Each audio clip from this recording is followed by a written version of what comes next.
Chapter 151 Ron's resistance. Young people will always be stupid, Evan. Peter Dwarf stared ignorantly at Evan, and said in a confused voice, "You don't understand the power of the Dark Lord." "I am still a sentence. You are a smart child. If we two join hands, I would rather die than go out and sell my friends. I will not frame innocent people for the sake of profit." "There is nothing to talk about," said the little dwarf. "Peter, I haven't seen a good wizard like you for a long time. I was going to help you and help you gain unimaginable strength and honor.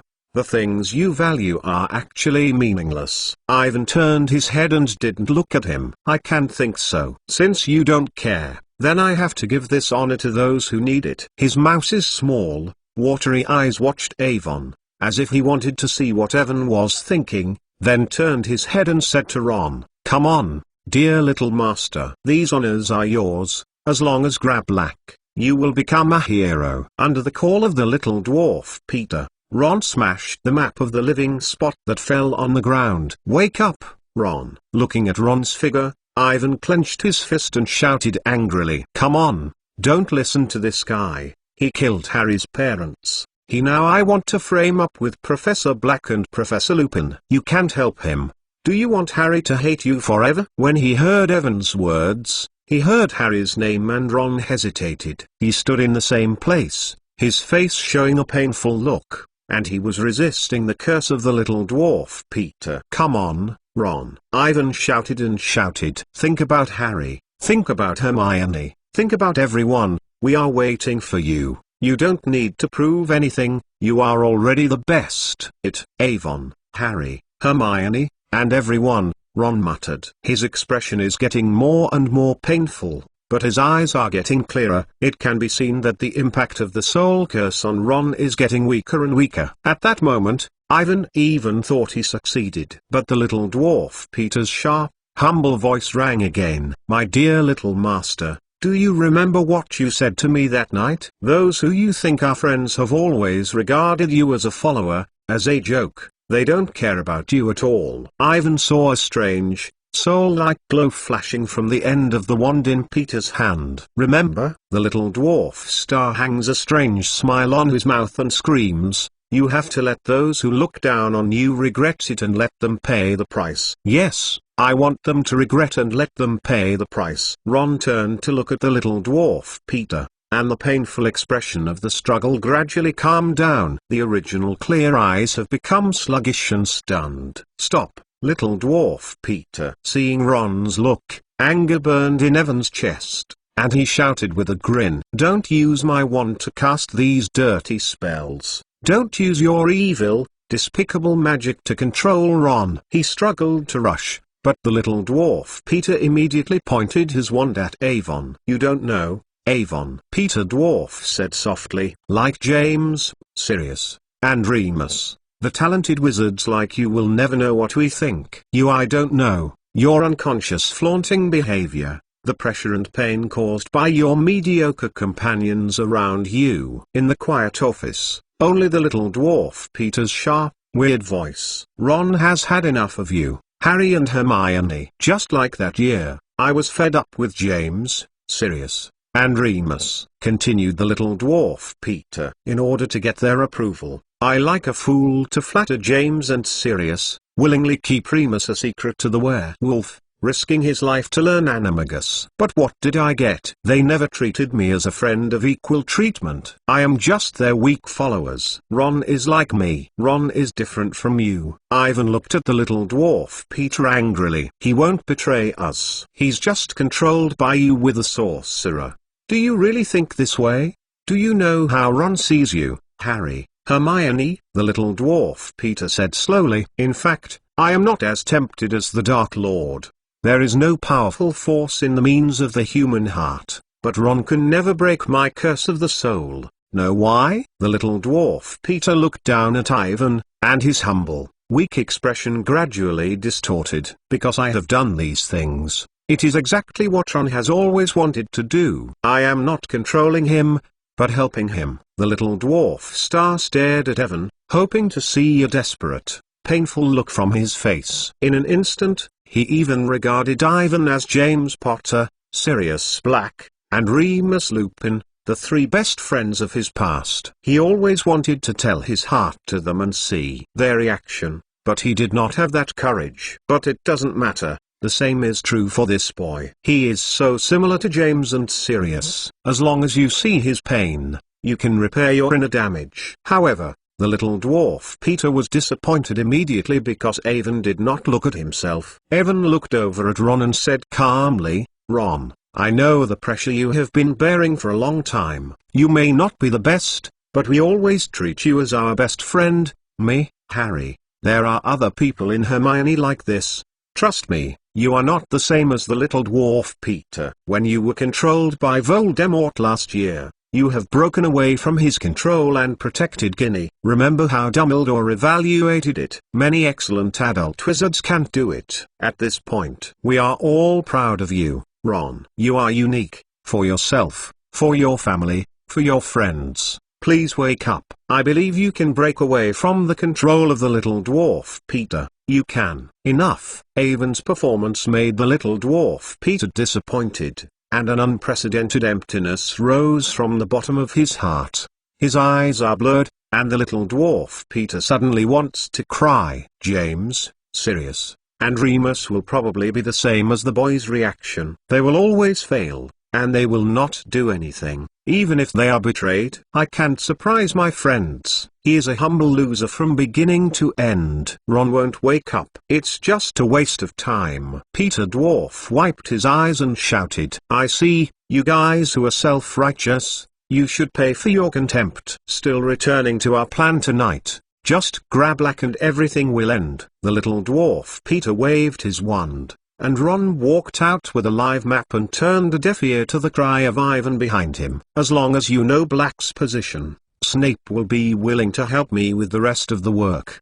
By tomorrow, I will be able to reappear in front of the world as a guardian. I am successful. I am a hero. Those talented friends are all going to die."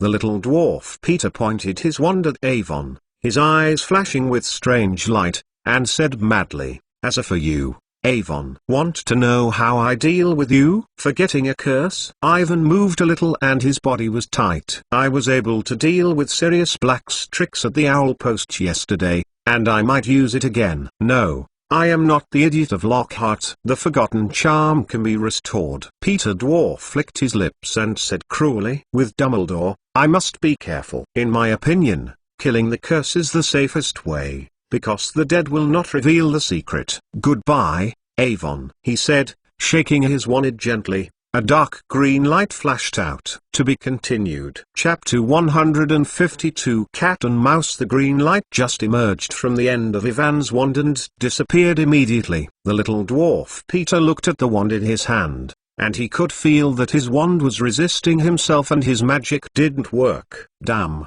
even a wand can look down on me," the little dwarf Peter screamed, and he had all the magic on his body gathered on his wand. He forced the wand to kill its owner. The next second, a strange, horrible magic came back from the wand. The little dwarf Peter stopped. He was afraid. His eyes were as big as ever, and he stared at the wand in his hand. He couldn't believe it. He actually felt the same powerful power as a Dark Lord from a wand, a force that allowed him to surrender on the ground. "This is impossible. What is the magic wand?" Exclamation mark. The little dwarf Peter looked up in horror, and he hoped to know the answer from Avon. But he didn't see anything. He was greeted with a dazzling white light, like a dazzling lightning. "It's Ivan's stickless spell!" Exclamation mark.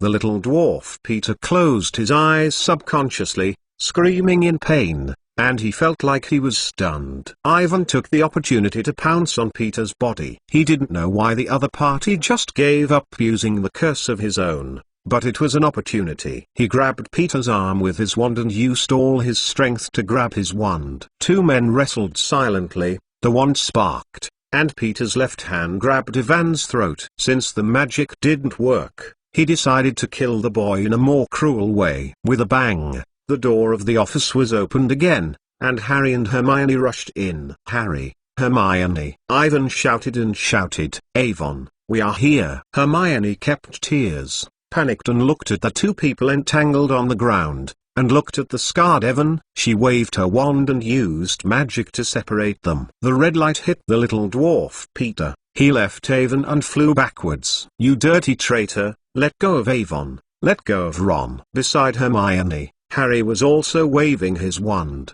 Compared with Hermione's panic and distress, Harry's eyes were full of anger, and he furiously attacked the little dwarf Peter, and a few red rays rubbed Peter's body and flew over. The little dwarf Peter gasped and screamed on the ground. He wants to fight back, but from the moment he is ready to kill Avon with the curse, the wand in his hand is not obeying his orders. The fear rises from the bottom of his heart, and the little dwarf Peter does not know what magic it is. He is really scared.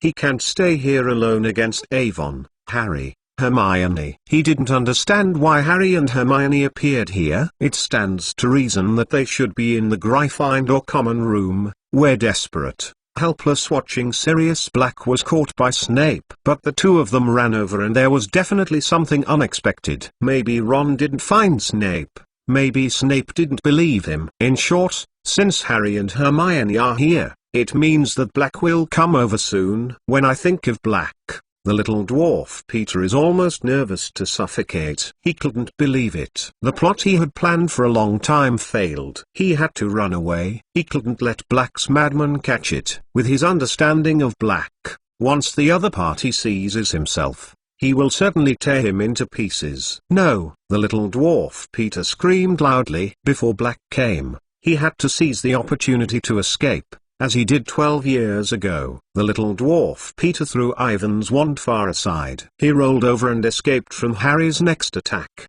His body was rapidly deforming and shrinking, turning into a mouse under the horror of Harry and Hermione. Ivan picked up his wand and he hurriedly sent a stun spell to the little dwarf Peter. But the shape of the mouse is too small. The little dwarf Peter easily escaped the magic spell of Ivan. He went straight through the angry Harry and used his fastest speed to run out of Professor Lupin's office. Evan hurriedly inserted his wand back into his waist and rushed over to the little dwarf Peter. He became a black cat, and he made a beautiful black arc in midair, followed by Peter, and rushed out of the office. Ivan heard Harry and Hermione shouting something behind him, but he didn't care about it now. There was a blank in his mind. There was only one thought, that is, catching the little dwarf Peter. The little dwarf Peter and Avon, a grey mouse and a black cat. Two people in tandem launched an unprecedented chase in Hogwarts Castle. They crossed the narrow, dim corridor and crossed the changing stone ladder to the spacious main staircase. The little dwarf Peter was very familiar with the secret passages in the castle. He suddenly appeared and disappeared into the eyes of Ivan, but it was useless. With the help of the tracking medicine, Ivan followed closely behind him. The two men ran rampant and knocked the talking armor and ornaments on the corridor to the ground. Along the way, all the ghosts they met and all the portraits on the wall looked at them with surprise. For centuries, such amazing pictures have never been seen in the castle. The little dwarf Peter looked back at Evan from time to time. He didn't imagine that the boy was actually an animagus. He couldn't imagine the scene he had been caught by Ivan. He just said everything, and the boy would definitely hand himself over to Sirius Black. Or worse, he will give himself to the horrible Dementors outside. Waiting for yourself, it will be the Dementor's kiss. At the thought of this, the little dwarf Peter was broken. He had to escape, but he couldn't get rid of Evan anyway. The next second, on the last stair of the second floor, the little dwarf Peter suddenly stopped. He could feel something close to himself, and he trembled back 2 steps. Then, he saw a black fur, and a big dog like a bear suddenly threw himself out of the dim aisle. "It is Black!" Exclamation mark. He licked his fangs and his eyes were red and he looked at the little dwarf Peter. Behind him was a ginger-colored crook mountain. No! Seeing Black, the little dwarf Peter made an unprecedented scream. All the hair on the body of the mouse was standing up. He was faster than before. He climbed the stairs first and rushed into the hall without looking back. He can't stay in the castle. He wants to go outside the Forbidden Forest. Only in this way can he have the hope of running away. Just as the little dwarf Peter was about to rush out of the castle gate, A white light like a barrier flashed past, followed by Ivan surprised to see that the little dwarf Peter was actually bounced back. "How can this be?" Exclamation mark.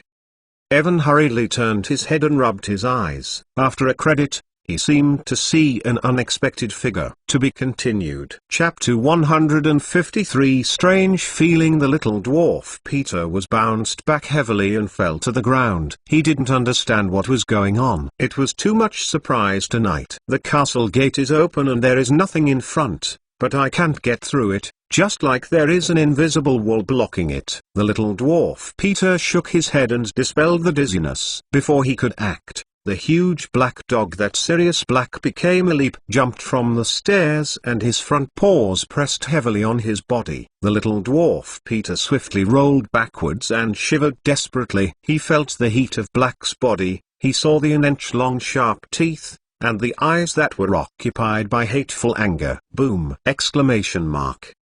Black rolled from Peter's body with a raging anger and a powerful blow. The little dwarf Peter felt that his ribs seemed to be broken. He resisted the pain and stood up to escape again. Not waiting for him to act, one hand stretched out from the side, and Ivan grabbed him. The little dwarf Peter struggled, but it didn't work. Ivan steadily grabbed their long, bald tail and he couldn't escape. Crookshank jumped to Ivan's shoulder and screamed low. "You caught him!" Harry, Hermione, and Ron rushed down the stairs. Harry had the live map in his hand, his face full of joy. Hermione worried about Evan, and Ron looked at Peter with a dull look. "How did you get here, Ivan?" "I thought you and Professor Snape." Hermione came over and embraced Ivan. Ivan blinked and he couldn't understand what Hermione was saying. Why did Hermione mention Snape, who had never met him? Looking at Harry and Hermione, who were surrounded by excitement, Ivan felt a little weird. It's really weird. Harry and Hermione just saved themselves in Professor Lupin's office. How can they be with Black and Ron now? Look at the expressions of both of them, as if they didn't know about it at all. Also, the figure you saw just behind the credit. I haven't waited until Ivan wants to understand what's going on,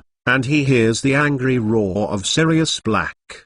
"Give him to me, kid. Give me this mouse." Sirius Black has returned to adulthood and he has rushed to Ivan. "I want to kill him," he shouted in anger, his hateful eyes staring at Peter, his face twisted distortedly, revealing a terrible longing. Seeing the appearance of Black, the little dwarf Peter screamed like a pig, squirming, and the little black eyes bulged out. He tried to pull back Evan's arm and tried to escape. Ivan pulled out his wand and threw Peter out. His wand glowed blue and white, and for a while, Peter hung in the air, its black little body writhing frantically, and it fell heavily. It was a dazzling flash, and it was like a fast shot of trees growing. A head appeared on the ground, and the limbs also extended. After a while, a man stood where the original mouse was. The little dwarf Peter cringed and twisted his hands, looking at the 5 people in front of him, breathing short and weak. "Sirius," Peter said in a humble, trembling voice, "my dear old friend." Black did not answer, he expressed his anger with practical actions. In the screams of Peter, he slammed up. His strength almost shredded Peter, and Harry and Ivan rushed to separate them. The blood flowed down the little dwarf Peter's mouth, and the pale face was full of large sweat beads. He trembled behind Evan and Harry. His panicked eyes removed from Sirius Black, quickly glanced at the others, stayed on Ivan and Ron for a moment, then looked at the castle gate of the open castle. There is nothing there. He doesn't understand why he can't go out! Exclamation mark. "You are the little dwarf Peter, the guy who sold my parents to Voldemort and killed them." Harry condescended to point to Peter with his wand, angrily. "I don't have, boy." Peter Dwarf stared at Harry in confusion. Just in the office, Harry obviously attacked himself. "Now why do you say this?" It seems that there is still doubt. He doesn't understand what is going on, but the instinct tells him what to do. He screams at Black with the right hand that has broken a finger. "He killed and killed James and Lily. He is killing me now. He is Voldemort's spies. You dare to say this?" Black's face was distorted. He snarled wildly. It sounded like a dog as big as a bear roaring. Voldemort's spies? When am I stronger than me? More than I have a much influential person around me secretly turn around? But you, Peter, I really don't understand. Why didn't I look at you from the very beginning? That is the spy. You always like friends who are stronger than you. Good, let them take care of you, aren't they? It used to be us, Lupin, and James. The little dwarf Peter wiped the sweat on his face and looked like he could faint at any time. I am a spy? Peter gasped and trembled. You must be crazy. I don't understand how you would say this. Harry, I just told you in the public restroom, in front of Snape, that was because of my suggestion that James and Lily would let this guy be their secret person. Black said with a grin. Said so fierce, the little dwarf Peter did not feel a step back. I thought it was the most perfect plan. It was a trick. Voldemort would definitely chase me. I never thought that they would use something like this kind of weakness and stupidity. I killed James and Lily. Black closed painfully, with his eyes on his eyes. He immediately glared at Peter. Little dwarf Peter,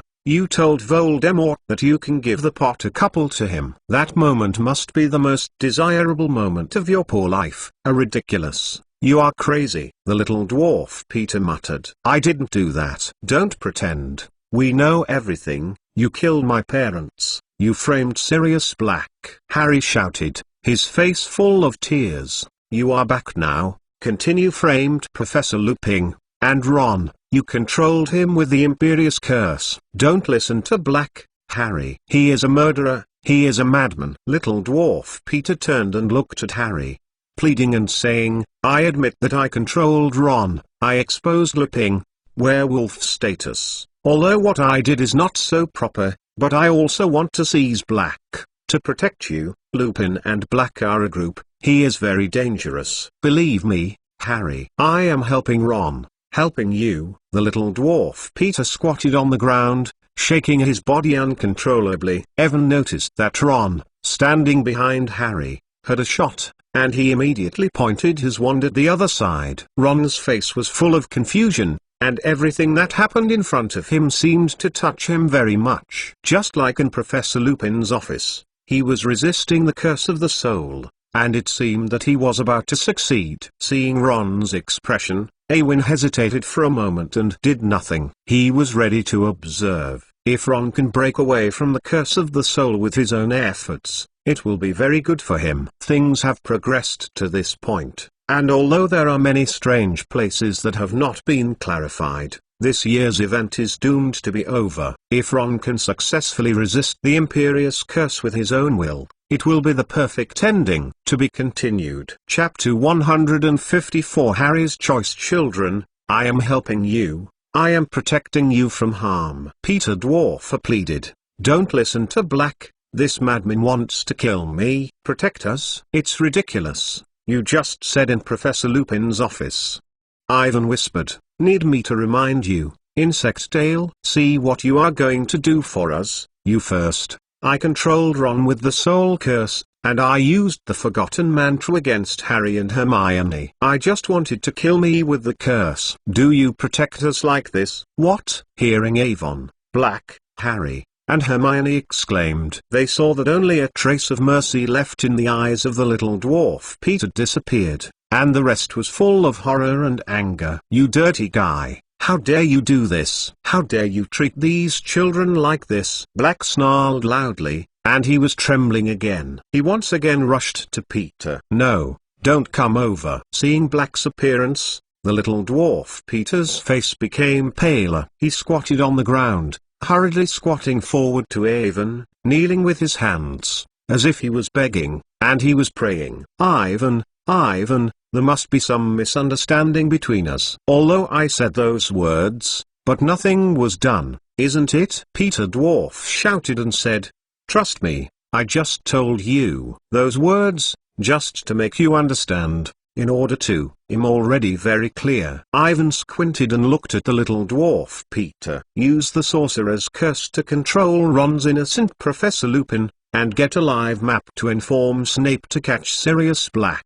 In secret, contact Lucius Malfoy and other pureblood families who are dissatisfied with Dumbledore, let them join forces to control public opinion, pressure the Ministry of Magic to help you to make good words, and help you make up for all unreasonable loopholes. You can regain the heroic identity of Harry and other little wizards by catching Black's heroes. No, no, no. You don't need to tell me anything, Little Dwarf Peter. Also, don't touch me with your dirty hands. Ivan ducked the Little Dwarf Peter and walked over to Hermione. Hermione looked scared and her body was shaking slightly. Evan gently held the girl's cold hand and felt the temperature of Ivan's palm, and Hermione gradually calmed down. Looking at the boy beside him, although his body is not particularly strong, Hermione feels inexplicable peace of mind. She has a feeling that as long as there is Ivan here, no matter how crazy things happen in front of her,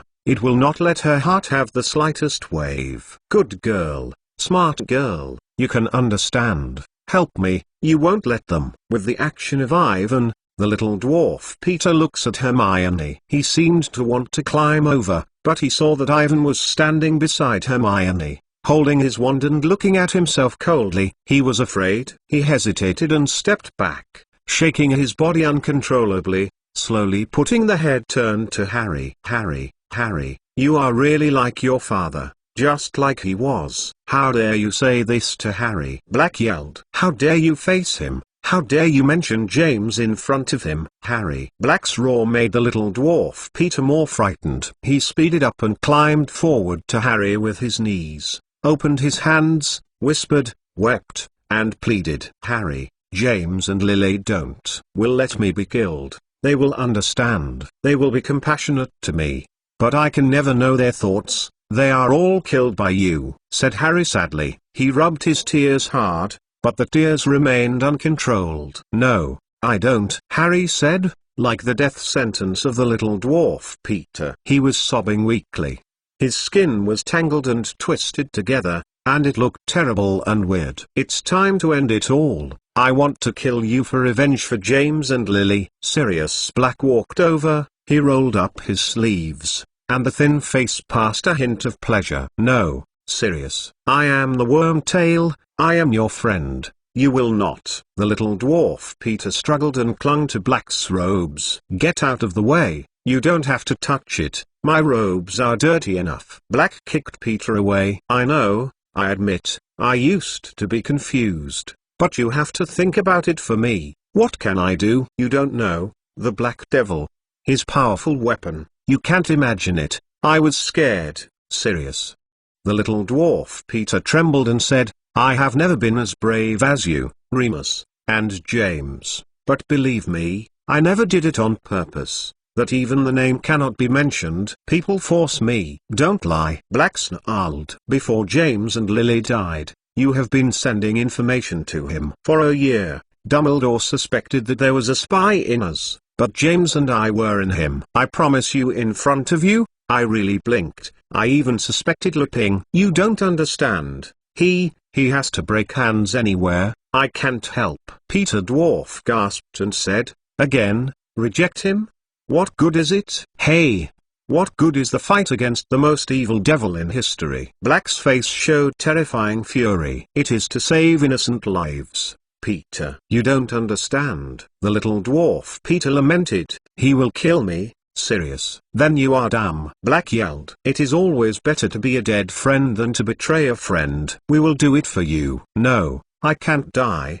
There are so many things waiting for me to do. I haven't got what I deserve. The Little Dwarf Peter screamed, but it didn't stop Black from approaching him. Black walked step by step toward the Little Dwarf Peter, and each step closer represented Peter a little closer to death. Ron looked pale and looked at everything that happened in front of him. It touched him a lot. He seemed to be able to break away from the control of the soul curse at any time. The Little Dwarf Peter pleaded helplessly, and Hermione turned her face to the side and leaned against Avon's shoulder. Looking at the maddening Black, Awin hesitated. In his view, It would be a bit wrong to let Black vent to kill the little dwarf Peter. They should hand Peter over to Dumbledore and the Ministry of Magic to let them judge Peter and let him do what he has done in the past. This is the most sensible way to pay the price you deserve. But Avon didn't move. He saw Harry coming out. He had more say than himself in dealing with Peter. Harry ran to the front of the little dwarf Peter. He gasped and said,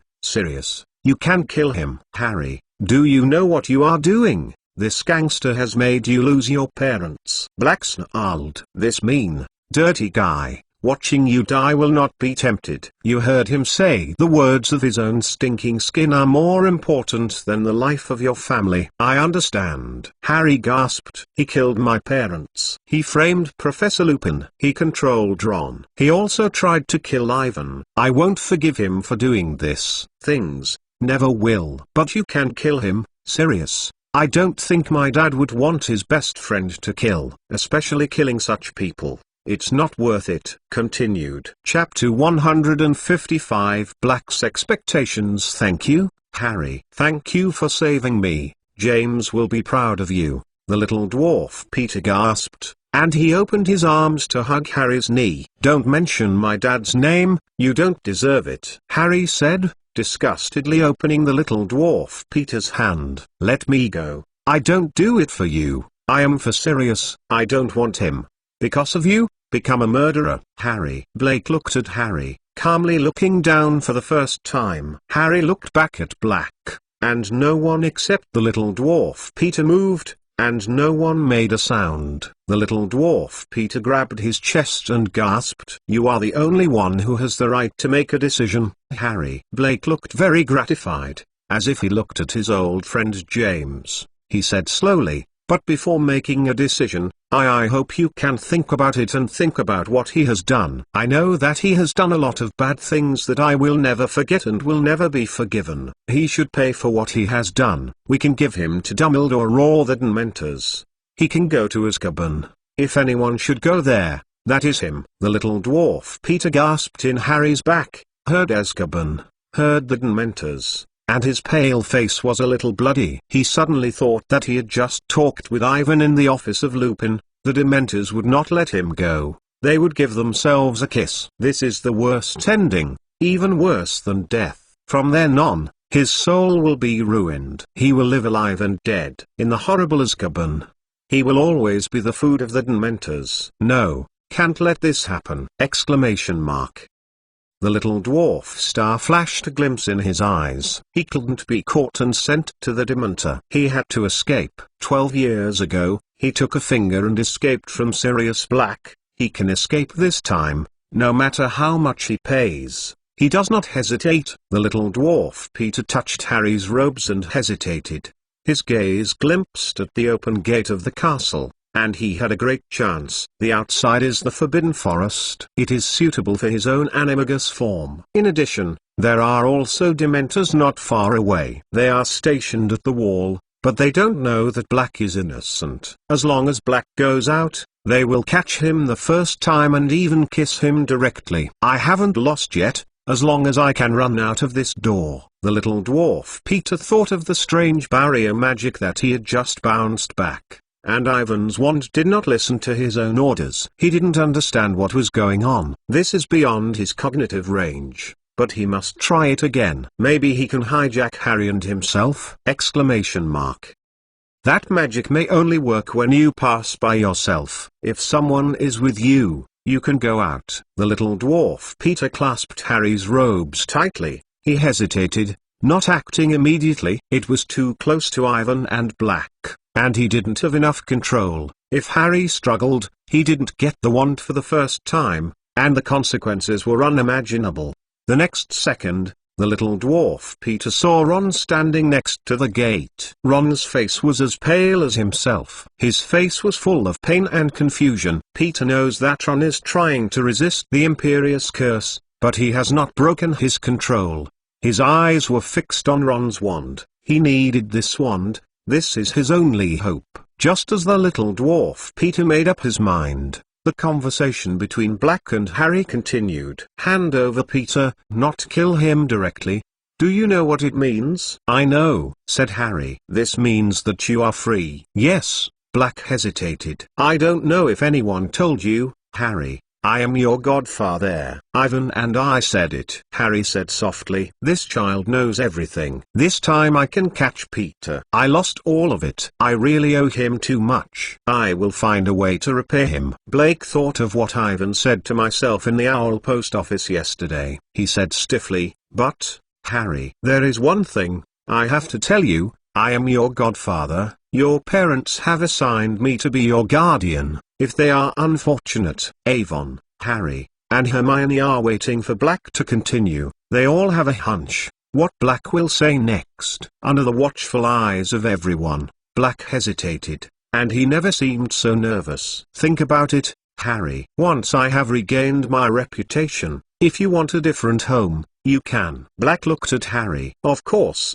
if you are willing to live with your aunt and uncle, I will understand. Let me live with you. Sirius. Harry looked at each other tightly and couldn't wait to say, leave the Dursleys. Of course, I don't think you will be willing. Black said quickly, I understand. I just want me to. Are you crazy? Harry's voice was hoarse. I certainly want to leave the Dursleys.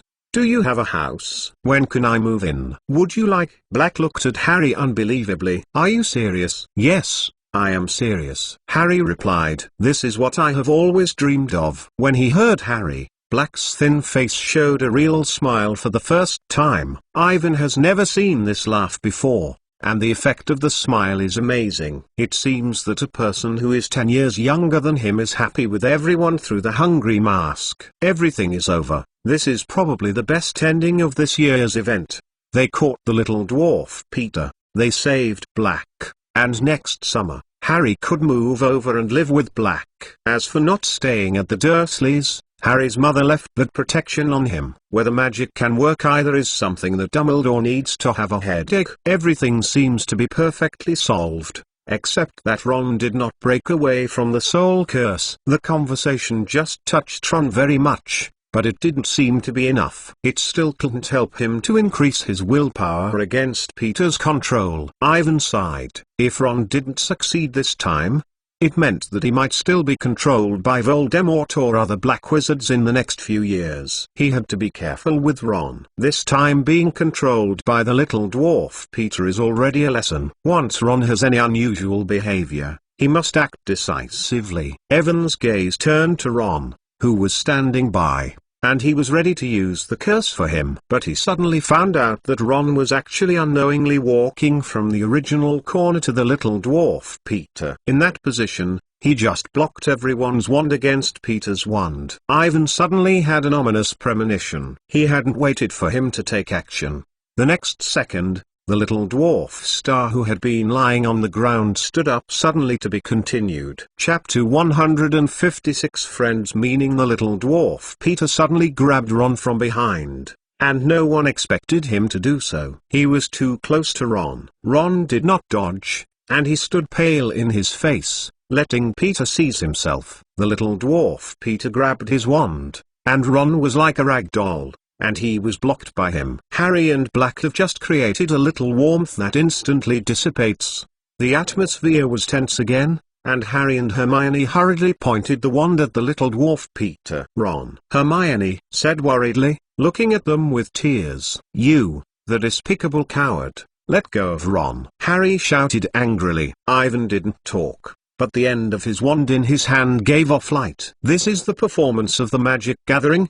He stared closely at the little dwarf Peter, looking for a chance to shoot. Little dwarf Peter, you dirty guy, you mean this cowardly coward? Let go of the boy. Blake roared angrily. You really disappoint me. I should have killed you just now. Give me a Dementor. This is no different from killing me directly, maybe even worse. The expression on the little dwarf Peter's face was extremely frightened, trembling and pleading. I can't go there. They will me the soul away. Let me leave. Sirius, look at what we used to be friends. Friend? Blake walked over to Peter and said with a grin, I was really blind, and I actually made a friend like you. This is the last thing I regretted in my life. No, don't come over. The little dwarf Peter shouted. He pointed his wand at Black, and then immediately turned back, pointing to Ron's chest. "You are all away from me, put down your wand, if you still want. If you let Ron live, just do what I said, otherwise." In the huge hall, only he was shouting with screaming. No one moved. "Hurry up, do as I said." The little dwarf star flashed a mad light in his eyes. He shouted, "I am not kidding, I will give you 10 seconds. If some of you have not dropped the wand and wait for Ron to collect the corpse." Avon, Harry, Hermione, and Black looked at each other and they hesitated. The little dwarf Peter is obviously playing really. He really kills Ron. The end of his wand in his hand begins to glow with a faint glow of green light. It is the Ashadasso curse. Harry gasped and looked at the little dwarf Peter unwillingly. Suddenly he regretted that he had just stopped Black from killing Peter. If he didn't do it, it would not happen now. In order to help Sirius Black wash his grievances, he can't let the little dwarf Peter, but he can't ignore Ron. Harry hesitated. He didn't know what to do. One side is his best friend, and the other side is his own godfather. No matter which side he gives up, he will feel bad. "Do as he said, Harry," Black said suddenly. "Put the wand down and we must keep the boy safe." "But there is nothing," Blake said eagerly. "This boy is your friend. We can't help him. Remember, Harry, if your friends are in danger, you need your help. You have to do everything can help him, even if he pays the price of his life." When he heard Black, Harry sobbed and threw his wand on the ground. "Ron, I know you are controlled by the little dwarf Peter. I don't know if you can hear it, but I still want to say." Harry looked up at Ron. His eyes were firm and he shouted with all his strength, "Ron, you are my best friend, always." "Just like Sirius has just said, I am willing to pay the price to help you. So, I hope you will wake up quickly." No one spoke. Everyone looked at Harry quietly, listening to his loud cry from the heart. "You are your father's good son, Harry," Black said with relief. "I am proud of you." "Very good. There are two." Peter Dwarf screamed, and he was crying, tears blurring his eyes. He tried to control himself not to cry. He saw James' shadow from Harry. He thought that he once had such a friend who was willing to give everything for himself. He thought of his student days and James, Sirius and Lupin. All sorts of past events. They ventured together in Hogwarts, and they have their footprints everywhere on campus. But he has nothing left now, and he personally ruined it all. Listening to Harry's shouting, the little dwarf Peter told himself in his heart that he did nothing wrong. Hiding behind the strong is the right choice. If you fight against the Dark Lord, he may have died long ago. "Ivan, Hermione, I don't have the right to ask you to do anything." But Black looks at Evan and Hermione, who still hold their wands. "I know, Sirius." Ivan put the wand on the ground, and he looked at Ron slowly. "I was in the office of Professor Lupin. I told you, Ron, although you have many shortcomings, you are not the same as the guy behind you. The two of you have the essential difference. You will never betray your friends. We all believe in you. Don't let everyone down." "Yes, Ron, we all believe in you." Hermione also put her wand down. Her eyes flushed. "Remember how we became friends? Remember that in the first grade, you and Harry, the moment I rescued me from the monsters, then, you defeated the monster. Without you, I am afraid I will die long ago. If possible, I am willing to pay for the price of your life." Seeing what was happening in front of him, Ron stood the pale, his face full of pain. He was being carried by the little dwarf Peter and slowly left the foyer. Ron's body trembled uncontrollably. Peter was making new orders in his mind, but Ron couldn't hear a word. All he wanted now was Harry, Avon, and Hermione. Those words that are said. He has done so much. Sorry for everyone, but they still be friends. Ron trembled. He thought he was a hero who was not understood, like the little dwarf Peter, but what he saw now,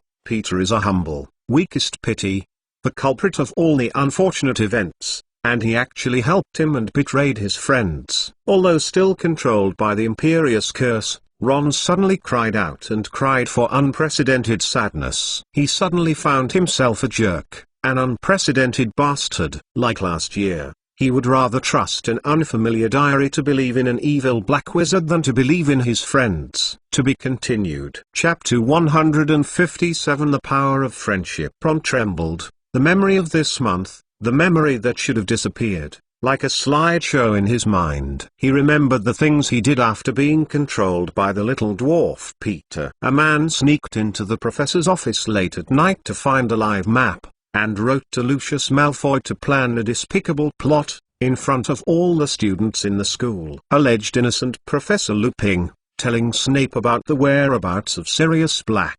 He had thought that all the things he had done were correct. Although he was under the control of the little dwarf Peter, he never tried to resist, because he knows that he is saving Harry, Avon, Hermione and everyone. He is a hero. But now it seems that this is not the case at all. He is not a hero, but an out-and-out loser. He is an accomplice to kill Harry's parents and gangsters. Ron's gaze gradually recovered, and he couldn't believe what he had done. He actually helped the little dwarf Peter, helping a murderer who succumbed to Voldemort and killed Harry's parents. He betrayed Harry, Avon, and Hermione. He lived up to the trust of his friends. He framed Professor Lupin, but also to frame the Sirius Black. Ron trembled, watching Evan, Harry, and Hermione look at their eyes, full of fear, disappointment, and unbelievable expression. Ron felt distressed. He knew that he was and he had to find a way to make up for it. The little dwarf Peter is slowly approaching the castle gate with Ron. He asks Black, Avon, Harry, and Hermione to stay in place. He was delighted to discover that he had actually passed the gate. The magic that prevented him from passing through the strange barrier did not appear. He could already feel the fresh, cold air outside the castle. The sky is completely dim, and the bright full moon climbs into the air. In the moonlight, the little dwarf Peter controls Ron, who walks through the ground outside the castle and walks to the Forbidden Forest. Not far away, in the distance, the figures of Avon, Harry, Hermione, and Black are getting blurred, and they gradually disappear into the huge outline of the castle. Seeing that he was getting closer and closer to the Forbidden Forest, Peter Dwarf was so excited that he finally escaped. The next second, when he thought he was going to succeed, Ron suddenly reacted fiercely. He held the little dwarf Peter's right hand with one finger and struggled with his whole body to his wand. Sorry. Ron rebelled against the little dwarf Peter and cried out, sorry, Harry. Sorry, Ivan. Sorry, Hermione. It's all my fault. I shouldn't doubt you. I shouldn't. Don't believe you. See what I have done. Ron screamed exhaustedly, crying so sad. When I heard Ron's voice, Avon, Harry, Hermione, and Black both stunned. They were delighted to find that Ron had recovered. He successfully resisted the control of the soul curse with his willpower. They hurriedly grabbed the magic wand on the ground and rushed to Ron and the little dwarf Peter outside the castle. Damn. What are you doing? The little dwarf Peter screamed, and he didn't understand why Ron was getting rid of his control. He quickly recited the spell and was ready to regain control of Ron. But the little dwarf Peter was surprised to find that the Imperious Curse actually lost its effect. His magic could not control Ron. The boy in front of him successfully resisted the Imperious Curse with his strong willpower. This is impossible. It is incredible. No, the little dwarf Peter couldn't believe that Ron could do this. Is this still Ron? Is this still the humble, weak boy who looks like himself? Is this still the one who is mediocre in strength and full of dissatisfaction with friends and resentment? The little dwarf Peter didn't understand what happened to Ron. He didn't understand. With the help of a force born from the depths of the soul, Ron's willpower is stronger than ever. This is the power of friendship.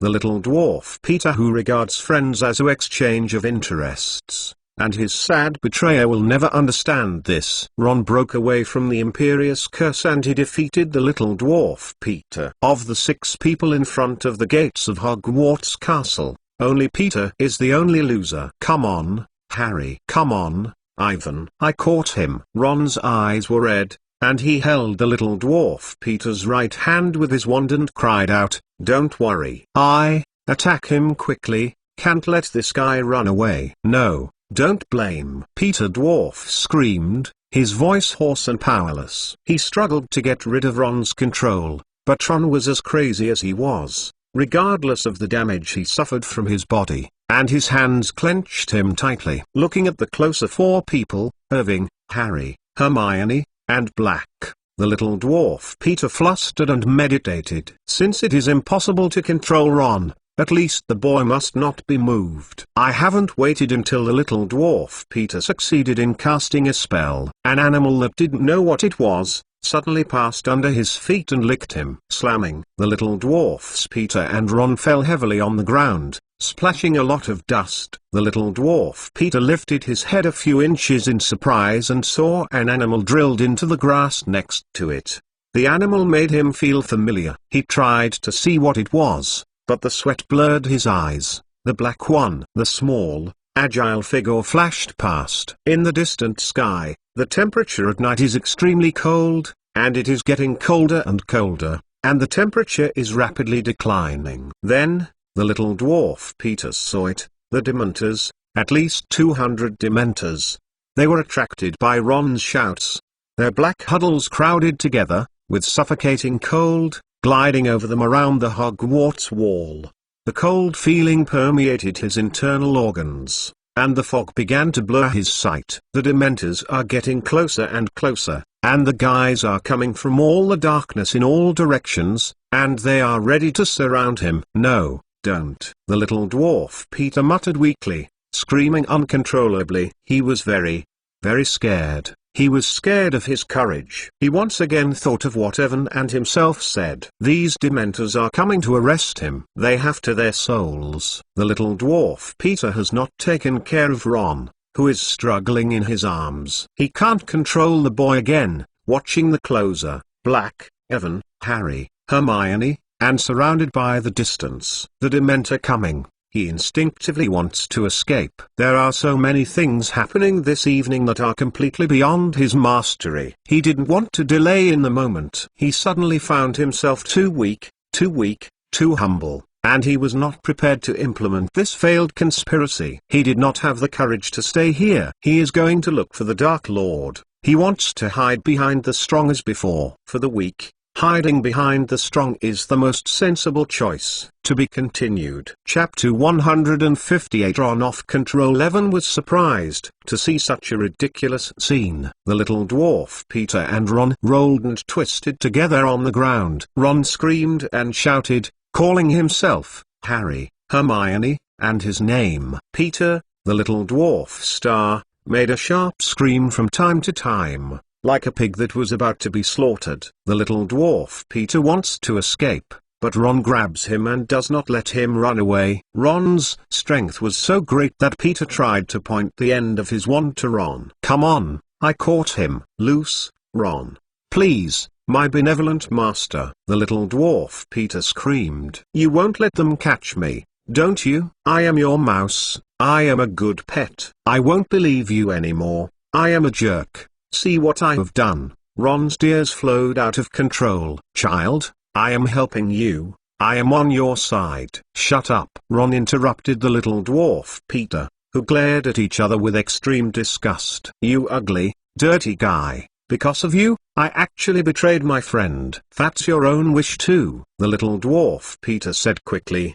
His expression was more distorted because of madness. Think about it, Ron. How many times have you been there? One person is secretly crying in the bed. How old have you been? Envy and swearing Harry. Envy him to be noticed. And that Ivan, the abominable guy, snatched Hermione and took away the credit that belongs to you. You said, you will let him regret, you will let he paid the price for it. No. Ron was so upset that the little dwarf Peter's words were touching his nerves. He didn't want to think about these things. He shook his head hard and shouted desperately, I would rather die than die. Believe in you again. I would rather die and not sell my friends again. Say, Ron. You are the best, Ron. Harry heard a cry from Ron's shouting. You broke away from the control of the soul curse by your own strength. You are a hero, a well-deserved hero. You are our best friend, we all believe in you. Evan, Harry, and Hermione ran forward, close to the two people who were being beaten. In front of them, Black took the lead. "No, don't come over." Seeing Black's expression, the little dwarf Peter made a scream.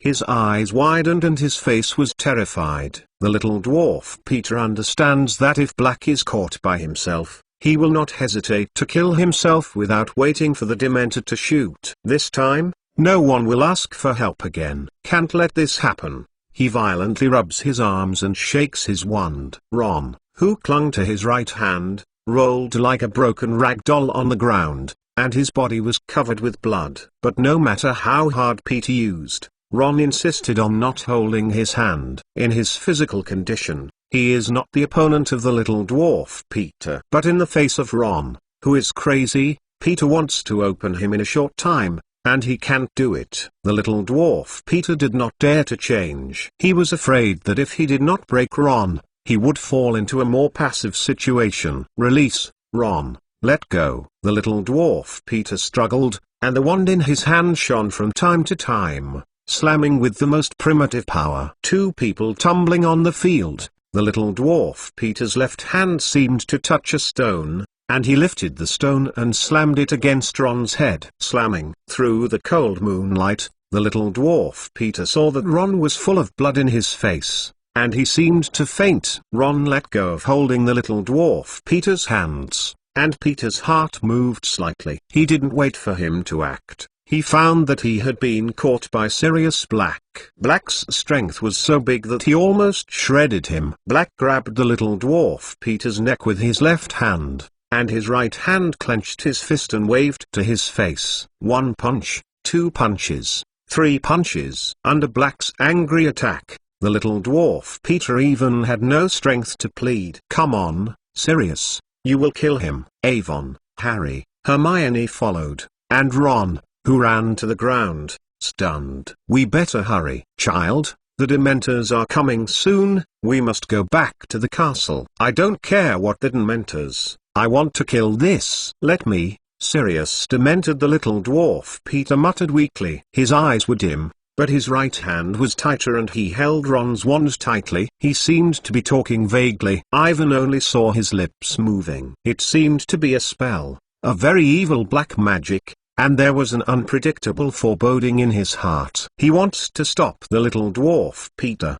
but it's too late. "Danger, leave here," Ivan shouted. Others looked up and looked at him with surprise, and even Black stopped. They don't know what happened. I don't know why Ivan said so. Ivan didn't have time to explain it. He pulled Hermione behind him and held her tightly. The wand in his hand gave off a dazzling ray of light, like the protection of the curse, forming a silver-white shield that protected them. At the same time, the little dwarf Peter's wand ends with 5 strange green Mars, which are unusually obvious in the dark. Sirius Black stunned and his memory instantly returned to the Mole Street 12 years ago. He also remembered the magic, the little dwarf Peter, who had been sobbing in front of him, and his wand at the end was also abruptly popping out 5 green Mars. Then, boom! Exclamation mark. The fire was shining, and the little dwarf Peter's wand had a loud explosion. There was a big pit on the ground, and Black had only time to leave Peter, and he rolled hard to the side, and then the violent explosion drove him far away from the earthquake. In the exclamation of several people, his body fell heavily on the ground. The huge impact of the mud and the explosion hit the surface. The magic barrier formed by Ivan's haste was broken instantly. They were too close to the little dwarf Peter. He held Hermione tightly in his arms. Both of them closed their eyes, and he thought everything was going to be at the end. A white light flew in the direction of the castle. The magic that had just stopped the little dwarf Peter from leaving at the gate reappeared, setting a new barrier in front of them. The power of the explosion was too great. Despite the magical protection, the 4 of them were still flying like a boat floating in the storm, and they were violently shaken out. The huge explosion made Ivan's head groggy, and the roaring sound gradually dissipated. They didn't seem to have anything. Ivan heard the shouts of Hermione and Harry. He tried to raise his head and saw that the little dwarf Peter was running away. Peter's appearance is so tragic. Even the magic of deformation is gone, and most of the body is bloody. Ron's wand was thrown aside. Peter had just held the right hand of the wand, and the right hand with one finger disappeared completely, turning into a rotten meat on the ground, which became the price of using this black magic. This extremely evil taboo magic requires the caster's flesh and blood as a starting medium. 12 years ago, the little dwarf Peter paid a finger for using this magic, and now it is the entire right hand. But he is still moving forward, struggling to move forward. His speed is very slow, and gradually disappears into the dark forbidden forest. Evan hurriedly chased the past, and he knew that he couldn't let the little dwarf Peter run away anyway. Ron has relied on his own willpower to break away from the control of the Imperious Curse. Just grab Peter, and this year's event is the real perfect ending. To be continued. Chapter 159, Death that will never be absent in the Forbidden Forest at night. It was dark and silent. By tracking the help of the pharmacy, Ivan could feel that the little dwarf Peter was in front. His speed was slow, but he kept moving forward. On the winding road, his blood spots were still scattered. Fluorescent flashing. A crisp, subtle sound. The end of Ivan's wand faint. He hurried forward and walked for about 10 minutes. There was no other sound besides the broken branches and the rustling of the leaves. Around him, the old trees that have grown over the centuries have become more dense, and the stars on the top of the head are invisible. If it weren't for the help of a follow-up pharmacy, Awen even thought he had chased each other. In the ancient forbidden forest, Ivan's wand was solitary in the endless darkness, and he found that the little dwarf Peter had deviated from the path. After crossing a mossy stump, he could hear the sound of the flowing water. Obviously, there is a stream in the vicinity. By the faint light at the end of the wand, Awen saw the figure of the little dwarf Peter disappear behind a towering banyan tree. He clenched his wand and hurriedly chased him up. Although anxious, but cannot go very fast, the ground is full of roots and stumps, blocking the road, cannot see under the dark light. Alvin's clothes were hung by the low branches and thorns nearby, and he noticed that the nearby ground was tilting downwards, even though the trees were as dense as before. Suddenly, he slammed down and held his wand firmly on his chest. He could feel that, besides himself and the little dwarf Peter, there was something that was approaching quickly, accompanied by a strange sound of groaning, gliding on the fallen leaves near him. Ivan had to be careful. He heard Hagrid said that there are many dangerous and magical animals in the Forbidden Forest. He concentrated his magic on the wand and squinted forward, carefully walking a few steps forward. The little dwarf Peter has stopped and hid behind the banyan tree in front of him. While Ivan approached the banyan tree, under the faint fluorescence of the wand, he suddenly saw a huge, astounding monster with a slanted shadow appearing on the ground. He didn't even have time to turn around. A long, furry thing grabbed his waist and hung his face down in the air. Ivan struggled and waved his wand. He heard the sly voice again. It was the monster that caught him. He was being dragged into the dark bush by the other side. At the moment when Ivan was attacked, the little dwarf Peter was hiding behind a huge banyan tree. He gasped heavily, his broken right hand wrapped in a robe, and he suffered a serious injury, making him almost dying. The boundless darkness enveloped him, and he felt that he was dying, and his unprecedented fear was in his heart. He didn't understand why things were going to the point where they are today, and his plot was seamless. But since the 12-year-old boy was met in Lupin's office, the situation began to turn sharply. He even had to use the magic that the Dark Lord taught him, the taboo black magic. The last time he used this magic, he paid a finger at the cost. This time, he paid a palm. The strong resentment of the black magic and the enormous power of the explosion, so that he did not even have the strength to move now. The weird voice passed over, and the little dwarf Peter struggled to raise his head. The frightened little eyes bulged outward, and he seemed to see something crawling down the tree. The weird sound is getting closer and closer, and that thing is just above his head. This unknown monster seems to be attracted by the smell of blood on his body. The little dwarf Peter wanted to escape, but his body was weak and weak. He fell back, sweaty and panicked on his face, and he wrote fear in his life. He didn't know what the monster was approaching above his head, but he knew that welcoming himself would be death, which was the price he deserved. The little dwarf Peter doesn't remember how many nightmares he has done. He has been waiting for this day since he sold James and Lily to Voldemort. Now, death has finally come to him. He remembered his childhood. The fairy tale she went paid a story collection that his mother would read for himself every night before going to bed. He still remembers the story he was most impressed with, the story about the three brothers legends. The content of the story, Peter has forgotten almost, but there is a sentence inside, but he will always remember, death may be late, but will never be absent. If you are destined to meet death, the little dwarf Peter only hopes that this process will not be too painful. Alvin's head hangs in the air, and he leans over his wand. The end of the wand glowed red, and the monster behind him was shot and flew out, and Avon fell heavily on the ground. He hurriedly climbed up, only to see this guy who just grabbed himself. This monster has 8 long, bizarre, sweaty thin legs, and above it is a pair of gleaming black sables. Behind it, there is a monster like this, who is watching him with a lot of scary black eyes. These two monsters look like spiders, but not the little spiders that have hurriedly crawled through the leaves, but the horses that each have a cart. 8 A's, 8 legs, dark, hairy sans behemoth. It is an 8-eyed giant spider! It was terrible, and Ivan was fiercely aware of what he had encountered. The little dwarf Peter fled with no choice but to bring them into the territory of the 8-eyed spider. According to the book Where is the Magical Animal? The 8-eyed spider is a huge, ferocious spider with 8 A's, perched in a dense jungle covered with thick black hair. Adult spider. The legs stretch to the sides and span up to 15 feet.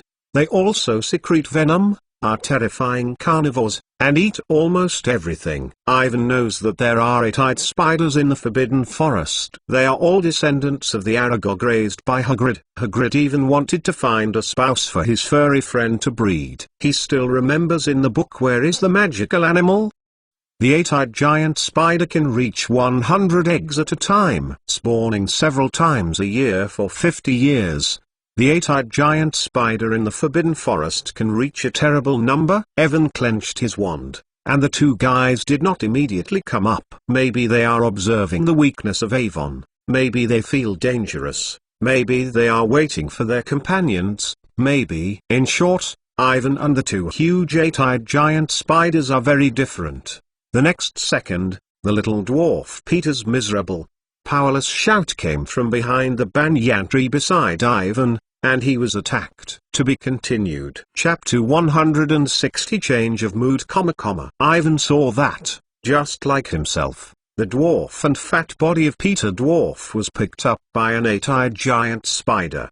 His head was hanging in the air, his hands were weak and struggled, and his face was extremely frightened. Save me, Ivan, I beg you, save me. Seeing Ivan, the little dwarf Peter's horrified face flashed a glimmer of joy. He extended his arm to Ivan and pleaded with misery. He wants to break free from the control of the 8-eyed spider, but his weak resistance has no effect.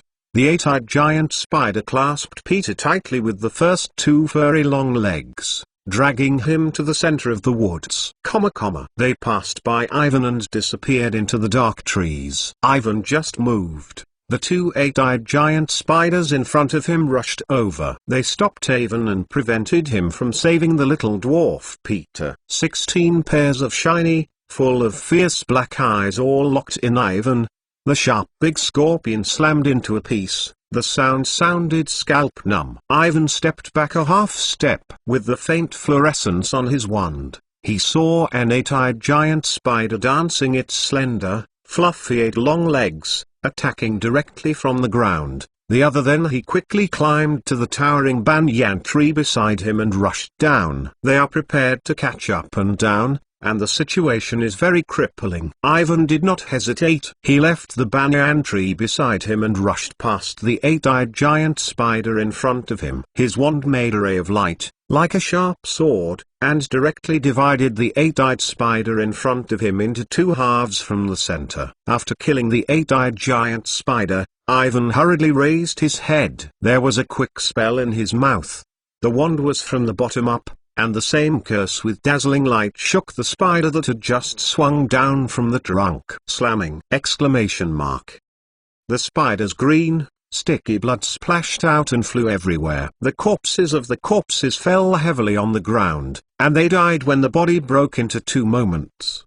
But their heart-rending squirts are still using their full strength, fast and crazy to bite the empty air, as if they have caught heaven. The brutality of the 8-eyed spider can be seen in the book Where is the Magical Creature? The 8-eyed spider has the highest level of danger as the werewolf and is one of the most dangerous and magical species known to date. Yesterday in Hogmund, Ivan fought with the werewolf. Fortunately, the 8-eyed spider does not have the horrible defense and resilience of the werewolf, and the attacking magic with a certain intensity can cause damage to them. Just be careful, don't be touched by the pair of sharp, sleazy scorpions. The forest was quiet again, as if nothing had happened. Evan gasped for a while and chased the place where Peter was towed away. With the help of the tracking pharmacy, he could feel the direction of Peter, and he seemed to be moving towards the center of a huge depression. As before, the ground is tilting down. But the surrounding trees are not dense,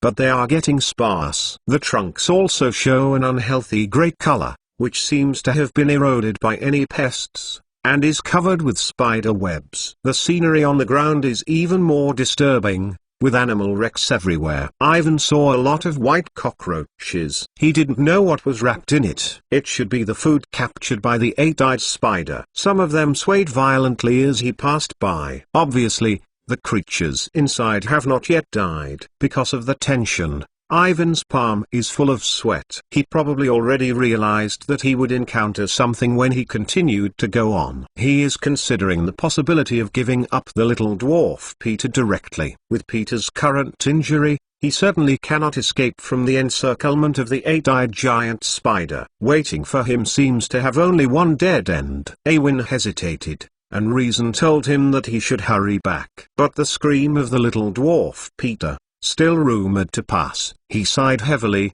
and he knew that he couldn't leave the little dwarf Peter. Let's not say that Sirius Black and Professor Lupin still need Peter to wash their grievances. They have not seen the little dwarf Peter himself, and the character of the Minister of Magic, Connolly Fudge, is in no way believed that Professor Black and Professor Lupin are innocent. Needless to say, Lucius Malfoy is igniting and planning a plot. Even with the prestige of Dumbledore, they cannot be said. No matter how great Dumbledore is, he can't directly convince others and the Ministry of Magic to do it. Therefore, he must bring back the little dwarf Peter. In addition to this, with the character of Ivan, he can watch a person die in front of him, but do nothing. Even if the other party is a little dwarf Peter, even if he is in danger of waiting for himself, he will not back down. Ivan walked forward. He was worried about Sirius Black's injury. He didn't know how Harry and Hermione were. When he left,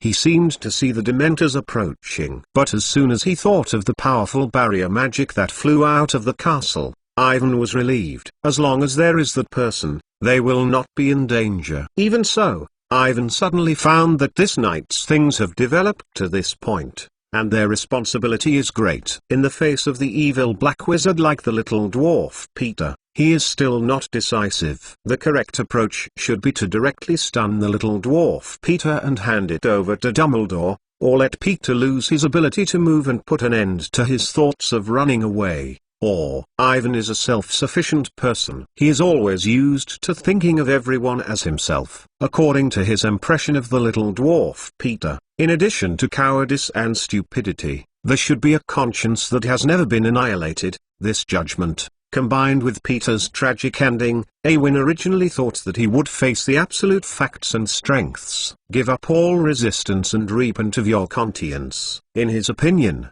that is the perfect ending of this year's event. Sirius Black succeeded in scrubbing the grievances and getting what he was supposed to get. Ron relied on his own efforts to resist the control of the sorcerer's curse. The little dwarf Peter paid the price he deserved for his actions and sincerely addressed Harry and Black apologizes. However, things did not develop in that direction. In order to escape, the little dwarf Peter, in order not to be caught by the Dementors, used the powerful taboo magic directly. No matter who, Harry, Ron, Hermione, the 4 innocent children were in front of him. No matter who they are, they will be hurt. The reaction of the little dwarf Peter was completely different from what Ivan had imagined. Ivan suddenly found out that he was too naive. This is the real magical world, not the paper-based conjecture that relies on the original plot. All the original characters are living people. They all have their own ideas and will judge the changes in the surrounding things,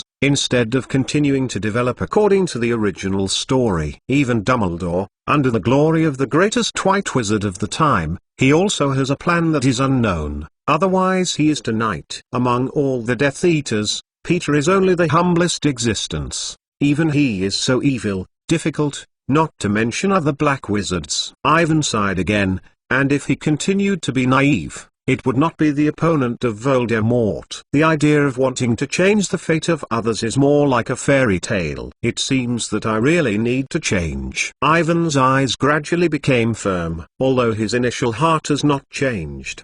He made up his mind to use realistic methods to solve real problems. To be continued. Chapter 161. Eight-eyed spider along the steep slope. It took about 20 minutes. Ivan came to the edge of a wide concave land. The trees in the depression were cleared, and I looked up to see the vast starry sky. The open space in the center of the depression is covered with thick leaves. Stepping on it, and there is a feeling of walking on the carpet. Ivan saw the little dwarf Peter and the eight-eyed giant spider taking him in the middle of the open space. In front of them was a huge, misty, hemispherical spider web. Ivan, Ivan, you come to save me. I know, you will come. The little dwarf Peter whispered and whispered, and his body was extremely miserable. He trembled on the ground and looked stunned. He looked like a little dignity. He climbed over like a worm and trembled and said, I beg you, thousand. Don't leave me alone here, don't. Shut up, said Ivan, furious. The little dwarf Peter continued to cry and he was upset. Peter now looks like this, making Ivan feel sick and look down on him. It's sad, weak, stupid to the extreme. Why is there such a person? Exclamation mark. Ivan didn't go to see the little dwarf Peter. His eyes turned to the eight-eyed giant spider. It lingered on the thick leaves. The 8 spider legs swayed slightly. 4 eyes on one side of the body were watching themselves and the little dwarf Peter, and the other 4 eyes looked at the ridiculous spider not far away. Network, its pair of scorpions acted at a high frequency, giving a rush of snoring. Ivan suddenly realized that this 8-eyed giant spider was talking. It's not easy to hear, because it has to slap its big scorpion every time it says a word. Arrogance, it shouted. Arrogance. From the misty, hemispherical cobweb, a small spider like a small elephant was drilled very slowly. Its body and legs are gray with gray, and every eye on the ugly head with big cheeks is covered with a layer of white enamel. It is a scorpion. Seeing Aragog, Ivan involuntarily clenched his wand in his hand. This guy should be the pet of Hagrid, the ancestor of all the 8-eyed giant spiders in the forest. The picture in front of me was too frightening, although there was some preparation in the heart. But when this giant spider appeared, Ivan discovered that she had thought about Aragog too small. 8 spider legs at both ends of his body. Each one is thicker than your own body. The little dwarf Peter, who had been curling up on the ground, suddenly stopped shaking. His mouth was wide open, and he seemed to be making a silent cry, his eyes bursting out. This is simply a nightmare, magnified to countless times of nightmares. With the advent of Aragog, countless 8-eyed giant spiders did not know where to drill out. Each of them is bigger than the 3 who attacked Avon and the little dwarf Peter. They are crowded together. When they see the things in the center of the field, they are excited to move the big claws, sending out a fearful and disgusting sound. The little dwarf Peter's scalp was numb, and he vowed that if he could choose the method of death, he would rather be shredded by Sirius Black, or be photographed by the Dementor. And he would not be the food of these spiders. What happened? Aragog said. The 2 big squirrels are moving fast, with a little majesty in their voices. Why call me? people," said the spider who brought the little dwarf Peter to here. "Is Hagrid?" Aragog approached some, leaning against Evan and the little dwarf Peter. The 8 milky eyes staring blankly. "No, it's a stranger." "Take them to death." "Hey," Aragog said irritably, "don't bother me because of this kind of thing. I am sleeping." When I heard Aragog, all the other spiders were excited. They gathered around the center of the field, ready to wait for Aragog to return, and then Ivan and the little dwarf Peter. "No, don't think about it." The little dwarf Peter squatted on the floor, holding Ivan's robes tightly, and panicked at the 8-eyed spider around him. Ivan kicked the little dwarf Peter aside, and he took a step forward. Even the fluff of Aragog could be seen clearly. He swallowed, and the heart seemed to leave the chest and jump out of the throat. "Wait a minute, Aragog!" Ivan shouted. "I am a friend of Hagrid." "Hagrid's friend?" In a groaning voice, Aragog hesitated, and said slowly, "Hagrid never sent people to our concave land. My name is Avon Mason. I am in the castle, and the relationship with Hagrid." "I heard your name." Aragog danced with a big chi. "Hagrid told me a few months ago that you killed the guy in the castle." "Yes," Ivan replied eagerly. "It was me and Harry who killed the basilisk." When I heard the word of the basilisk,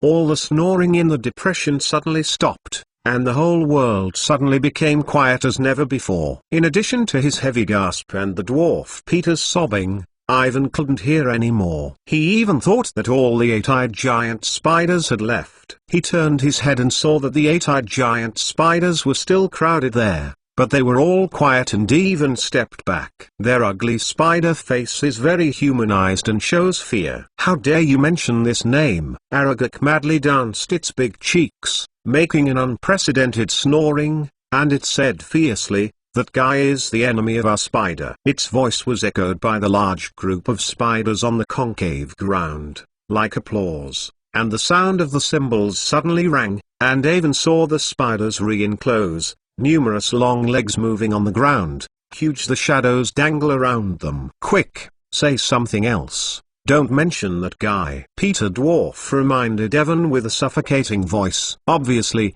Aragog thought so too. It changed a topic and said to Ivan, "Hagrid's friend, what did you come to our concave land?" "I followed this guy and accidentally came here. He was an evil black wizard. He planned a despicable plot in the castle." Awen hesitated and continued, "This guy is the life of Voldemort." Hearing the name, the little dwarf Peter twitched. "Voldemort?" Aragog repeated slowly. It didn't seem to have any special reaction. It said slowly, "I heard the name. 5 years ago, this wizard sent people to contact. You humans are going on a war at the time. He asked us to join his camp, but I refused him. I am not interested in the war of the wizards. Although my children are very urgent to follow this wizard, Voldemort give them a very generous reward. When I heard Voldemort, the 8-eyed giant spiders around them became obviously more excited. They all seemed to recall the promises of Voldemort in those years, the promises that they simply could not refuse. As long as they loyal to Voldemort, they can get fresh human flesh as food. To be continued. Chapter 162 Arrogance Lair. Evan silently looked at the 8-eyed giant spiders that were suddenly excited around. These guys were really pure dark creatures. He didn't know what Voldemort had promised them, and they were able to make them excited, but certainly not a good thing. Although Aragog is still talking, but seeing the spiders who are gradually gathering from all sides and feeling more and more excited, Ivan does not want to continue to discuss on this topic. 5 years ago, my children suggested me many times. They advised me to join Voldemort's camp. Even if the reward he give is really exciting, I don't want to get involved in your human dispute. I know that Hagrid is against it. Voldemort. Aragog seemed to be tired, and it slowly returned to his hemispherical cobweb. However, the spiders around the depression were still moving slowly and inch by inch to Avon and the little dwarf Peter. "Well, I think." Hearing the leaves on the ground behind him, Ivan hurried to Aragog. "I should go too." "Thank you for your help, Aragog. I will say this with Hagrid." "Something." "Go," Aragog said. "I don't think it's best." Ivan's heart slammed into it. and the worst result was expected. Aragog did not intend to let them go. He slowly receded, and there were so many eight-eyed giant spiders around him that he couldn't be their opponent. He quickly glanced at the little dwarf Peter if the guy could use the evil black magic that caused the violent explosion again. Maybe there is still a chance. The little dwarf Peter fell to the ground. His body trembled uncontrollably, because his blood was too much. His skin was pale and he could not see the slightest blood. In his current state, don't say that he will continue to fight, cast magic, or even stand up. Really? An uncompromising waste. Ivan clenched his wand in his hand, and now the little dwarf Peter, don't say to be a combat force. It will be a burden when you fight it.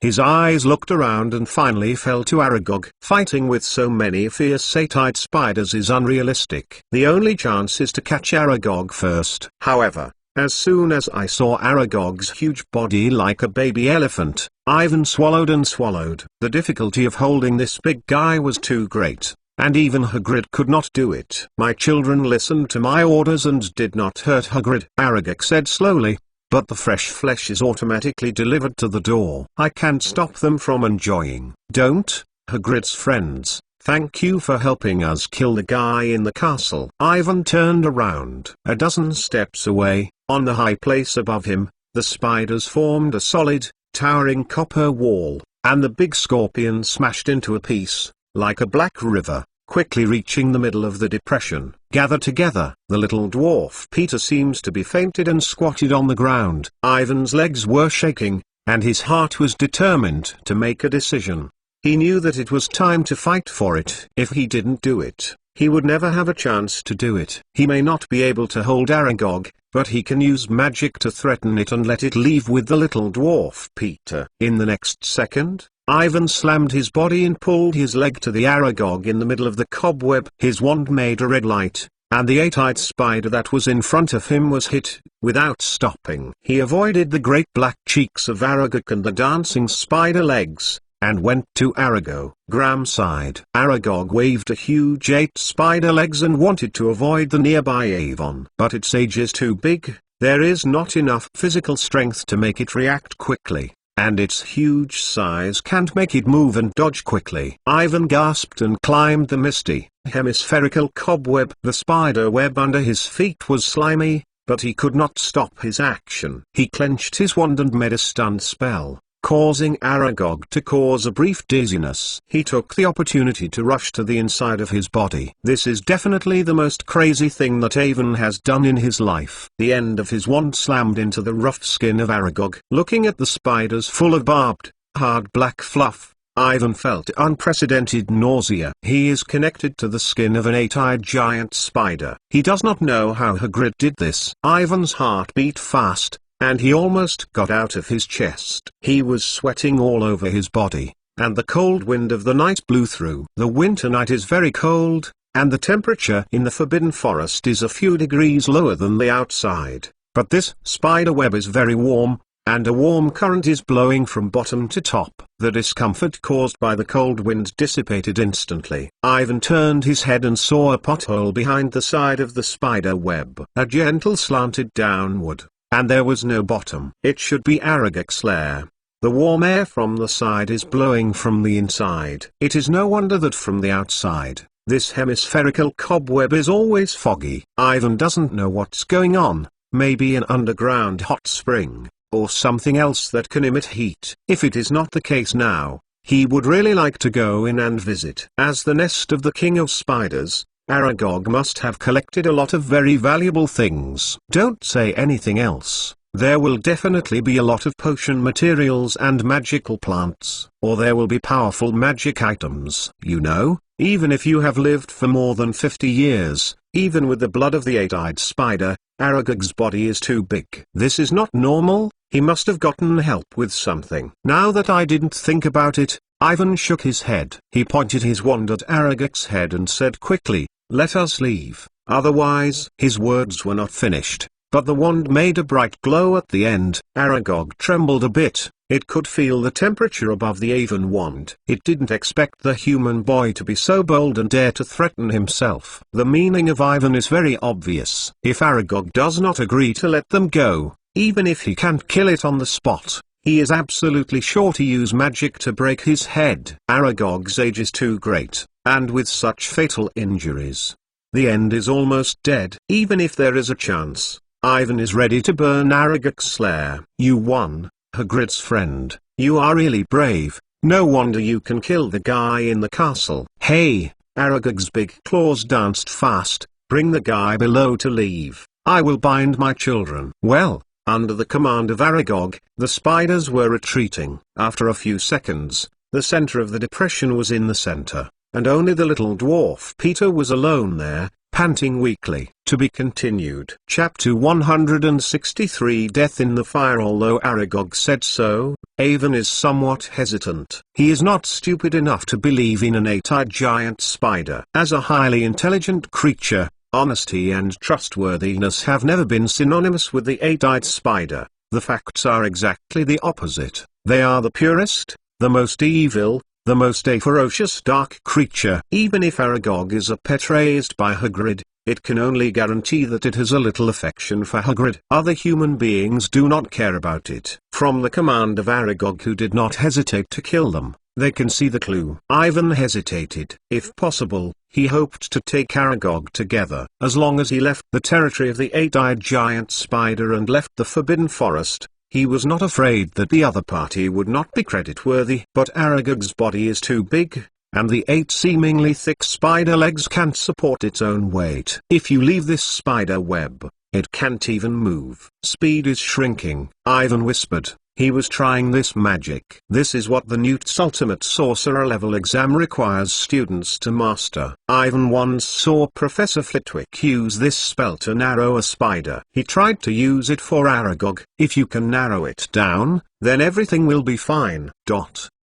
I don't know if I didn't master this spellcasting technique, or Aragog is immune to this magic. In short, his magic did not work. Seeing what Evan did, the spiders around the depression screamed with anger, countless pairs of hateful eyes, shining on those ugly black heads. Hagrid's friend Aragog's voice carries a hint of resentment. Don't make useless attempts. I will not hurt you because of respect for Hagrid, but don't come here to bother us. Our spiders like dark and silent. Well, I hope you can talk and count. Ivan tried a few other spells, and it didn't work. It seems that in addition to the powerful attacking magic, Aragog's hard shell and huge body make it can immunize most spells. I can't continue to delay. It's night. No one knows that I came here. The rescue in the castle couldn't be reached in a short time, and the situation of the little dwarf Peter seems to be getting worse. He simply wrapped his right hand and couldn't stop it. Exudation of blood, constantly tossing constantly,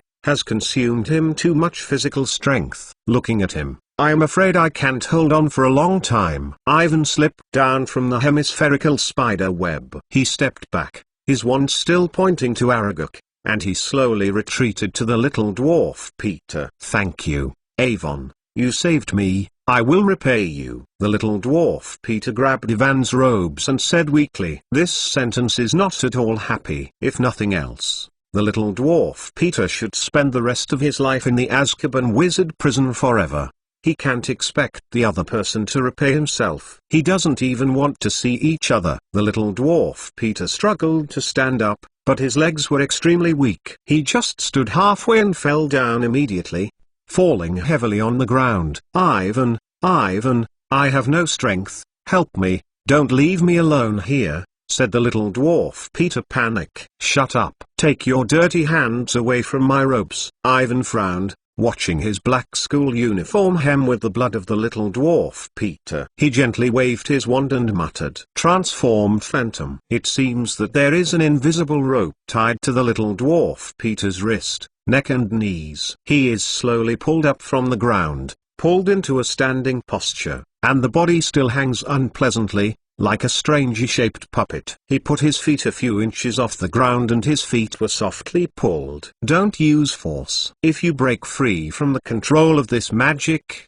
I won't take care of you again, Ivan warned. And he was also weak. There are so many things happening tonight. He just wants to go back and take a good sleep. Surrounded by hundreds of giant eight-eyed spiders, Evan slowly left the depression with the little dwarf Peter, and he noticed that the number of spiders around him seemed to be increasing. After getting the news, the spiders who were eating out were gradually coming back. They huddled together, making a squeaky, fierce black eye staring at Ivan and the little dwarf Peter, and Evan could even hear a sound similar to a swallow. Fresh human flesh, the temptation to them is too great. Fortunately, they all obeyed Arrogance orders and did not launch an attack. In the middle of the depression, Aragog still stays on the misty giant spider web. The big scorpions slowly join together. It seems to be staring at Ivan tightly. The 8 eyes covered by white are like I can clearly see that Ivan has made every move. Then, it began to slowly retreat back into his lair. In the of the depression, the road leading to it is filled with other 8-eyed spiders. Ivan left the dwarf with the little dwarf Peter. They climbed the edge of the wide concave land. He saw the trees again. Aragog and the other 8-eyed giant spiders were disappearing from his eyes. Ivan just breathed a sigh of relief and heard the low snoring of Aragog, which came from the deep bottom of the nest. Kill them. When I heard the command of Aragog, all the 8-eyed giant spiders immediately became violent, and they could not wait to rush, like a raging black river, with the roar of death, rushed straight to Ivan. Damn, this old guy really doesn't talk about credit. Ivan couldn't think about it. In the scream of the little dwarf Peter, he hurriedly pointed his wand at the leaves on the ground and shouted, "Flame!" A red flame emerged from the end of his wand, instantly igniting the yellow, dry leaves. After more than 50 years of accumulation by the 8-eyed giant spiders, no one knows how many leaves are in the pit. They pile up one layer at a time, dry, corrode, and dissipate, leaving some grass fibers that are very easy to burn. Under the influence of these leaves, Ivan's magic has achieved amazing results. Aragog's lair, the holy land of the 8-eyed giant spider, turned into a burning fire pit in an instant, and the thundering flame was 20 feet high. The amazing heat wave hit the face, and the 8-eyed giant spider in the concave land made a screaming voice. It is not the usual snoring, but the screams from the depths of the soul. The little dwarf Peter looked pale and looked at everything that happened in front of him. He looked at hundreds of 8-eyed spiders burnt by fire. He suddenly felt the same as the Dark Lord from the thin black-haired boy in front of him. Fear, horror. At this moment, Ivan is of death. To be continued. Chapter 164 Death of the Wormtail. The fire in the concave land burns more and more. The red and black flames follow the leaves of the from top to bottom, passing from the outermost side of the edge to the center position, swallowing everything touched. The leaves and the worms of the 8-eyed spider are burned by flaming ash, and the ash is flying like a door that is slowly opening. There was a loud, shrill scream in the fire pit. Just to stop Ivan from returning to Aragog, there were a lot of 8-eyed giant spiders, and they were desperately fleeing around. Ivan stood on the edge of the fire pit and looked at it all coldly. The picture in front of him caused a great touch on his heart. The hotness of the oncoming, the burnt smell of flesh and blood, and the mourning of the spiders before their death, those sorrows from the depths of hell, let his legs quivering constantly. But Ivan's right hand holding the wand was extremely smooth, and from time to time he made a red glow, and the 8-eyed spider that tried to escape the fire pit was shot back. On the side of the little dwarf Peter opened his mouth and looked at Evan stunned. He seemed to want to say something, hesitated for a long time, and said nothing. For Ivan, he has no idea of a little resistance now. The 8-eyed giant spiders, which were not burnt in the concave ground, were equally frightened and looked at the human boy above. Countless pairs of eyes stared at him, seemingly to imprint Ivan's appearance deep into the soul. Starting today, in addition to the natural enemies, Ivan is destined to become a nightmare for all eight-eyed spiders. They are constantly retreating and gathering at the center of the depression. Ivan heard that Arrogance's voice came from the depths of the nest. The remaining eight-eyed giant spiders began to force the leaves and the soil, blocking the flame with a barrier. The flames in the concave ground are too strong, and Ivan doesn't know if they can succeed. He didn't have time to continue watching. He heard the call of Arrogance. More eight-eyed spiders were drilled out of the forbidden forest, waving sharp spurs and rushing over to them. He hurriedly took them. The little dwarf Peter left. After the emergence of the eight-eyed giant spider closely followed behind them. Although their size is much smaller than the eight-eyed giant spider in the concave fire pit, but the power of those sharp big claws is exactly the same. If you are not careful being knocked down, not dead or hurt. Ivan's wand shines from time to time, flying the nearby spider, and the remaining magic is quickly consumed. But the spiders are coming from all directions, and there seems to be no end. The little dwarf Peter screamed. His face was extremely frightened, blood and sweat almost drenched his entire robe, and the wound that had already begun to solidify began to crack and ooze out. He wants to do something, but he doesn't dare to move, and he doesn't even dare to say anything, for fear of destroying the magic of Avonshee himself. If that is the case, the consequences are simply unimaginable. After about 5 minutes, Ivan is almost unable to hold on. Even if he kills more spiders, it will not help, and there are too many. He insisted on moving forward for a while, then gasped and leaned heavily on the trunk of a banyan tree. The faint radiance at the end of the wand slowly dissipated, and the surroundings plunged into the endless darkness. Save me, I seem to be bitten by a spider, save me, I don't want to die. The scream of the little dwarf Peter passed through the starlight. Ivan seems to see a large-sized eight-eyed spider, which is the size and shape of a small dwarf, is lying on his right leg. He bites his flesh and blood with the grey-black cheeks and pushes him hard. Retreating, the little dwarf Peter's arm clung tightly around the trunk next to him, snoring, and the eight-eyed giant spider behind him smashed his right leg, with a large flesh and blood, and an unpleasant chewing sound in his mouth.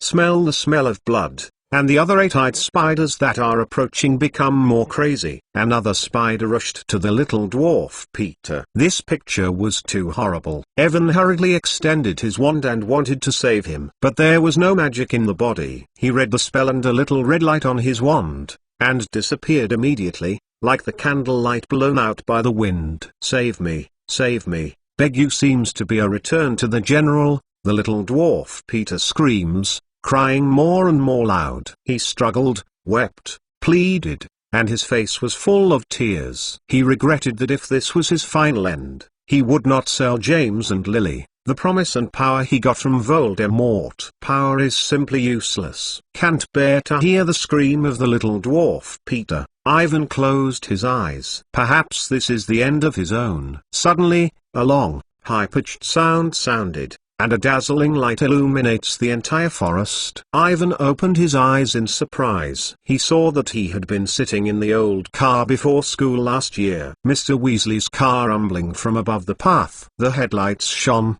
the horn screamed, and the spiders slammed into the side. A few spiders were hit and fell on their backs, and countless long legs danced in the air. With a harsh sound, the car stopped in front of Ivan and the door slammed open. Ivan didn't even think about it. He jumped up and the magic that had already dried up reappeared. His wand made 2 red lights in succession, and he and the spider behind the little dwarf Peter flew. He held the dwarf Peter's left hand, dragged him over to the front seat of the car. They just walked 2 steps forward. The 8-eyed giant spider that had just bitten the little dwarf Peter's right leg suddenly rushed out from the shadow. The big scorpion bitten Peter again, and the front legs were surrounded by the waist. He hugged him tightly. Ivan and the 8-eyed giant spider, the 2 of them on the body of the little dwarf Peter, began a disparity in power. As for the little dwarf Peter, he has already fainted because of the pain. The muscles on my face are still twisting. Ivan pulled out his wand hard and pointed at the spider behind the little dwarf Peter. After trying it for a few times, he didn't succeed in making a spell. Suddenly, the little dwarf Peter woke up again. His pupil was wide open with fear. His eyes sliding from the face of Ivan, looking at the more and more eight-eyed spiders around. They are gradually coming over, always ready to attack themselves and Ivan, looking at the firm expression on the boy's face. The little dwarf Peter once again remembered the childhood Sirius Black, his best friend. Black just said that if he did not sell James and Lily to Voldemort, he would be willing to die for himself. If Black is here, he will certainly be like Ivan, hold on to himself and let go. If you didn't sell James and Lily in the past, how good would it be? The little dwarf Peter closed his eyes, and the tears flowed out again, because the painful and distorted face flashed a trace of regret and determination. The next second, he violently broke away from Ivan, who watched the boy fly too far into the car because he was too hard. The little dwarf Peter, with a little bit of remorse in his heart, was dragged by the spider behind him into the eight-eyed spider. The car engine rang. It started with Ivan, knocking down more spiders coming close. Through the defiled window, Evan saw that the figure of the little dwarf Peter disappeared. The spiders made a triumphant loud snoring. He knew what it meant, and the wormtail died. To be continued. Chapter 165. Two patron saints. Time returned more than an hour before Hogwarts spanned the edge of the forest. After the violent explosion, Harry and Hermione climbed hard from the ground, and the huge impact of the explosion made them feel sore. Ivan had already chased the little dwarf Peter into the Forbidden Forest. Only two of them were here. Ron and Sirius Black fainted to the ground, and Black was bleeding. What should we do? Hermione said desperately, and she looked at the Forbidden Forest uneasy. Ivan chased the guy and ran in. We have to get the two of them into the castle first. Sirius needs treatment, and then tell who to save Avon. Harry said quickly, pulling his hair away from his eyes. Then he saw the Dementors approaching. Almost instantaneously, the center of the field became foggy and the temperature plummeted. Harry felt like he was entering a cold store, and the fog blurted his view. He saw more and more Dementors used in the darkness of all directions. They seemed to find Sirius Black. They were excited, and the rotting limbs stretched out from the worn black robes. They are surrounded. Hermione raised her wand and tried to summon a patron saint. The end of her wand made a burst of white light, but it could not be formed. There are so many Dementors, and the superimposed fear is about to condense into substance. Hermione couldn't think of anything happy in her mind. She was worried about Ivan. He went to chase the little dwarf Peter alone. What should happen if something happened? In the Forbidden Forest at night, there are many hidden dangers. She thought of her only experience of entering the Forbidden Forest on a night. She entered the first grade with Hagrid, Harry, and Malfoy. She saw the killed unicorn and Voldemort inside. Thinking of Voldemort, a little light at the end of Hermione's wand disappeared instantly. Hermione, think about something happy. Harry yelled and raised his wand. He squinted in anger and wanted to see more clearly. The Dementor's influence on him is much larger than that of ordinary people. Harry shook his head to get rid of the faint scream that had begun in his mind. He tried to think about the most pleasing thing. I want to live with the Godfather. I have to leave the Dursley family! Exclamation mark. Harry forced himself to think of Sirius, just Sirius. Call the gods guard. He began to sing loudly, call the gods to guard, call the gods to guard. Blake, who was lying behind him, shook a little, rolled over and lay on the ground, motionless, on his body, pale as if he was dead. Harry looked at him distressed, thinking, he would be fine, he was going to live with him. Call the gods guard. He shouted. Hermione, help me. Call the guard. Call the guards. Harry heard Hermione's whisper. The Dementors approached. Less than 10 feet from them, they formed a solid wall around Harry and Hermione, and they were getting closer and closer. Calling the guards. Harry yelled, trying to stop the screams in his ears. His wand burst into a silvery light and swayed in front of him like a fog. There are too many Dementors, and this weak resistance does not work at all. Harry felt Hermione plop and fell to his side. He has only one person, and he is completely alone. He can't let the Dementors get close to Black. He has to drive them away and drive away the monsters. Call the gods to guard. Harry was kneeling on the floor, his knees touching the cold grass. The fog made his eyes blurred, and the unpleasant memories flashed in his mind. Harry tried not to think about these things. He tried to remember that Sirius was innocent and he was innocent. Everyone will be fine. Professor Lupin will return safely. Ron will gradually come over. Ivan will succeed in catching the little dwarf Peter, and he will live with Sirius. Calling the guards. Harry gasped hard and shouted with all his strength. At the end of his wand, white light shone, and with the glimmer of his unformed patron saint, Harry saw a Dementor stop, just near him. It was watching Black behind Harry. It couldn't pass through the silver fog that Harry had, and the hand of a slender dead man slipped under the grey-black cloak. This hand made a posture, as if to open the patron saint. "No, don't." Harry gasped. "You can't hurt him. He is innocent." Call the gods. He could feel that the Dementors were observing him, and he could hear the breath of their breath, which was blowing around him like a harmful wind. The guy closest to him seems to be examining him, then it raises two rotten hands and slowly puts down its headscarf. It was exactly the same as Harry who saw the Dementor on the Quidditch field. There was only a thin, crusted grey skin where there should be eyes. This layer of knotty, monotonously on the empty eye. Below the eye is a mouth, or more accurately a hole with no shape, sucking the air with a roaring sound before death. With this burst of air, Harry felt his soul to be sucked in. He is full of horror, and the portrait is to be smashed, neither moving nor speaking. The next second, his patron saint flashed and went out. The thick fog of white made him completely invisible. He struggled to get up and he had to fight. Call the gods guard. In the place where Harry could not see, in the distance, he heard the familiar scream, the voice before the mother died. Harry gasped heavily, and he fumbled for Sirius in the fog. He found the arm of Sirius, and he held him tightly. He couldn't let the Dementors take Sirius away. Suddenly, a pair of strong, cold, wet hands suddenly caught Harry's neck. The Dementor in front of him forced him to look up. Harry could feel its breath. He understood the other's thoughts, and it had to solve it first. With a rancid breath, Harry heard his mother screaming in his ear, and finally, he would hear her last voice before dying. She is calling her name. This is the last sentence of his mother before he died. The fog was drowning him completely. Harry knew he was going to die. He was going to see his mother. He was going to reunite with his parents. In the next second,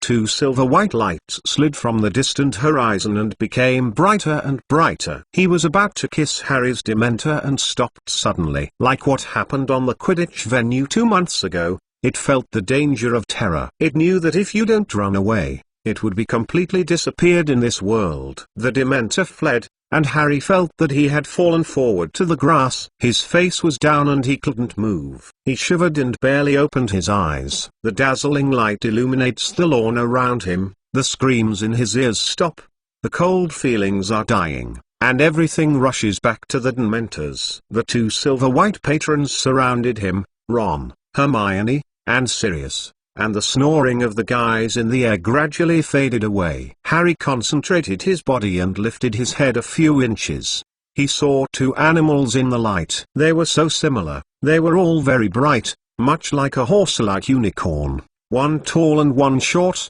and one with a thick pointed corner. The other is incomparably pure and looks like it is. They circled around themselves and flew back into the castle.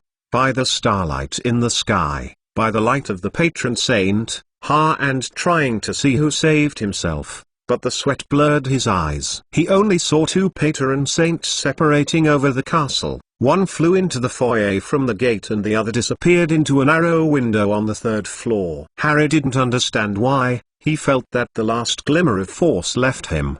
His head hit the ground and fainted. To be continued. Chapter 166. Dialogue in the ward. When Avon woke up, he found himself back to the school hospital. He was lying on the bed yesterday, and his body was very painful. The bones seemed to split.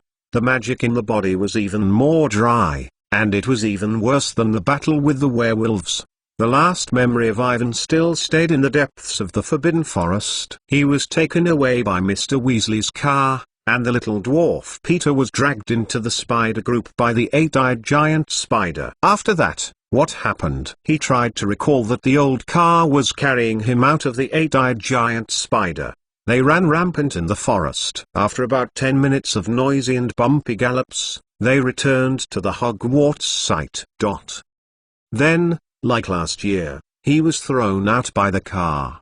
Before fainting, he seemed to see a man coming over to himself. The figure seemed to be Professor Snape. Ivan shook his head and looked up and looked around. The light in the ward was very dark. On the bed next to him, Ron was lying there, his body covered with thick bedding, only red hair exposed. In the corner of the ward, Harry and Hermione were arguing with Mrs. Pomfrey, and Avon seemed to hear words like her name, injury, and the like. They immediately found that Ivan woke up and hurried over. Harry and Hermione came up and hugged with Ivan, and their faces were full of joy, especially Hermione. Her eyes were red and whispering, and she could see that she was very worried about Ivan. "Ivan, you just got in by Professor Snape, I thought." "I'm fine, Hermione." Ivan patted her shoulder comfortably, but the girl blushes and hugs him tightly, as if afraid to lose him. "Well, children, Ivan has woke up,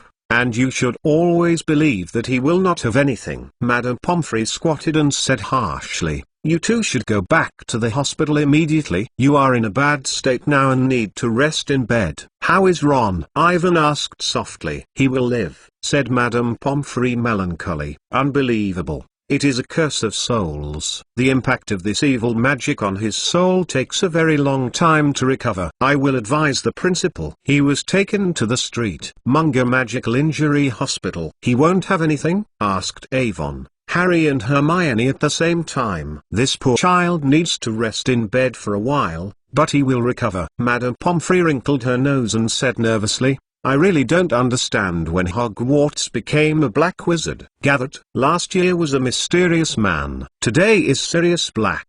Who knows who will be next year?" Ivan would like to tell her that next year may be a small Batty Crouch. He didn't know how accurate the curse of Madame Pomfrey was, as long as it wasn't as accurate as Professor Billy Trelawney. She told her to be careful about the spider in the first divination class, and then he actually met the spider, or at the most critical moment. "Right, Sirius." Harry seemed to think of something. He asked quickly, "Where is he? Why didn't I see him?" "It is also said that, of course, it is being held up, and it is locked upstairs," Mrs. Pomfrey said uneasily. "I just showed him the injury and it was very badly hurt, but it will slowly recover. However, I think he should not need treatment. Those dementors." "Sirius is innocent, we have proved this. Everything is." Harry had not finished, and she heard Mrs. Pomfrey continue to say, yeah, if, more than a decade ago, someone told me that black would become what it is today, I am no matter what, I don't believe it. He always mixes with that Potter. They are the most popular boys on campus. They are very good,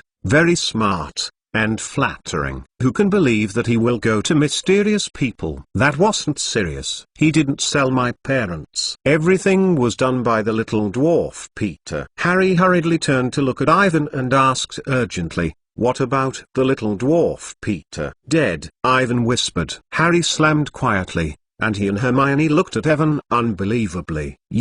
What do you say? How could he die?" Harry closed his eyes and shuddered. "He is dead. What should Sirius do?" Looking at Harry, pale, Ivan slowly shook his head. "Well, that's what the principal and the Ministry of Magic should consider." Madame Pomfrey looked at Harry uncomfortably. "You two must go back to bed immediately, especially you, Harry. I listened to you. Professor Snape sent it. Those dementors are even ready to kiss," Mrs. Pomfrey said, forcing Harry and Hermione to force them back to the hospital bed. Then she gave each person a few pieces of chocolate and turned back to her office. No one spoke in the dark ward. Harry and Hermione were still immersed in the shocking news of the death of the little dwarf Peter. They didn't know what was going on in the Forbidden Forest. It would be so serious that Peter would die. After a moment of silence, Ivan told them about what happened in the Forbidden Forest. Harry and Hermione listened quietly to his narrative, and heard that Ivan had a small elephant-sized Aragog and thousands. When the eight-eyed spider was besieged, it was terrible. Remember? Hermione whispered. We heard Hagrid say Aragog last year. 50 years ago, people misunderstood that it came out of the Chamber of Secrets and killed Myrtle. Hagrid therefore was fired. Time has passed so long. I thought this spider has already died. It not only did not die, but also progeny in the Forbidden Forest. No one knows how many eight-eye spiders are in the Forbidden Forest, so a large forest is their territory. Ivan continued, I dare say Hagrid must have thought that Aragog would not hurt his friends. Hagrid's problem is here. He always thinks that the monster is not as bad as people's fiction. Harry clenched his fist. The eight-eyed spider kills the little dwarf Peter, which is the price he deserves. But Sirius, I can tell why. For the death of the little dwarf Peter, Harry didn't feel happy at all. He was worried about Sirius Black and then thought of his parents. Tonight, when they see the death of the traitors who sold them to Voldemort, will they be happy? The conversation between Ivan and Hermione continued, and Harry blinked. He reached out and wiped the tears from his eyes. He heard Hermione say that they had encountered the Dementors. Hermione had already fainted, but he clearly saw the two silver patrons. The two patrons who saved them in the hands of the Dementors looked like they were. Who will call these two patrons? Will it be his father and mother? Then he thought of Sirius Black, and Madame Pomfrey had just said that he was locked upstairs. He had to save him. If it was too late, it would be too late. Just as Harry made up his mind, the door to the ward was opened, and there was a calm Professor Dumbledore who had just returned from the Ministry of Magic. To be continued. Chapter 167. Past time. Seeing Dumbledore, Harry and Hermione snorted and hurriedly spoke. Professor Black is being shackled. We saw the little dwarf Peter. He is Ron's rat, in the foyer. He said everything. Little dwarf Peter took control of Ron. He framed Professor Lupin last night and is still preparing today. The little dwarf Peter is dead, and he is in the Forbidden Forest by those eight-eyed giant spiders. Dumbledore raised his hand to stop Harry and Hermione's unpredictable explanation. His light blue eyes looked at Evan carefully through his semicircular glasses. I already know what you said. Please listen to me now. I ask you not to interrupt me, because there is very little time. Connolly and Ray have come to Hogwarts. They are always able to arrive at the castle. Dumbledore said calmly, in fact, you performed very well this evening. But we have no evidence to prove that Black is innocent, except for your words. And the words of the 4 12 or 3-year-old wizards can't convince anyone. But the little dwarf Peter. 12 years ago, witnesses across the street swear that they saw Sirius Black kill the little dwarf Peter. And I have provided evidence to the Ministry of Magic that Sirius is a secret person of the Porters. The little dwarf Peter didn't die at the time, Professor. We can prove this. His body is still in the Forbidden Forest, in the eight-eyed giant spider territory. It's too late, Avon. Wait until we find Peter's body. Everything is too late. Dumbledore turned to Avon. We don't have time. The Dementors have made a request, and the Ministry of Magic agrees, directly to Black. Carry out the final execution. But, without the little dwarf Peter, we have no way to overthrow the judgment against Sirius. Nor can we stop the Dementors. No one will believe in Black. But you believe in us. Yes, I believe in you. Dumbledore said quietly. But I have no power. I can't order others to see the truth, or overthrow the ministry. Hearing this sentence, Harry and Hermione suddenly became pale, especially Harry. He stared at Dumbledore's serious face and felt that the ground beneath his feet seemed to fall apart. He has become accustomed to the idea that Dumbledore can solve any problem. Just now, when I heard that Avon said that the little dwarf Peter was dead, he had expected Dumbledore to come up with a solution to the problem out of thin air, but no final hope was shattered. Ivan didn't talk, looking at the calm Dumbledore. He knew that the other side would definitely have a way to make up, or else it would not have appeared all the time tonight. In fact, We are not without opportunities. What we need now is— Dumbledore looked at Ivan and said slowly, "More time." "More time?" Harry repeated, his expression confused, not knowing what Dumbledore meant. Evan suddenly thought that it was Hermione's time converter. It turns out that it is no wonder that he always feels weird tonight. From the moment Harry and Hermione rushed into Professor Lupin's office, history has changed. He met Harry and Hermione from the future in normal time flow.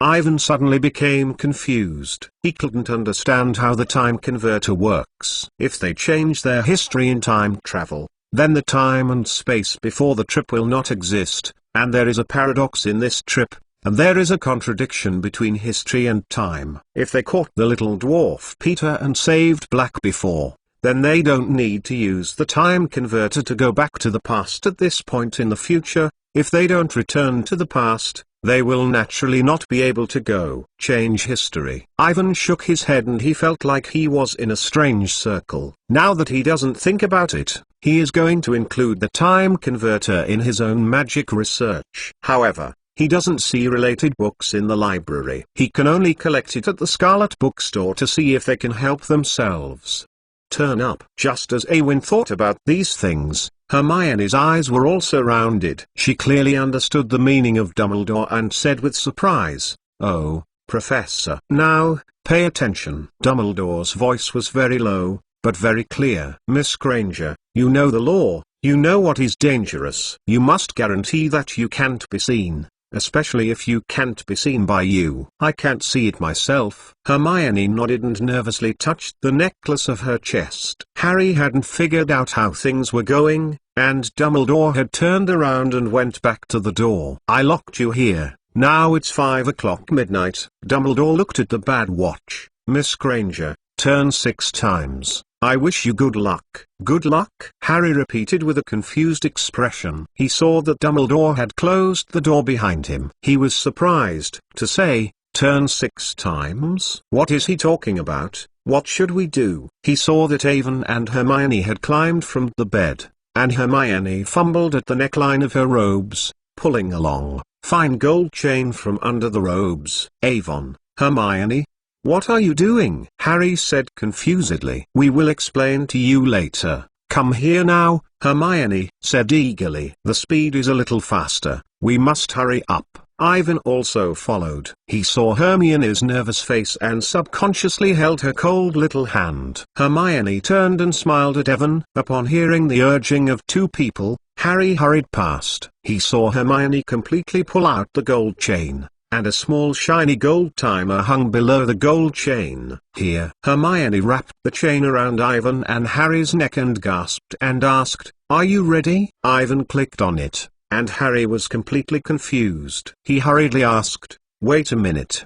What are we going to do?" When he hadn't finished speaking, he saw Hermione turn the timer 6 times. The next second, the dark ward is gone. Harry felt like he was flying fast and flying backwards. There are all kinds of fuzzy clouds and shapes in front of you, and there is something in the ear that is pounding. He wanted to scream, but he couldn't hear his voice. Then he felt that his feet touched the solid land. Everything was focused. He stood beside Ivan and Hermione, standing in the front hall of no one. Bright. The sun shines from the open front door to the floor. Harry was surprised to see the familiar scene round him. He didn't understand why he was still at midnight, and now it is daytime. What did Hermione and Awin do? "What's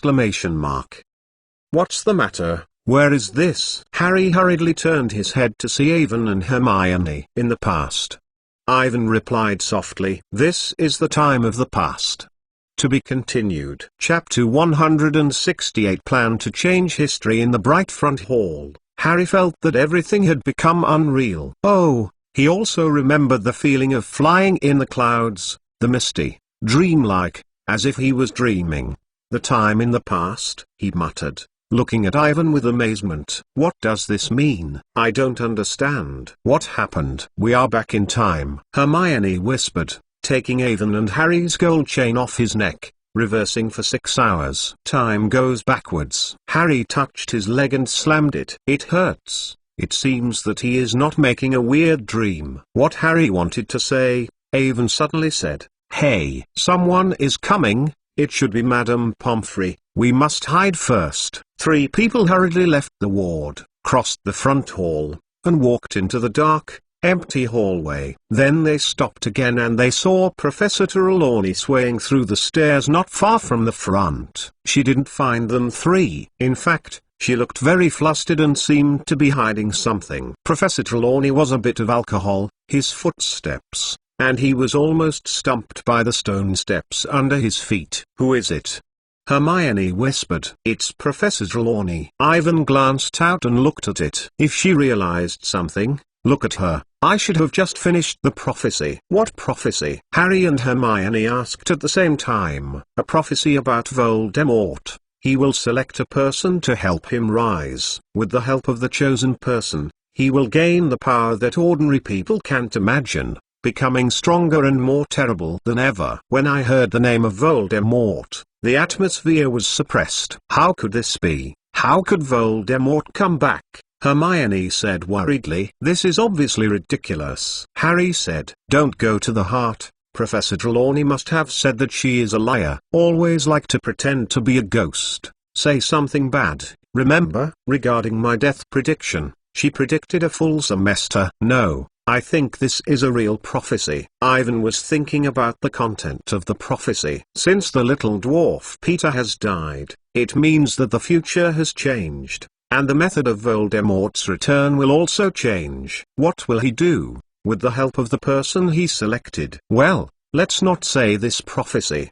There are so many strange things happening today, more than I have added in the past 6 months." Harry turned and looked at Hermione, eagerly asked, "I can't believe it. Until now, we actually went back to the past." "Hermione, where did you get the timer?" "This is called a time converter, Harry," Hermione whispered. "On the first day we came back, I got it from Professor McGonagall. I used it all year round to catch up with all the classes. No one except me and Ivan knows that Professor McGonagall wants me to swear not to tell anyone. She has to write various letters to the Ministry of Magic so that I can have a time converter. She must tell them, I am model student, and I will never use it for anything other than learning. I have been turning it back every hour, which is why I can take several courses at the same time. Understand?" Upon hearing Hermione's explanation, Harry nodded and hurriedly shook his head. "What should we do now?" "I don't know what Dumbledore wants us to do. Why did he tell us to go back 6 hours? How does this help Sirius?" Hermione turned and looked at Ewen's dark face,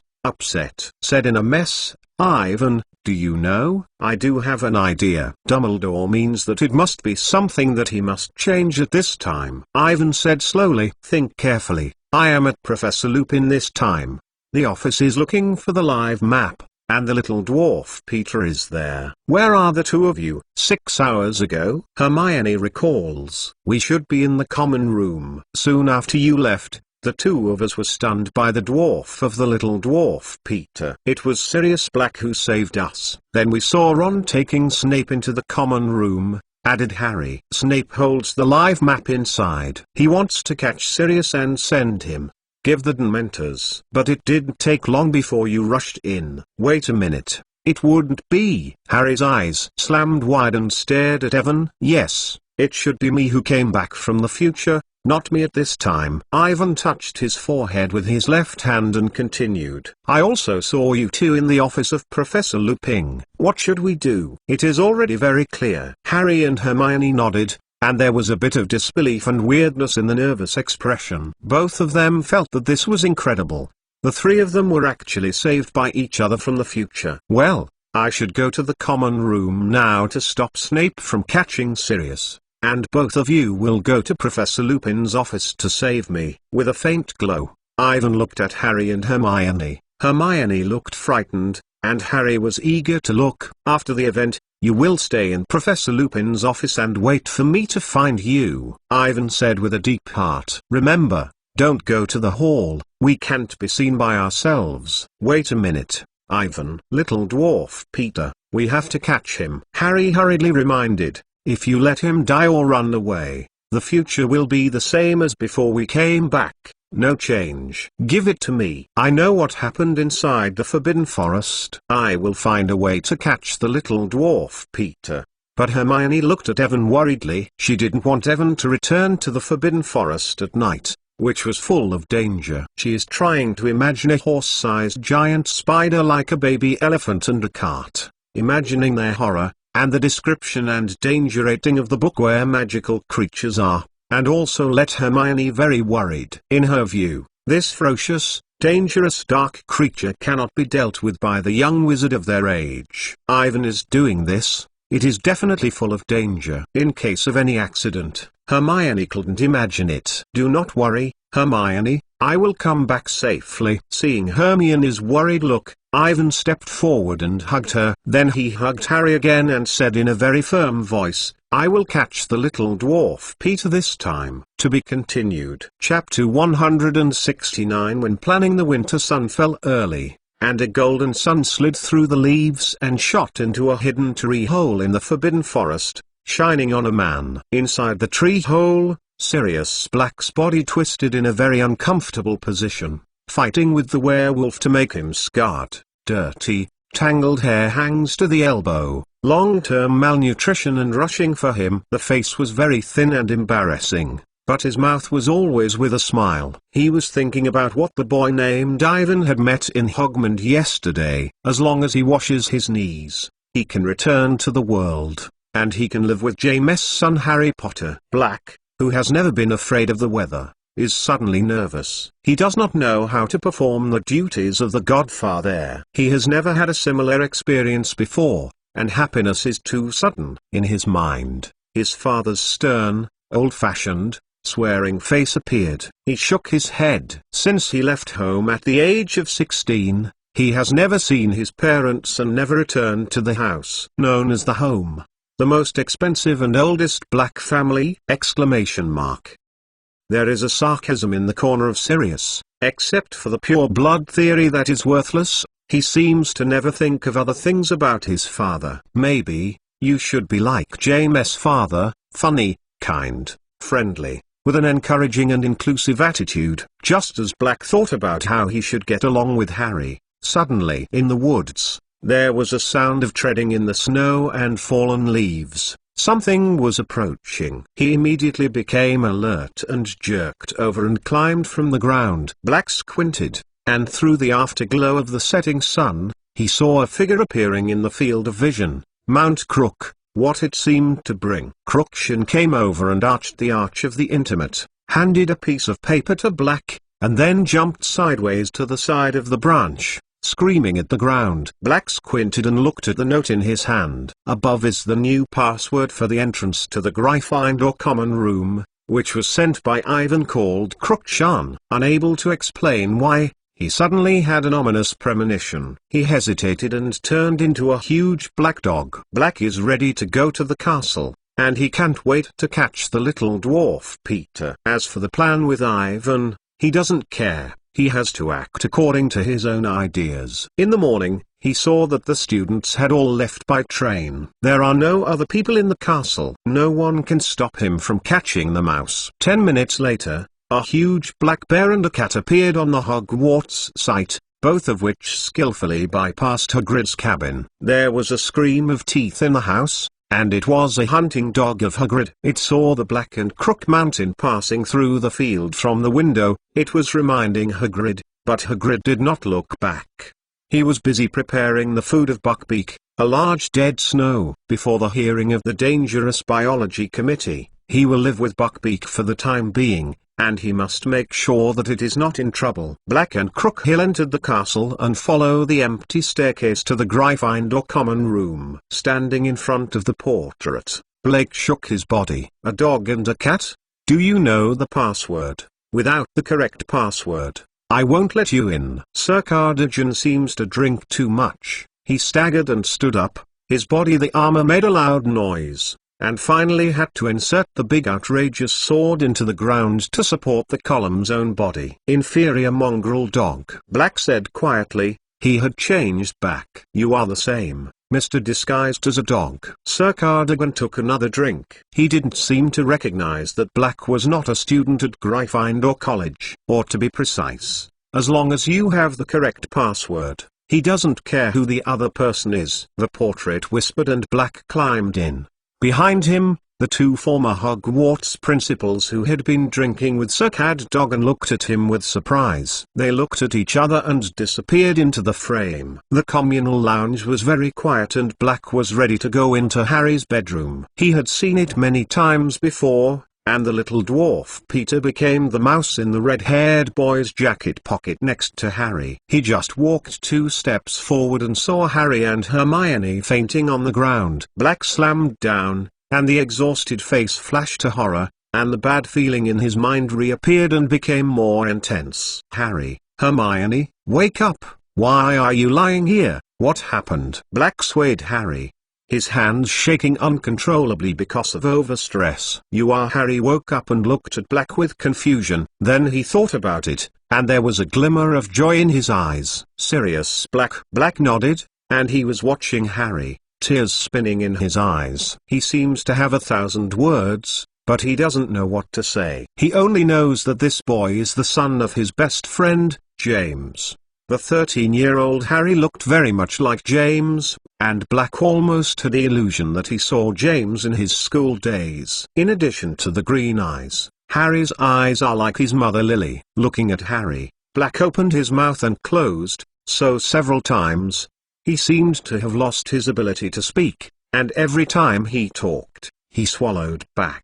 "Oh, Mr. Black, Sirius." Hermione's voice suddenly passed over, and she said timidly, "Can I call you that?" Black heard this name really shocked. He stared at Hermione as if he had forgotten this. Someone would talk to him politely. "You shouldn't be here now, you will be discovered." Yes. Harry seemed to have just remembered that there was such a thing. He hurriedly climbed up from the ground and said quickly, "I heard Ivan said, you should come here again at 8 in the evening, if you are by other people." "I don't care. I don't care to be discovered." Black's voice was extremely hoarse. "Where is the mouse? Where is the little dwarf Peter?" Harry and Hermione hurriedly looked at each other and looked at each other in panic. They suddenly found out that they didn't know where the little dwarf Peter was. He should be with Ron. Ron had just stunned them with a stun spell, and then with the little dwarf Peter. I didn't know where to go. They are definitely planning a plot,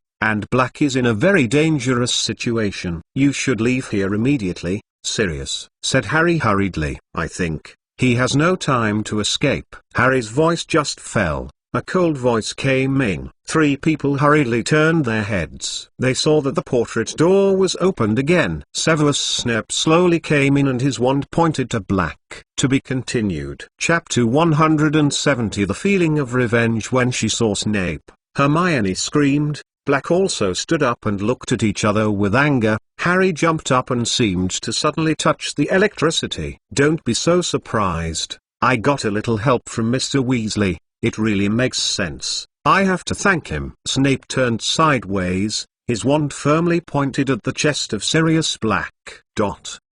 On his side, Ron walked into the common room with no expression, his eyes staring at Harry, Hermione and Sirius Black. Harry and Hermione couldn't believe it. They looked at Ron with a heartache.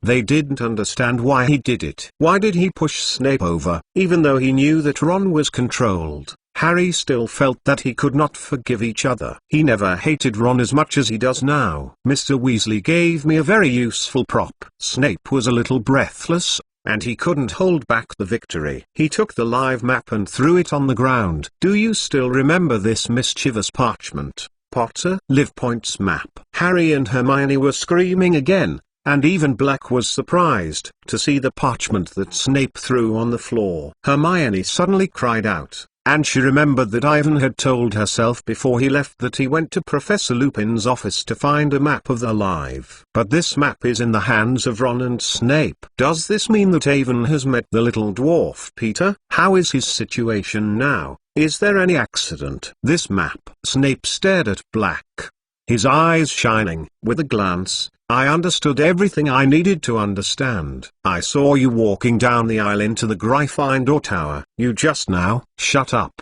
Snot. Blake looked at Snape violently, and it was possible to rush at any time. Why are you at Hogwarts? Obviously, when you were imprisoned in Azkaban for murder, I have become a professor, a potion class professor. Snape looked at Black, his eyes glowing fiercely. When we were, who can think of this situation after 10 years? However, I have to say that for you to murder Jambit and the little dwarf Peter, although many people are very surprised, but I am a little bit not surprisingly. After all, in the student days, you have shown the potential to be a murderer. That's what you deserve. Black held his fist and sneered. You always sneaked around and looked around, wondering what we were doing, so I hope we can get rid of it. So I will scream. The shack method tells you to let you follow Lupin and see one at a time. I still remember that day, when James rescued you. You even scared your pants. Shut up, Snape shouted, a few sparks at the end of his wand. Afraid to recall the anecdotes of the student era? Black looked at Snape disdainfully. You are still the same as before, Snot. James shouldn't save you that year. He is not saving me, but is saving yourself. Snape's expression was distorted, his breathing became so fast. Look at what the werewolf did, attacking his students. You, the despicable guy. Lupin won't do that kind of thing. Black screamed and rushed to Snape, but Snape's conjac pointed straight into Black's eyes. They glared at each other and couldn't judge who had deeper hatred on their faces. Professor Lupin is innocent, and Sirius is innocent, Harry shouted, and he took a step and stopped between Snape and Black. Professor Snape, please believe us. Hermione also said, all this is a little dwarf. Shut up, Potter. Shut up, Granger. Snape spit and said with a squint. You two are already facing the danger of suspending the school temporarily. It's too disreputable. It is guilty. The murderer is also a werewolf. We don't have it all. A little dwarf Peter. Keep silent, Potter. Even if you have been in this life, everything that happened now was a conspiracy. The little dwarf Peter controlled Ron. He was married to Professor Lupin last night, he said eagerly. Shut up, you are a stupid girl, Snape shouted, suddenly madly coming. If Wesley, whose head is empty, can't learn to give him a poor brain, with some protection, anyone can control it. But I don't care. I don't care if he is controlled. Don't care if the werewolf is innocent. I don't care about any conspiracy. I just want to catch Black. I just give him to the Dementors. He yelled in anger, his face twisted, and a few sparks appeared at the end of his wand. The wand still pointed to Black's face. Harry and Hermione took a step back, pale, and didn't know what to say. They had never seen Snape become such a look. The taste of revenge is very sweet, Snape said to Black. I hope that the person who caught you is me. It is time for revenge. As long as I grab the mouse and grab the little dwarf Peter, I will quietly return to Azkaban, even if I stay in it for a lifetime. Azkaban? Snape showed a cold smile. I don't think it's that much trouble. All I need to do is take you out of the castle. The Dementors outside the castle will be very happy to see you, Black.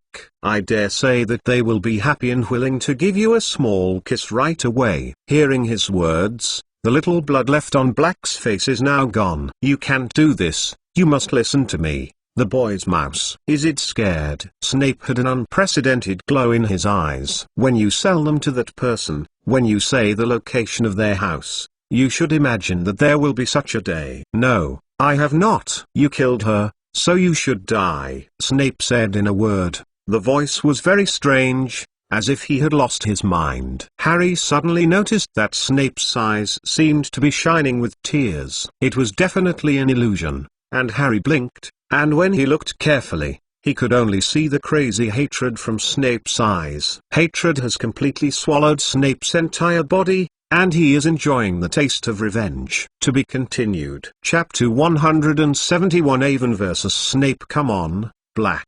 I can't wait to see the Dementors sucking your soul away. The end of Snape's wand was getting brighter, but without waiting for him to release the magic, Harry took another step forward and blocked his wand with his body. Get out of the way, Potter. You have enough trouble, Snape growled. If I didn't save you here. No, Sirius is innocent. He hasn't killed anyone, and he can't hurt me." Harry gasped. "I believe him, we all believe him. It's all Ron's mouse." "He is." "Let's get off, Potter. I don't have time to listen to you talking nonsense," Snape said sharply. "Black has applied magic to both of you. I saw it at a glance. Judging from your current behavior, it should be one kind of black magic. You actually think that Black is innocent?" "I and Hermione didn't have any black magic in the chaos. It was Ron. He is now controlled by the Little Dwarf Peter with the Imperious Curse. Everything is the plot of the Little Dwarf Peter. He planned it all. The Little Dwarf Peter was dead 12 years ago and was killed by Black. Witnesses from a whole street can prove it," Snape said sullenly. "I will say the last time, Potter. From me, let it go." "You are pitiful," Harry yelled. "Just because of the student days, Sirius and my father made a joke to you. You don't even care about the truth," even the little Sirius said. "Shut up. Don't tell me this." Snape screamed loudly and looked even more crazy. "There is a father who has his son, Potter. I just saved your life. You should thank you." "I am. If I kill you, it is your life. You will die like your father sooner or later." "Too arrogant. Do not believe that you have looked away from Black. Now, let go, or else I will force you to let go." Harry didn't move. He seemed to make up his mind and clenched his wand. "Accept your weapon," Harry shouted. "This is not just a single person." There was an explosion in the Gryffindor common room. In an instant, the entire tower seemed to be shaking. A red flash flashed, and Snape was still standing in safety. Before Harry cast his magic, someone was faster than him. His wand flew high in the air and fell on the floor in front of Ron, rolling forward and making a creaking sound. Ron held his wand and looked at Harry without any anger and expression. "Ron." Harry fell to the ground and he looked at Ron with his eyes wide open, his face full of anger. Hermione hurriedly ran to help Harry, and she sobbed in whisper, scared watching Snape and Ron. "Disappointing, Potter. You are even worse than Weasley, whose head is empty. I am really worried about your curse score." Snape glanced at Harry with a pity, his wand realigned. "Black." Snots Black looked at Snape with abhorrence, and he held his fists and was ready to rush. "Goodbye to this world, Black." The next second, Snape's wand ends with a green glow. Black hurried to dodge to the left, and he did not retreat and rushed to Snape. But Snape was quicker and the new spell followed, and Black had to step back and dodge. Hey! Just as Black was dodging the curse, the 3 sofas that had been in the corner suddenly turned and quickly flew over to him. Black was hit hard and flew out of the ground, hit the wall, then slid onto the floor, panting and lying there, looking at Snape angrily. "Your reaction rate has dropped a lot. I originally expected you to hold on for a few more seconds." Snape squinted and looked down at Sirius Black. "Don't be proud. You won't have a chance. You will pay for your past behavior," Snape said indifferently. At the end of his wand he made another spell with a heart-rending light. Just as his magic was about to meet Black, a boy's slightly tender but incomparable voice rang in the common room. "Army body protection." A red light came first, and there seemed to be an invisible wall in front of Black. Snape's magic was bounced back to the side. Everyone turned around in surprise and saw Ivan panting from the entrance to the portrait. Just now he used the spell to save Sirius Black. "Avon!" Harry and Hermione shouted with delight. Ivan nodded to both of them and it seemed that he finally caught up. He glanced at the situation in the common room. Harry and Hermione fell to the ground. The 2 of them were being pointed by Ron with their wands, and the little Sirius Black, who fell to the wall, and Evan's eyes fell to his face. Like Snape in the water, he was looking at himself with a disgusted look. "Professor Snape, you can't hurt Sirius Black. The thing tonight is a conspiracy. Sirius is innocent, all are." "Enough, Mason," Snape screamed. "Before you came, Potter and Granger have told me countless times. Stop telling me what the Little Dwarf Peter is still alive. All 3 of you have been brainwashed by Black, and you don't even know what you are doing." Ivan looked at Snape in surprise. He found that the other person's current state was very wrong. Snape's appearance was not the same at peace. He never imagined in his life that he would see such a distorted expression on Snape's gloomy face. and hatred had blinded his eyes. He seems to be crazy, and he has to catch and kill Sirius Black in desperation. "Professor, shut up, Mason," Snape shouted. "You and Potter are too arrogant. For a long time, you have done too many unruly things. Dumbledore's indulgence has made you enjoy too much the privilege. Look at what you have done since the school. Create a ridiculous newspaper. Think that you can single-handedly catch the basilisk, violate the rules to Hogsmeade, fight the dangerous werewolf, lead friends to danger. And now it's enough to believe in the murder of a dangerous murderer. I will advise the principal to give you a temporary suspension." "I don't care what," Ivan interrupted the other. "We don't have time, and the little dwarf Peter can run away at any time." "Where is he? Where is the despicable coward?" Black growled. "He is in Professor Lupin's office, but he is about to run away. He has to go to the Forbidden Forest. We must stop him. If he leaves the school to protect the magic coverage, he can move in a phantom." Ivan said anxiously. "A little faster, Sirius." When he heard Ivan, Black became a black dog. He rushed out of the common room and jumped aside in 2 steps, avoiding the spell from Snape. "You can't go anywhere, Black," Snape snapped, and there was another spell at the end of his wand.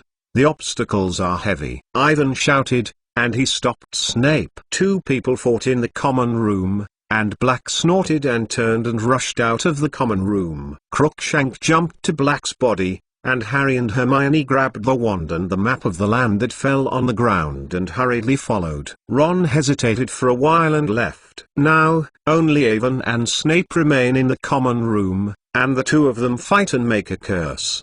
The atmosphere became more and more tense, and Snape was angered to the extreme, and Evan couldn't help but clench his wand. To be continued. Chapter 172 Ivan and Snape's duel. "Let's get off, Mason," Snape said coldly. He quickly waved his wand and didn't slow down at all because Evan was his student. "Sense, Professor, you know very well, Black is innocent." Ivan escaped Snape's curse and shouted, "All the little dwarf Peter is in the sinister. He controlled the sorcerer well. He planned the entire plot." For the cry of Ivan, Snape turned a deaf ear. His eyes filled with vengeance and anger were staring at Black. Black became a huge black dog over Ivan, climbed out from the entrance to the portrait, and Snape rushed to catch up, and immediately stopped, and escaped from Evan's stun spell. Even Mason. Seeing Black's disappearing figure, Snape's face was distorted, and he said with a grin, "I will say the last time, flash off in front of me. Otherwise I will make you regret to stop me." Evan gasped and stopped in front of the entrance to the common room. He took his wand and didn't let it go. He answered Snape with practical action. "Very good," Snape said madly, his face flashing a desperate expression. In his mouth, he quickly recited a spell.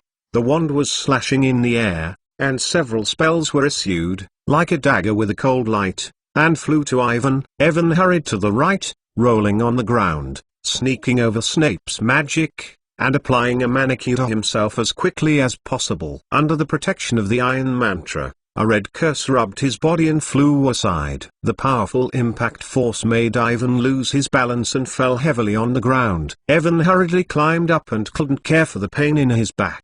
He saw a blue curse ray coming in front of him, and he hurriedly waved his wand to the round wooden table in front of him.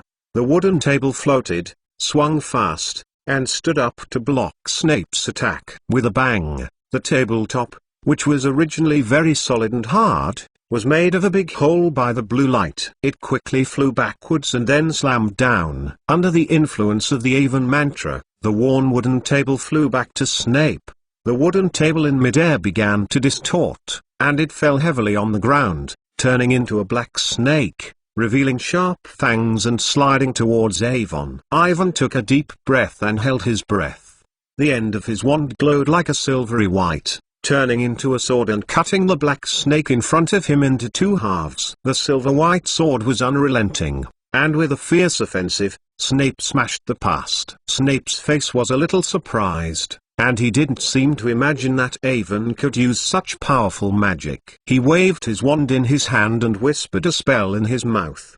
The next second, a semicircular white barrier magic suddenly appeared in front of Snape, and Evan's curse slammed into it, leaving a ripple on the barrier. Ivan looked at the barrier in front of Snape with horror, and the question that had been plagued in their heart tonight was unraveling. Sure enough, it was all done by Snape, in the foyer, to stop the little dwarf Peter from leaving the castle, to protect himself, Harry and Hermione from the evil spell of Peter who could explode evil, and finally fainted. I sent it to the school hospital. Originally, Ivan had hesitation, and now there is no doubt about seeing Snape's white barrier magic. This defensive barrier magic is similar to that of the gods. It should have been created by Snape himself. I have never seen a similar description of magic before. Unlike the Iron Mantra, which forms an invisible wall blocking attack, Snape's magical protective barrier is visible. This barrier has a strong defense, not a magical attack, but a complete absorption. As long as the magic does not exceed the caster itself, the barrier cannot be broken. In addition, the barrier can also prevent others from passing. In the foyer, Avon saw that the little dwarf Peter was bounced back heavily. Snape must have been there at the time, and Avon confirmed that his previous judgment was completely correct. He was convinced that Snape was seen behind the credit. Ivan sighed, and his pains at the time did not seem to be in vain. He risked the escape of the little dwarf Peter. He did not directly use the stun spell to stun Peter. Instead, he deliberately guided him and the little Sirius Black in the mad anger, letting the two of them completely restore the truth. He deliberately gave the little dwarf Peter a chance to defend. The purpose of Ivan's doing this was not only to promise Dumbledore, but to do everything he could to save Ron. The rest was mainly to let Snape know the truth of their year. Snape, who must have been hiding behind the credit, should be clear, and he should know who sold Harry's parents to Voldemort, who killed Lily, the only woman she ever loved in his life. However, Ivan still does not understand Snape's ideas. Since he already knew the truth of the incident, why didn't he come out at the time? Why didn't he stop the little dwarf Peter and let Peter have a chance to escape into the Forbidden Forest? Looking at Professor Snape, whose face was gloomy, Ivan sighed heavily. He didn't know what the other was thinking at the time, but he suddenly had a feeling of sadness. Unable to explain why, he suddenly felt that Professor Snape was very pitiful. Even though he did not spend as much as 12 years in Azkaban like Sirius Black, his heart has not suffered much less than black in the past 12 years. Ivan didn't want to continue playing. He was going to tell Snape all the facts. Besides Harry, he was the one who had the most right to know the truth about Lily's death. But Snape didn't explain to Avon. He took a step forward and still waved his wand and entered the duel. The big snake, which had been cut in half by Ivan, suddenly turned into a black smoke. In a few seconds, the black smoke deformed and solidified, becoming a dense little cobra. They spit in the letter, from all directions. Surrounded by text, Ivan's face was full of sweat, his wand swept, and a round, ring-shaped blue flame appeared, quickly spreading from the center of his soul as the starting point, burning quietly on the floor. With blue the flames touched, and the cobra in front of him turned into black smoke, and the ashes disappeared. This is the magic he learned in the library's banned area, which is very expensive. The cobra in front of Ivan disappeared completely, but the number of new cobras around him increased. He stepped back and fell on the sofa behind him. About 2 seconds later, the sofa under Ivan's buttocks suddenly came alive, and once again changed into a black giant python, which unexpectedly entangled Ivan's body. The giant squatting, opening a big mouth larger than Ivan, from now on, ready to swallow the entire life of Ivan. To be continued. Chapter 173 Contradictory Existence. Just as the giant python was about to meet Avon, it suddenly became a snake-like black belt, automatically wrapped around Avon's neck, wrists and ankles, layer after layer, and tied Avon from head to toe. It's solid. Ivan was tied like a mummy, lying on the ground weakly. I should have done this to you. You and Potter are both the problem, Snape said sullenly. Remember, Mr. Master, before you fight, you need to first understand the strength of each other. Don't try to challenge opponents that you can't beat. This behavior is purely looking for death. Professor, shut up. Sit here quietly before I catch Black.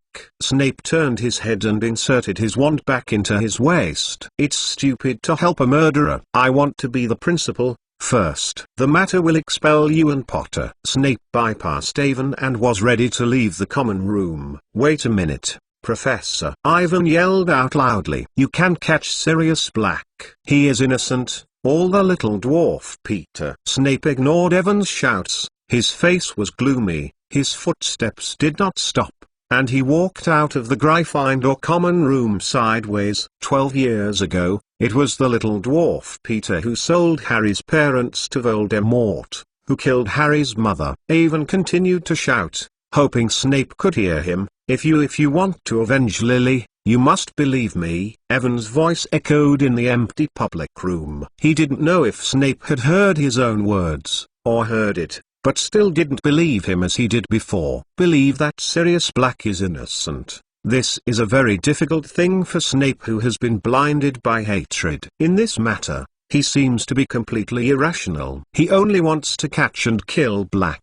Ivan only wants to hear Lily's name and can calm him down. After 3 seconds of time, the footsteps were not heard outside, and Snape seemed to be far away. Just as Ivan gave up his hope, he saw Snape returning again. His wand was again in his hand, his face was gloomy and terrible, and he quickly walked over to Ivan. Repeat what you just said, Mason. Snape looked down at Evan, and he didn't have the slightest feeling in the cold voice. Tell me what happened in the past. If you dare to lie, I will let you pay the price.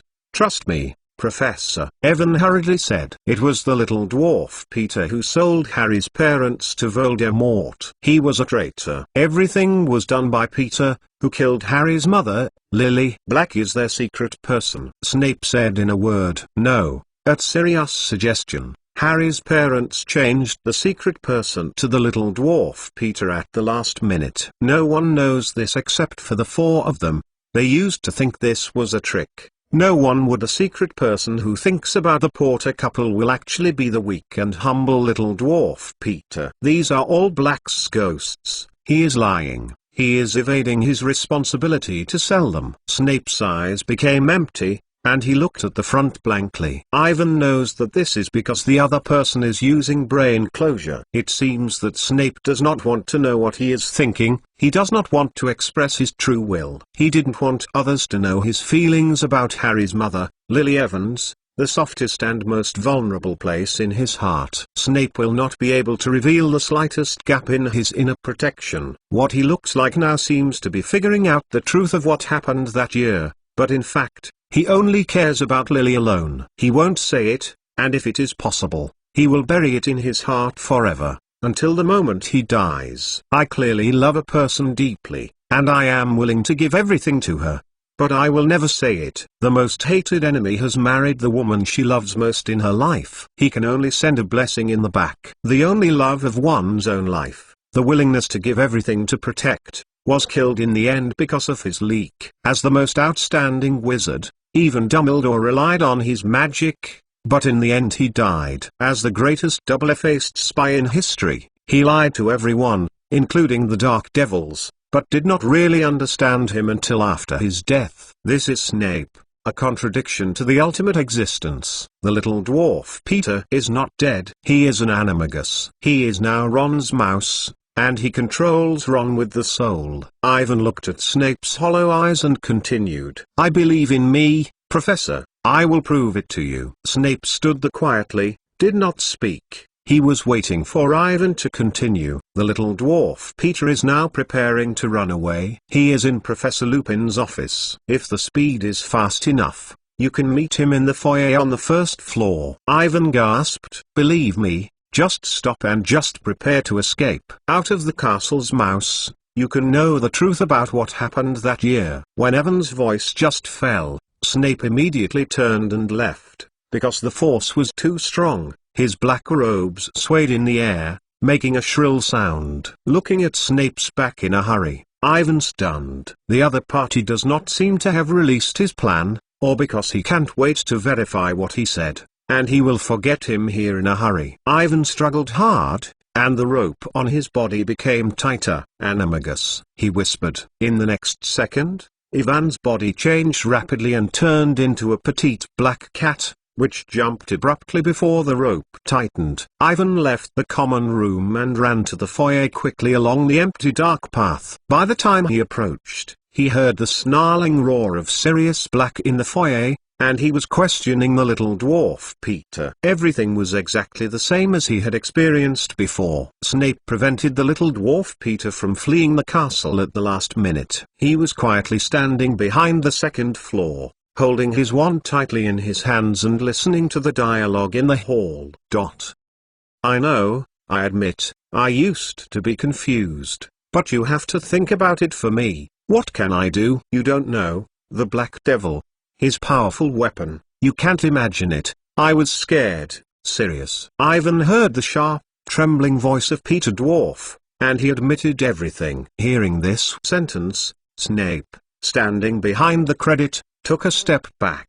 He couldn't believe it, and the expression on his face was full of pain. Ivan sneaked away, and he noticed that Snape seemed to cry out. Tears soaked Snape's eyes. He did not notice Ivan. He seems to fall into the memories of the past, back to the dark night of 12 years ago. To be continued. Chapter 174 Ambush. As the little dwarf Peter's sharp shouts echoed in the dimly lit hall, Snape's memory returned to the night of 12 years ago. That night, when he got the news and rushed to the house, it was already in ruins. He had already made up his mind to protect Lily under the Black Devil's head, and he was willing to pay any price for it, even if it was a blatant revolt against Voldemort. Even death is not hesitating. But what he saw was only her body, lying there without life. She is dead. She was killed by Voldemort. In the following days, when all the wizards were celebrating the news of Voldemort's collapse, Snape kept himself alone in the house. He is blaming himself. If he didn't tell the prophecy to Voldemort, Lily would not die. All of them killed her. At the thought of this, Snape wanted to die for himself. Later, Dumbledore told him that after getting his own warning message, Lily and Potter originally intended to hide with the loyalty of the daring. This ancient magic can hide the secret forever in the soul of a person. Unless the secret person voluntarily leaks, this secret will never be discovered. Under the protection of this spell, even Voldemort himself could not find them. This was the most foolproof way, but they chose the wrong secret person and wrongly believed the little Sirius Black. Black sold them and he revealed the location of the house to Voldemort. If the student days are just disgusting with each other, then after Black killed Lily, the emotion of hatred grew in the heart of Snape. In these 12 years, countless days and nights, Snape could not wait to kill Black to avenge Lily. But now he heard the truth. Everything is done by the little dwarf Peter. The hatred of Black almost instantly shifted to the little dwarf Peter and moved to a small guy he had never noticed before. Snape clenched his wand in his hand and he was going to kill this despicable traitor. He moved a little and hesitated immediately. He didn't want others to know his feelings for Lily. In the dark hall, the conversation gradually ended. Black wanted to kill the little dwarf Peter. Maybe let him start is the best choice. Ivan hid behind the credit, and he looked at Snape with a strange look. Snape seemed to take action, but stopped immediately. He didn't know what he was thinking. His face was gloomy and terrible. His body was constantly shaking, and he said in his speech that he was angry with his heart. Ivan didn't have the time to guess the real thoughts of Snape's inner world. His attention was completely focused on the little dwarf Peter. He had to find a way to catch this guy and not let him run or die again. He sneaked out and looked at it. This was undoubtedly the strangest feeling in his life.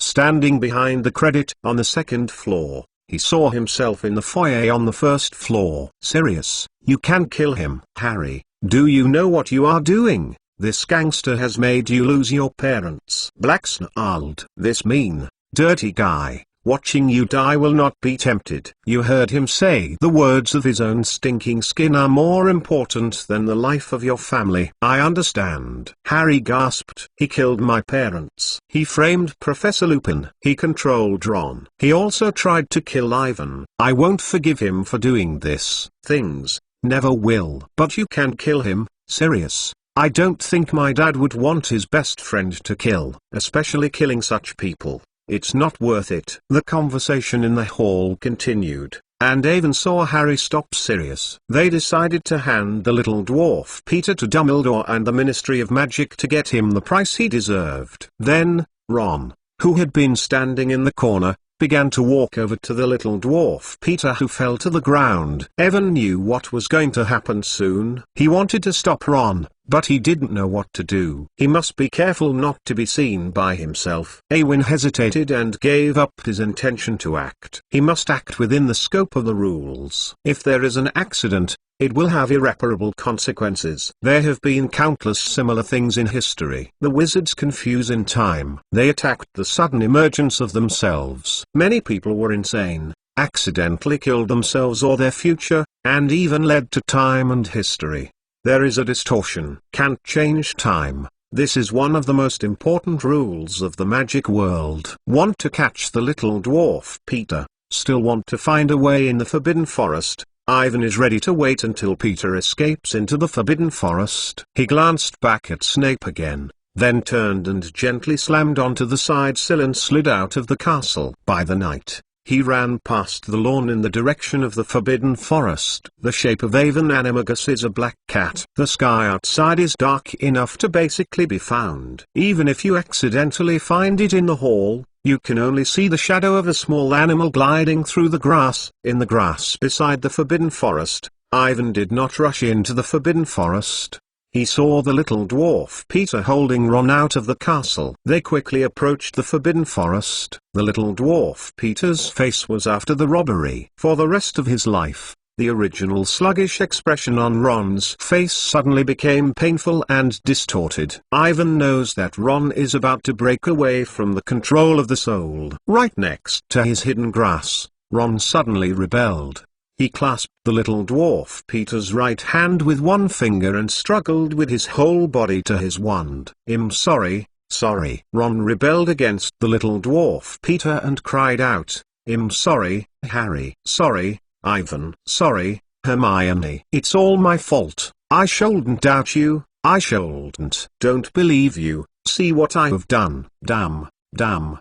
What are you doing?" the little dwarf Peter screamed. He whispered his spell and waved his wand to stop Ron. Ivan, who had been hiding in the grass, quickly rushed out. He passed under the foot of Peter Dwarf, and smashed the other side, interrupting Peter's spellcasting. Slamming, the little dwarfs Peter and Ron fell heavily on the ground, splashing a lot of dust. Ivan saw himself, Harry, Hermione, and Blackbeing approaching quickly, and he rushed back to the grass next to him. Next, the little dwarf Peter will be forced into the desperate situation, using the powerful evil black magic. Ivan knows that there should be no such thing as himself. He must ambush in the Forbidden Forest in advance, wait for the rabbit, and wait for the little dwarf Peter. By the way, there are those painful eight-eyed giant spiders waiting for him to solve. To be continued. Chapter 175. Horseman and Harbinger. Ivan returned to the Black Forest, and walked along the path for a while. He was ready to find a place where he could ambush the little dwarf Peter, but he stopped immediately and he heard something on the fallen leaves. Evan hurriedly hid behind the big tree beside him, listening to his ears. He lifted the animagus form and pulled out his wand. The sound is like a cloak dragging on the ground, getting closer and closer. Will it be an eight-eyed giant spider? Suddenly, an arrow flew through the air, and a slamming sound fell on the tree above the head of Ivan. The sound was creepy. Ivan's curse also flew out almost in an instant. Through the light of the spell, he saw something appearing in the open space in front of him. It looked like a human, with black hair and a beard, but below the waist. It is a brown-black shiny horse with a long black tail behind it. This is a horseman. He is sensitive to avoiding the curse, pulling his bow and aiming at Ivan. "Who are you, human?" The horseman's face was full of anger, and the tone said rudely, "Into our woods, and intend to attack me with magic?" "I'm sorry, this is a misunderstanding. I thought you were an eight-eyed spider." "You know, I just encountered them." Ivan's wand ends with a faint glow. "I introduce myself, My name is AI. When Mason, from Hogwarts. Evan's mind tries to recollect the content related to the Ma people. In most wizard books and laws, the introduction of this kind of humanoid creature is full of contempt. For example, in Article 7 of the Management Measures for the Control of Magical Biological Management, the definition of the horse is, a human head with a human head, a trunk, limbs and horses, and a magical animal close to human intelligence. Please pay attention to the use of words, close to human intelligence and animals, very humiliating vocabulary, which also represents the absolute logarithm of the wizards on the Ma people. But the actual situation is totally different. The Ma is a very proud creature. Generally speaking, they are full of distrust of human beings, whether they are wizards or muggles, and there is no difference in their eyes. The Mas are proficient in therapeutic magic, divination, archery and astronomy and enjoy a high reputation in these fields.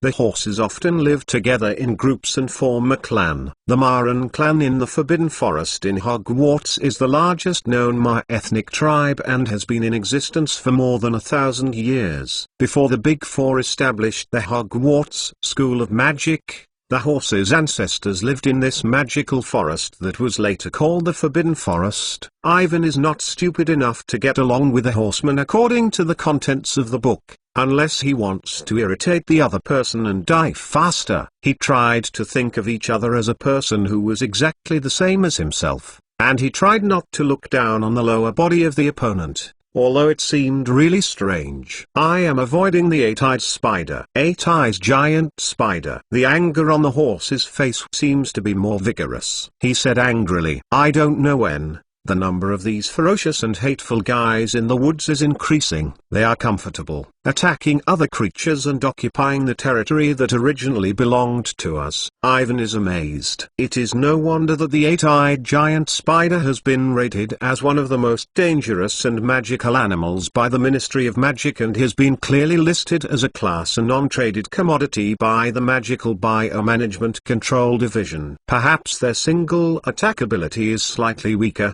but the ferocious personality, super high intelligence and strong ability to multiply, make the eight-eyed spider have a strong ability to invade the species and cause great damage to the ecological environment. It can be seen from the tone of this horseman that Aragog and its descendants must have made the horses in the Forbidden Forest painful. There was a sudden movement in the bush, and Avon hurriedly raised his wand. He thought it was an eight-eyed spider. As a result, it was only the second horse, red-haired, brown-eyed body, which looked thinner than the first horse. Good evening, Avon Mason. The second appearance of the Ma character is much milder. He said in a melancholy voice, my name is Leonin, this is Bane. I hope we have not scared you. You are the castle. The little pony inside? How many things have you learned at school? All right, can learn a little, Ivan said modestly. Deliberately ignore the other party's words. For the Ma people, the child is probably a pony. You can learn a little, that's already very good. Leonan sighed. Although you humans waste most of their lives on useless things because of ethnic restrictions, you have to admit that you still have achieved some amazing magical achievements. This sentence sounds like a compliment, but Avon doesn't know how to answer it. Ronan didn't seem to expect Evan to answer. He suddenly looked up and stared at the sky, saying in a very melancholy tone, Mars is very bright tonight. He seems to have forgotten the things of Ivan and the eight-eyed giant spider, his eyes staring upwards and squinting, seeming to see something from it. Ivan also looked up and saw that Mars was really bright. He doesn't know what it means. In his opinion, this is only one of the natural phenomena of the movement of the stars. But for the Ma people, this is obviously not the case. For centuries, they have been persistently observing and recording the operation of various celestial bodies, trying to find out the symbols that show the waves of great evil or transformation there. What does this mean? Ivan asked softly. Considering that the key to the Gryffindor secret treasure is being preserved among the Ma tribes, Ivan feels that it is necessary to have a good relationship with the other. Maybe you can also ask them to help them catch the little dwarf Peter. So many eight-eyed giant spiders, it is impossible for one person to win. The war is about to ignite, and the innocent is the first to suffer. Ronan sighed a few more times. This has been the case for centuries, and it is still the case. Yeah? Ivan dragged his voice. He didn't know what the other party saw. He tried to say, I am going to the Forbidden Forest this evening to catch an evil wizard. I can't let him run away. Otherwise, it will have a very bad impact on the future, and you will also be implicated. Presumably, you have noticed the anomaly. Mars tonight is very bright. Ronan repeated it again and added a tone. Extraordinarily bright. I know. You just said that I want you to help me with the evil black wizard. He turned his head to look at Bane, and Bane didn't seem to see him. He came over and stood next to Ronan, looking up at the sky, for a long time, slowly said, Mars tonight is very bright. Again, Ivan sighed. He found that it was really difficult to communicate with the Mar people. They probably knew a lot of things, but they never said it directly. They kept their mouth shut about what they observed. Like Professor Trelawney, they always like to tell others the harbingers they observe, the warnings from the sky, but they often turn a blind eye to what is happening around them. Ivan suddenly found that in the matter of catching the little dwarf Peter, it was even harder to get help from the Mar people than to go to heaven. To be continued. Chapter 176 Fearinchs about what I just said, catching the evil black wizard. Although I know that the possibility is not great, Ivan is still ready to try again. We will not help human beings, and we must not violate God's will. This time, Bane did not go to see Mars in the sky. He answered Evan's question accurately and with a little warning in the serious voice. As with 2 years ago, the trajectory of Mars has already shown its omen, and things that are destined to happen should not be changed. Although there are some changes, the result is the same. Leonan added, using his sad voice, Mars tonight is brighter than ever, which indicates that the most terrible disaster is coming. But Avon is not sure if they are referring to the re-emergence of Voldemort. According to Professor Trelawney's prediction, this rising Voldemort will be stronger and more terrible than ever. He didn't know who the man was chosen by Voldemort, but if these horses could help him catch the little dwarf Peter, he might stop Voldemort from returning. There is nothing. I know what you are thinking. But the war between the wizards has nothing to do with us.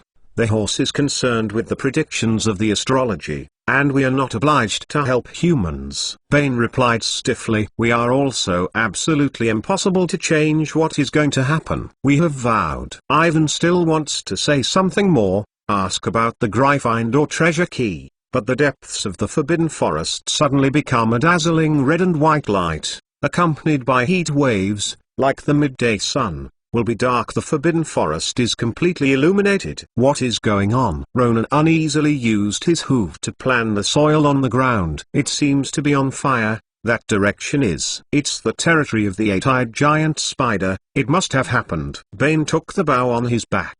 The two of them did not go to see Ivan, turned and quickly rushed over, a blink of an eye, disappeared in the depths of the jungle, leaving only a hooves echoed in the open space. Ivan also hurried to follow up. He knew that he was burning Arrogance Lair.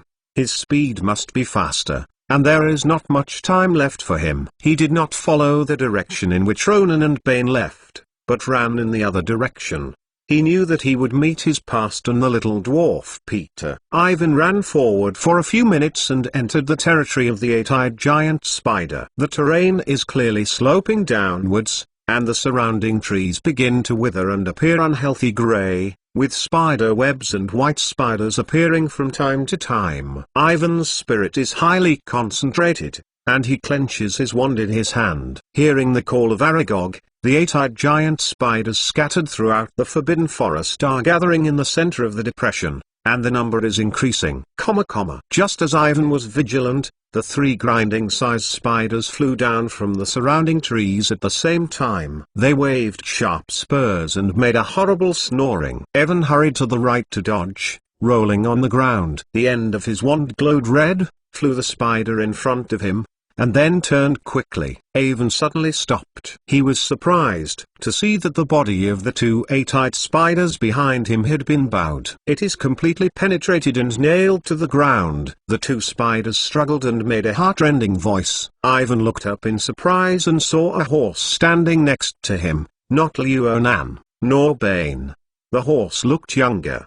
His hair is white gold and has a silver horse body. "Are you okay?" The horseman came over and pulled Ivan up. "Nothing, thank you. My name is Ivan Mason, from Hogwarts." Ivan patted the dust on his body, and then he was attracted by the eyes of the horse. It was a pair of blue amazing eyes, like a touch of sapphire. "I heard Hagrid mention you, Ivan," the horse said softly. "My name is Fearens." Ivan suddenly, it turned out to be him. Like most of the horses in the Forbidden Forest, Fearens is also awe of destiny, and feels that life is uncertain, full of wisdom but a strong spectator mentality. But compared to the dislike and disdain of other Ma people against the wizard, Fearens is not so much rejection of human beings, and does not lend a helping hand. This made Fearens an alternative to Bane and Ronan, who believed that the Ma's responsibility was to be a neutral observer. Ivan still remembers that at the 5th grade of Harry,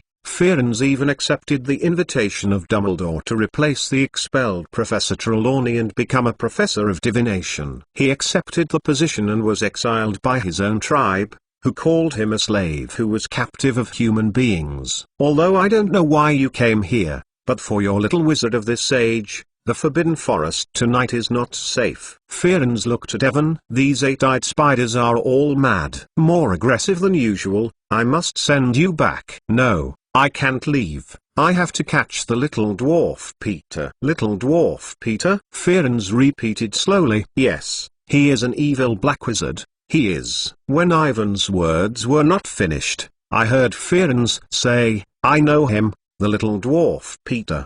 He and James Potter, Sirius Black, Remus Lupin, who were 20 years ago. I have been to our tribe several times. I was still a little pony. They brought me magical items, food, and very interesting stories from humans every time." Fearens seems to be remembering, and Evan looked at him in surprise. It turns out that there is still such a thing. It is no wonder that Fearens has a good impression on human beings. Now it seems that it is very likely to be influenced by 4 of Harry's fathers when they were young. The relationship between the 4 of them was very good, because the ancestors of the Ma people had an agreement with the founders of the castle. They were recognized by the horses and came to the tribe for final trials to decide if any of them had qualified to get that thing, Fearens said faintly. "But they all failed. It is clear that they are not the ones chosen by fate." "That thing?" Ivan stunned, and the heart suddenly jumped quickly. Fearens was referring to Gryffindor's secret treasure key.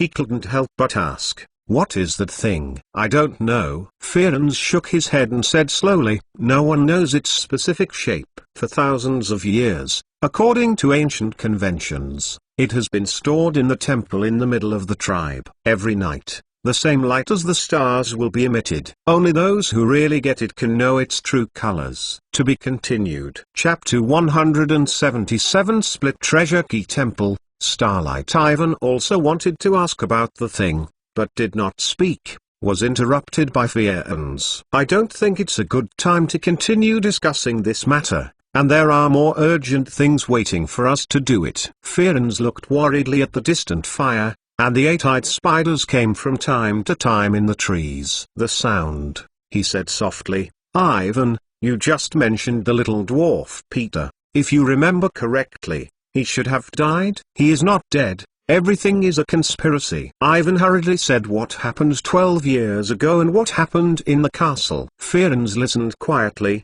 and he couldn't see much accident on his face. What Irving said about the surprising truth between James Potter, Peter Dwarf and Bohemian Black, Fearens seems to believe in an instant, as if he knew the truth. "So, everything is done by the little dwarf Peter. Sirius is just being shackled," Ivan said quickly. "We must catch him and not let him escape. This is very crucial, and it is related to the fate of many people. Everyone's fate has long been doomed, such as the little dwarf Peter. The harbinger from the sky told me about this unfortunate thing 20 years ago. Fearens took a step forward. I once reminded I have passed James and Sirius, but they don't believe me. Is the omen from the sky still 20 years ago? Exclamation mark.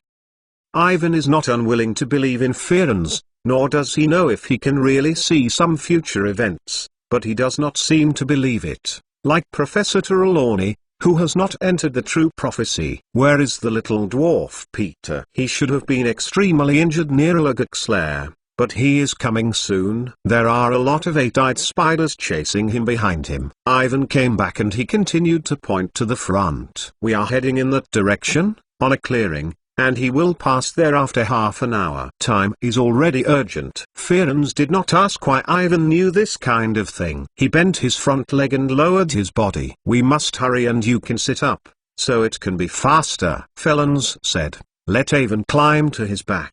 Ivan has never had such experience. I rode a horseman and felt like riding a horse, but it was a little different. He didn't even feel a little bump. Fearens was like a sensitive reindeer, walking through the jungle at a very fast speed. The two of them took less than 5 minutes before they arrived at Avon and took the old car of Mr. Weasley. The dark woods are quiet, and what is happening in the faraway Arrogance nest seems to have nothing to do with it. Through the sparse trees, you can see the starry sky. Okay, let's wait here. Thank you for helping me, Fearens. Ivan slipped from his back. I just met Ronan and Bane. The two of them refused to help me. It's not surprising that the horses usually don't help humans. We can't defy God's will. If the trajectory of the planet has predicted your death, then if you die by them, they won't help. But you helped me. You are different from other horses. Everyone has different understandings of the signs from the planets, and the practices are different. I once said that if necessary, I have to stand side by side with humans. Fearens looked up at the sky. Have to admit, I am a different kind in my ethnic group.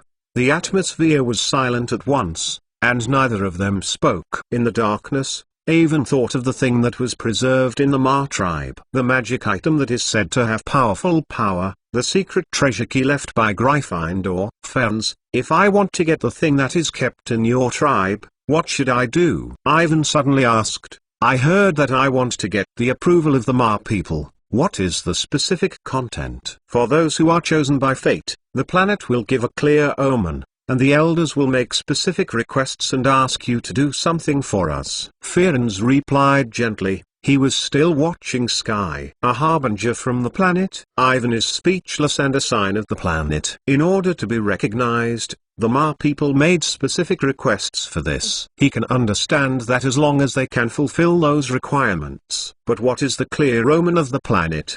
He can't see the connection between his own destiny and the planet. These mysterious things are really a headache. Fearens did not answer Ivan's question. He pointed to the brightest star in the sky and said calmly, Mars tonight is very bright. I know, Ronan and Bane have just said. What does this mean? Ivan sighed. How the horses are all the same. He thought felons would be normal. Now it seems also normal is limited. This is a sign, Felons said simply, representing the omen of the disaster, the worst omen. It is not a coincidence that you are here tonight, Evan. Maybe you are the one chosen by fate, but I must remind you. Ivan did not speak. He waited for Fearens to continue. No matter what purpose you want, you have to get that powerful magic item. Fearens looked down at Evan, his sapphire eyes shining under the night sky. But I have to remind you, that things are totally different from what you think. Completely different. Regarding the key to the Gryffindor secret treasure,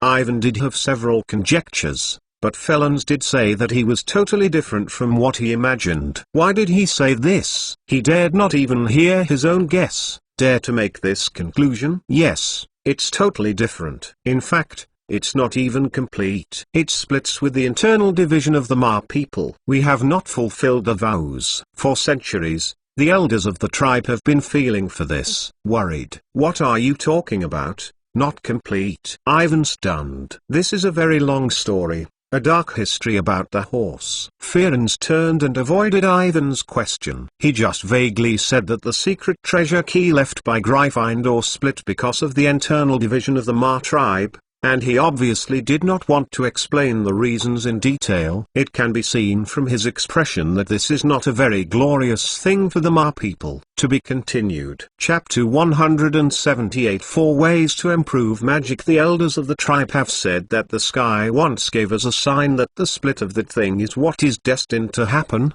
and no one can stop it. In fact, this is also a test, regardless of who is selected by the fate. It's the same for the Ma people. If you pass this test, both parties will get satisfactory compensation. Ferenc did not continue, and Ivan did not ask. He didn't know what the test, the satisfaction of the reward meant, or the fact that Ferenc repeatedly mentioned the signs from the sky and the people selected by the fate. Until now, Ivan is still immersed in this shocking news. Although the surface looks calmer, the depths of the heart are choppy. The key to Gryffindor's treasure was split! This is really a terrible news. I don't know if it is split into several pieces. Can it be completely completed? If you can't get it, what should the Big Four leave behind with a secret treasure? There is a kind of ominous premonition in Ivan's heart. It seems that it is not a simple matter to open the secret treasure of the Big Four. If the other three keys are split or lost like the one left by Gryffindor, what should you do? What the four giants left, at the beginning, must be around the school. They left this treasure. The main purpose is to protect the school from the Black Wizard, and the four people passed a key, which is to protect the school. Test their teaching philosophy, whether it is well implemented. Go on. The four keys correspond to four tests. Only the students who pass the test can obtain the corresponding keys, and entrusting to the intelligent creatures living around the school at that time can maximize the avoidance of other people who are not Hogwarts students and get treasures. They don't have to divide the keys into pieces and let the students go around to collect them.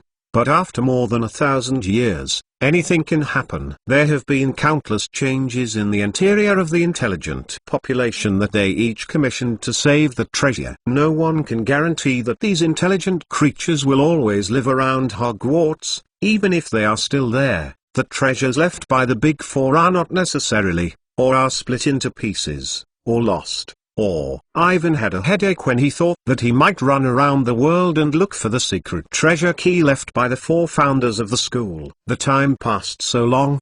The traces left in the past must be very vague. Compared with the complete collection of four treasure keys, it may be easier to defeat Voldemort directly. Ivan shook his head hard, and now is not the time to think about these things. In any case, Gryffindor's treasure of this treasure in the Malay tribe must be obtained by himself. He heard Professor Lupin, Sirius Black and the Little Dwarf Peter said that the thing has quite powerful magic. Even if you can't get the complete key in the end, this piece of debris alone will be very helpful to you from the information you know so far.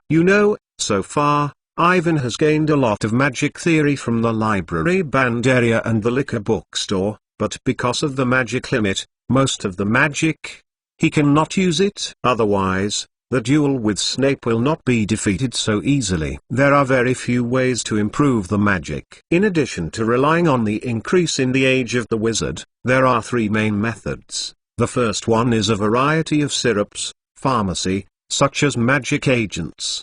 These magic drugs are relatively simple to obtain, but the magic that is improved by this method is very unstable and the duration is very short. The second is to rely on the help of legendary magic items, such as the Elder Wand in the hands of Dumbledore, the Glanfindo key fragments kept in the Matri tribe, etc. As long as these items are equipped with the magic, you can get the corresponding upgrade. This kind of magical improvement is more durable and stable, but the number of legendary magic items is very rare, and the difficulty of obtaining is very large. Many wizards have never seen one in a lifetime. As for the last one, Ivan is still in the research stage and is not very sure. He once devoted himself to the source of Voldemort's powerful power. In addition to being evil enough in the heart, He can use the extremely deep black magic and the undead soul device.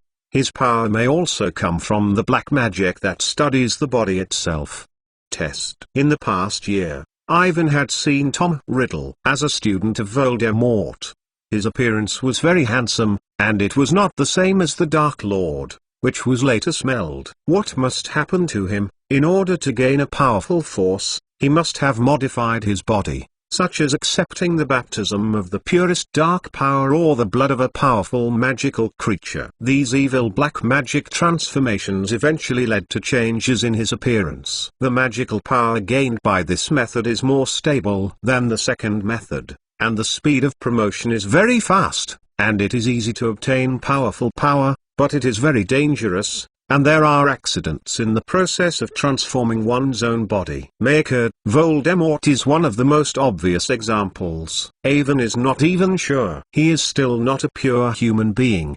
The last method is naturally unacceptable, and the only practical and fast way to improve the magic is the second. Ivan sighed, although he was eager to improve his magic, even though he said these things to Ferenz. The treasures left by Gryffindor, and the paragraph that even Ferenz would not mention. The dark history of the Ma people is very mindful, but he has not yet been recognized by the Ma people, nor has he obtained the thing preserved among the Ma tribes. It is still early to study these now. He is going to consider this after catching the little dwarf Peter and helping Sirius Black to wash his grievances. Ferenz, do you know the time converter? Ivan suddenly said. He is going to tell the other party about the time converter, otherwise he will see two of them in a while, and then there will be no accidents. Time converter. Ferenz blinked, and the calm face showed some confusion for the first time. He was obviously the first to hear about it. It's a magical item that helps users travel over time. Awin explained.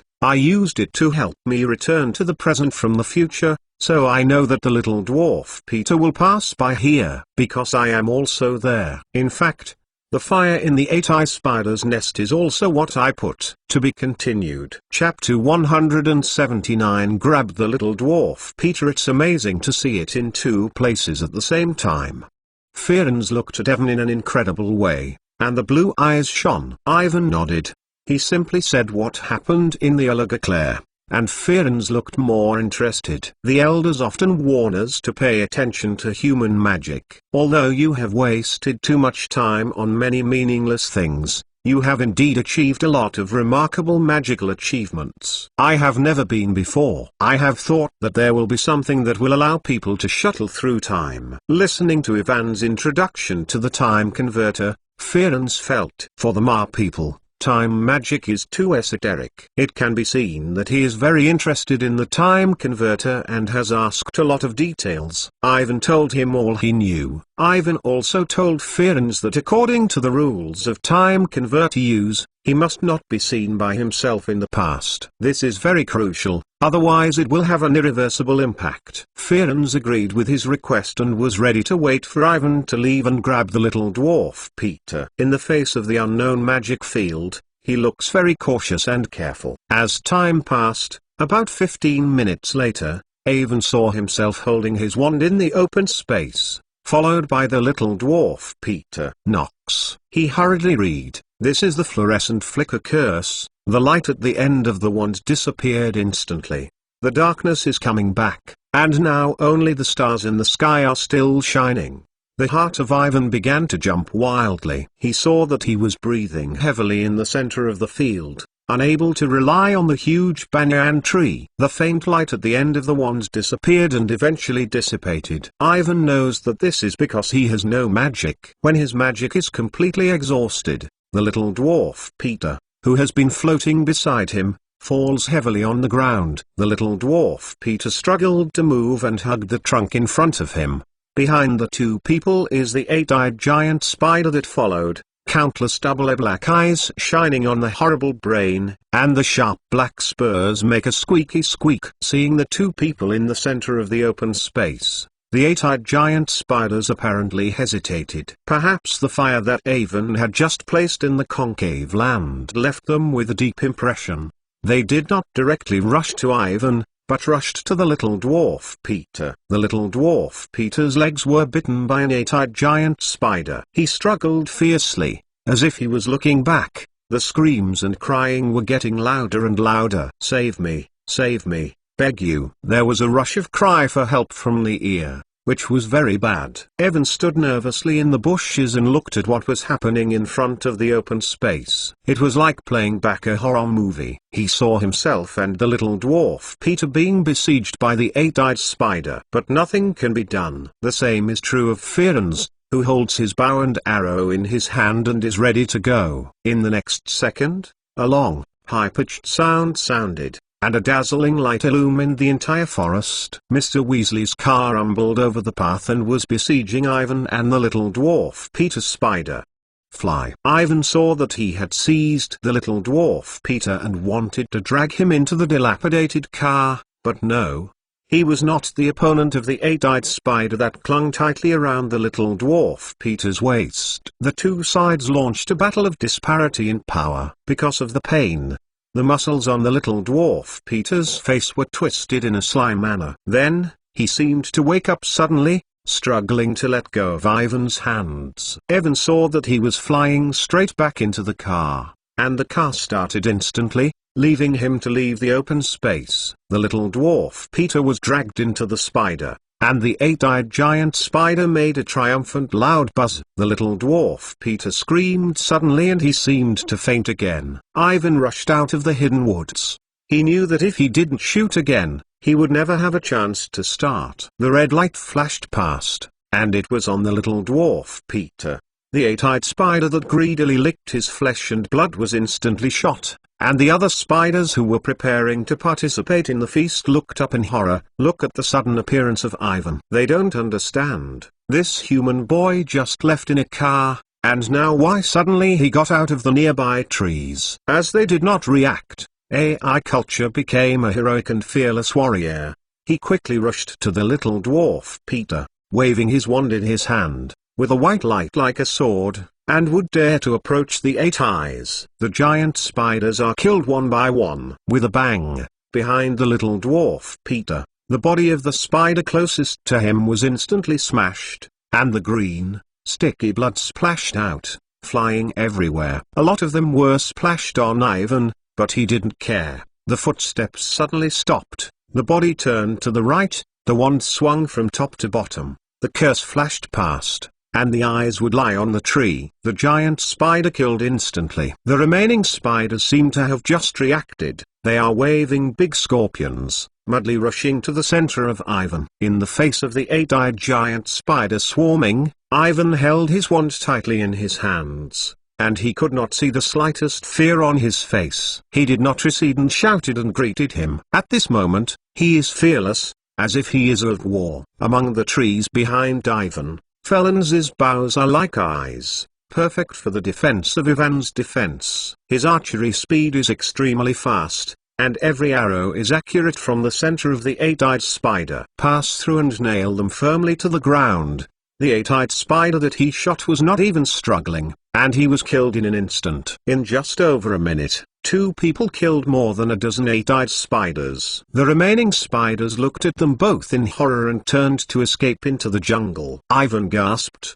He wiped the juice and sweat of the 8-eyed spider that had just splashed on his face, and looked down at the little dwarf Peter, who was fainting in front of him. His breath gradually calmed down, and he knew he had finally changed history. He stopped Peter's death.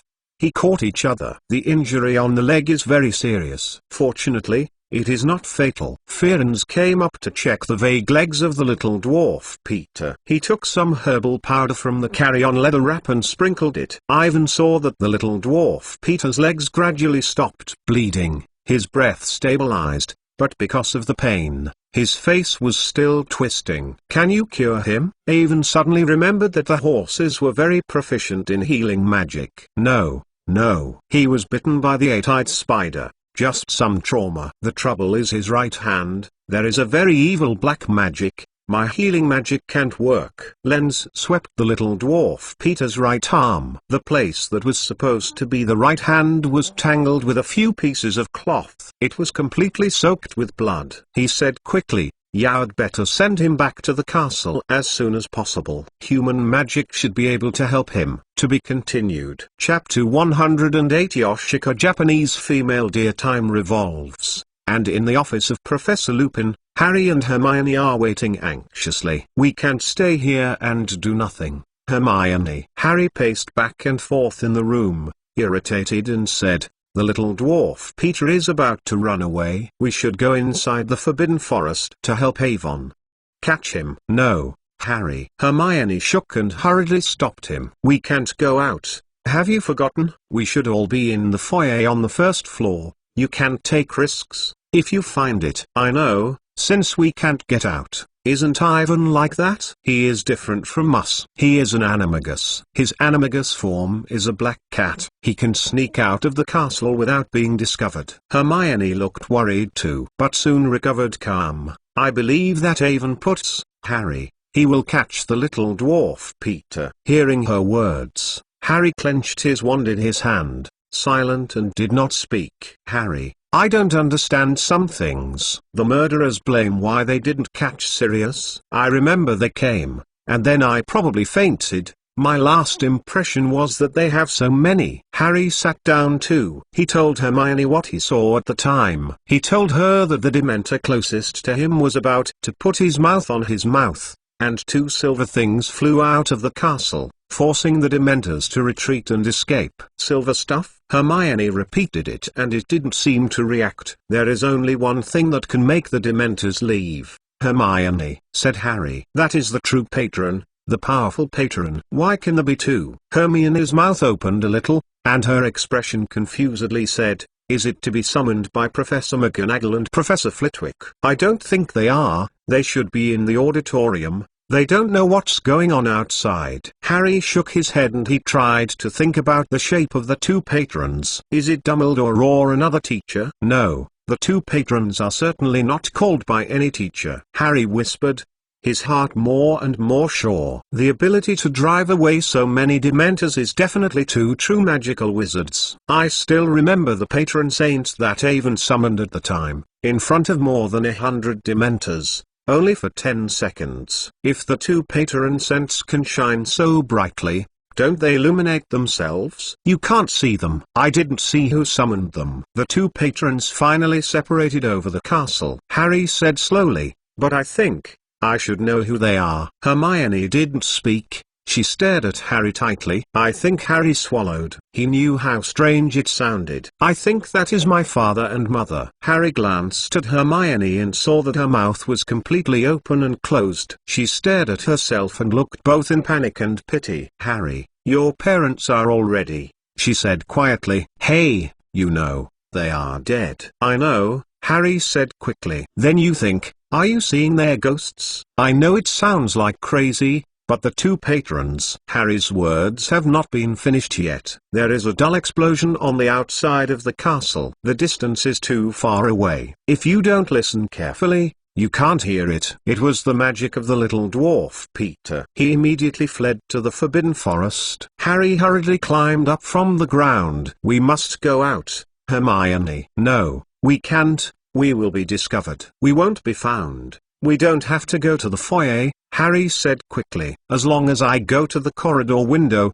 I just want to see who summoned the two patrons." Harry turned and rushed out of the office. He couldn't tell why. He suddenly thought about his father, his 3 old friends, the moon face, the insect tail, and the Bigfoot. Tonight, the worm tail reappeared and everyone thought he was dead. But he is still alive. So whether his father and mother have this possibility, Harry can be sure that the two patrons have a relationship with their parents. If it is them, you must know that you need to see. He rushed to the narrow window in the corridor, opened the window, and blew in outside, and he saw himself and Hermione sitting beside the Forbidden Forest, Sirius Black and Ron lying behind them. 4 of them were the Dementors are surrounded by the center. He hurriedly looked in the direction of the castle gate. There was nothing there. Hermione also came up. She pouted, watching the things happening outside in horror. The 2 of them are trying to summon the patron, but useless. The number of Dementors is too much. Next to the Forbidden Forest, two small silver flashes struggled. It was their own patron saint. One of them suddenly went out, and Harry knew that Hermione had fainted. He almost plunged himself out of the window, and he was desperately looking around, but there was nothing, not even the other professors. After a few seconds, the last silver flash also dissipated. Harry had a horror of fear under his body, and the two patron saints could appear at any time. "Come on," he murmured, looking around. "Where are you, Dad, Mom? Come on." But no one came, and Harry looked up at the Dementor outside the Forbidden Forest, one of which was facing his headscarf. The Savior should be present at this time, but this time no one came to help. "What we have to do, Harry!" Hermione screamed, and if it didn't stop the Dementor, it would be too late. Hearing Hermione's shouting, Harry suddenly understood something. He lifted his wand high and shouted, "Call the gods!" From the end of his wand, it was not an unformed mist, but a dazzling silver animal. Harry narrowed his eyes and tried to see what it was. "It looks like a horse with a pointed horn on his head," one of the two patrons he saw at the time. It left him, crossed the black night sky, and rushed over to a large group of Dementors on the outside of the Forbidden Forest. At the same time, a silver-white figure rushed out of the hall. The two patrons are intertwined and look so similar, so perfect. They get together and rush to the Dementors. Outside the Forbidden Forest, the Dementors ran in a circle, constantly retreating, collapsing, and hiding into the darkness, fleeing. Then, the two patrons turned around and the night sky ran back in the direction of the castle. Harry saw it this time. The two patrons were not horses, nor unicorns. They were all bright, like the moon in the sky. The patron saint that he summoned, the big silver eyes are looking at himself, and it slowly lowered the head with the antlers. Harry understood, this is a stag. The patron saint beside the guardian of the stag. The figure is much petite, and there is no horn on the head. "It looks like it is elk," Hermione said softly. "This is an elk, Harry." To be continued. Chapter 181. Will it be Snape? Harry squinted and looked at the two silver-white patrons with bright light, watching the stag and elk in the night sky. "Harry, I can't believe it," Hermione whispered. "You summoned the patron who can drive away all those Dementors. It's incredible. You know, this is a very, very advanced magic." Harry didn't answer her, and he looked at the silver elk. Intuition tells him that there must be something unclear between the elk and his patron saint. If his patron saint is like a dad, it's a stag, then this elk, will it be? Don't. Hermione seemed to understand what Harry was thinking. She reached out and gently pulled him and muttered, "You have done a good job. We can only stay here now, we can never intervene." Harry didn't seem to hear what she was saying. He suddenly turned around and opened Hermione. He quickly rushed to the foyer on the first floor. His heart leapt. He had to know who called the patron. If he and his father's patron are both stag, then this elk is probably summoned by his mother. Otherwise, it is impossible to be so coincidental. Yes, the other party must be her own mother. She is still not dead. As soon as he thought of his mother, Harry gasped a little more. In the dark, narrow corridor, he rushed downstairs with the fastest speed. He had to know who he was and he had to see his mother. Then Harry slammed behind the huge credit on the second floor. He heard a voice from the downstairs hall. Just a few seconds before he rushed down, the professors and students who had been eating dinner in the auditorium all came out. They looked at everything that happened in front of them. Panicked discussion. Harry gasped and hid behind the credit. To sneak into the foyer on the first floor, he saw Professor McGonagall, Professor Flitwick, Hagrid. There are more than a dozen people in the hall.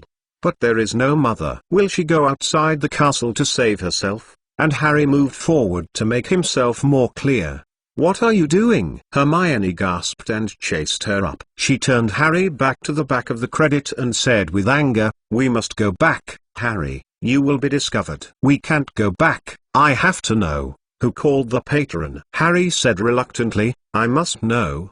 There are so many people outside. Everyone has this possibility." Hermione carefully looked out of the credit, and then she grabbed Harry's arm. "Look, it's Snape. He is taking us. Go back to the castle. Snape summoned 4 suspended stretchers, and Harry, Hermione, Ron, and Sirius Black's lifeless body lay quietly on the stretcher, and Black was tied by black ropes. The people inside the castle greeted him, and Harry was picked up by Hermione. They silently returned to the office of Professor Lupin on the 3rd floor, and no one spoke. Harry felt a mess in his head. If his mother summoned the patron, what is she now? Just outside the castle, Snape saved him, Hermione, Ron and Sirius. If he was there, would you see her? The next second, Harry suddenly remembered the live map that had been placed in his arms. He hurriedly took it out. He hated why he didn't think about it. I solemnly swear that I didn't do a good job. Harry knocked on the map with his wand and hurriedly looked down. He saw that 4 people, Hermione, Ron, and Sirius, were in the foyer on the 1st floor. In fact, almost everyone in the castle was concentrated there. Harry's gaze hurriedly searched the castle, but did not see his mother's figure. Don't think about the patron saint, Harry. It can't be your mother. It must be the professor who summoned the patron. It happened to be an elk. Hermione also came over. Think carefully. It was Snape who brought us back 4. Maybe he summoned the patron saint. Snape. Harry snorted. Yes. There was only one of him there. It's impossible. Snape's patron saint can't be an elk. Harry shrugged stubbornly. He would rather believe that Professor McGonagall summoned the patron, and would not believe it was Snape. Compared with the patron saint, you should worry more about Evan and Sirius. Hermione looked at the watch, nervously said, the time is almost. How has Avon not returned yet? Dumbledore locks Colonel Hospital. There were still 45 minutes before the ward, and we had to go back before anyone found us missing. When he heard Hermione's words, Harry's thoughts turned to Avon and Sirius. If Evan didn't catch the little dwarf Peter, they had to find a way to save Sirius. He couldn't let him be sucked away by those dementors. Sold. Quietly inside the dark office, Harry and Hermione waited. They saw from the map of the live point that Professor McGonagall sent the 3 of them to the school hospital, and Professor Flitwick closed Sirius to the top of the tower. As for Snape, he left the castle again, as if he was looking for something. Hagrid was with him. Harry was nervous immediately. What were they looking for? Would they be their own mother? Exclamation mark.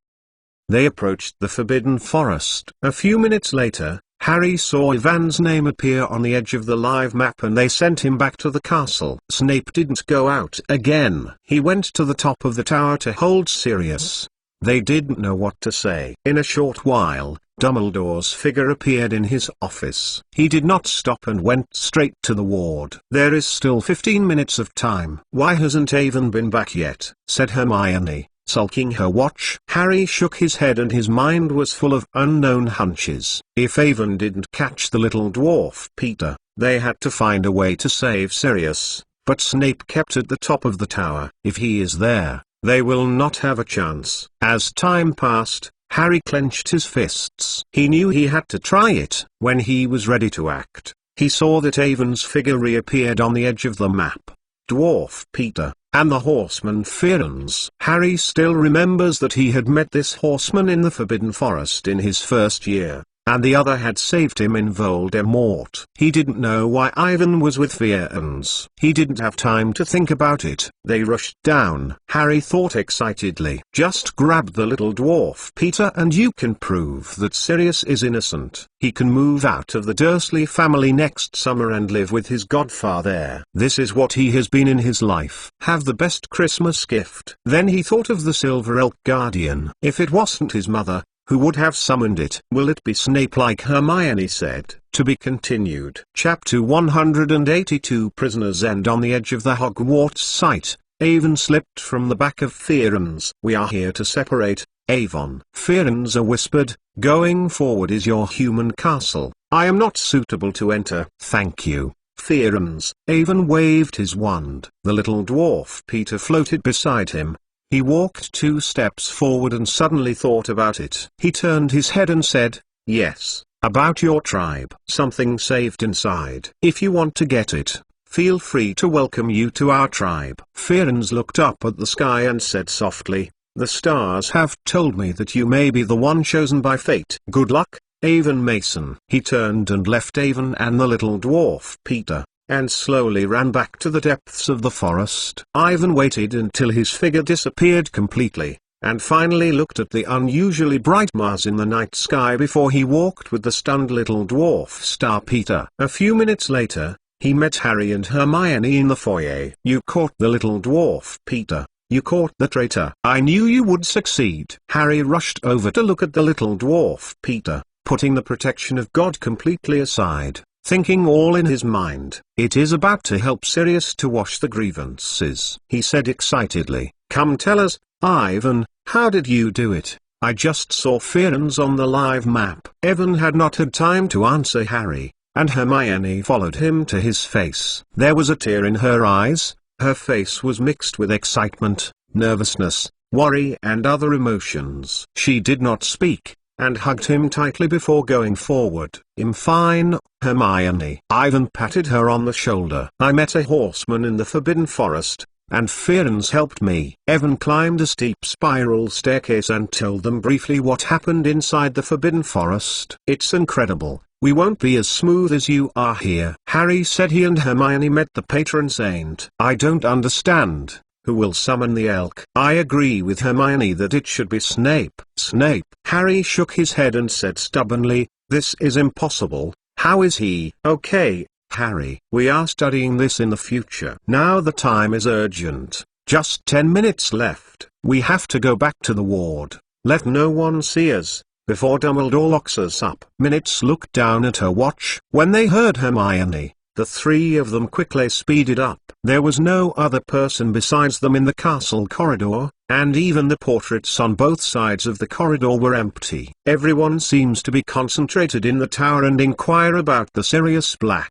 I waited until they climbed to the 4th floor before they heard the giggling sound from the front. "It's a Pippi ghost," Harry muttered, indicating that Avon and Hermione stopped. In front of them, the Pippi ghost seems to be in high spirits and is jumping along the front corridor, so happy. The three of them looked at each other and hurriedly hid in an empty classroom on the left. "He's terrible," Hermione whispered, and she put her ear on the door. "I bet he is so happy because the Dementors are coming to Sirius. He seems to be gone. We must be a little faster." Ivan also squatted on the door for a while, and the sound of the Pippi ghost gloating gradually disappeared in the distance. "There are 3 minutes left." Hermione looked at the watch in her hand again. The three of them slid out of the classroom and flew their feet. Ivan swung his wand a lot, and the little dwarf Peter's body also speeded up, floating tightly behind him, looking very strange, like a very ugly humanoid kite. "Hermione, what would happen if we didn't go back before Dumbledore locked the door?" Harry gasped. "I don't want to think about it," Hermione muttered, and went to the watch again. "There is still 1 minute left."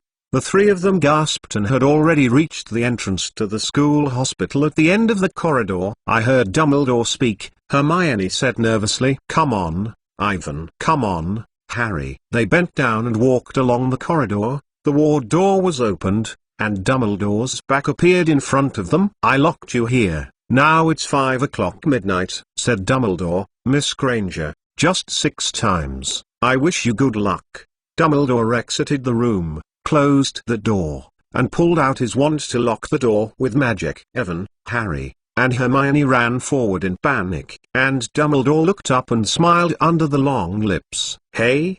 he said quietly. "Professor, we did it." Harry said, "We caught the little dwarf Peter." "Good job. Now hand him over to me." Dumbledore looked at them with a smile, and he gently tapped his wand and made a stretcher out of thin air. Peter, who had been floating in the air, fell on the stretcher. Evan felt that he had lost control of him. A powerful force instantly blocked his magic. "Professor, I have something to ask you," Ivan said quickly. He wanted to tell Dumbledore's prophecy to Dumbledore, and by the way asked him what he had planned, the purpose of this arrangement tonight, and so on. Also, in the Malay tribe, the key to the treasures left by Gryffindor was split, and Avon wanted to know what Dumbledore had. "Of course, Avon, but not now. You need to rest," Dumbledore said calmly. "Professor, I have something to say to you, about the patron saint of the elk," Harry said. "You are the same, Harry. What can you say tomorrow?"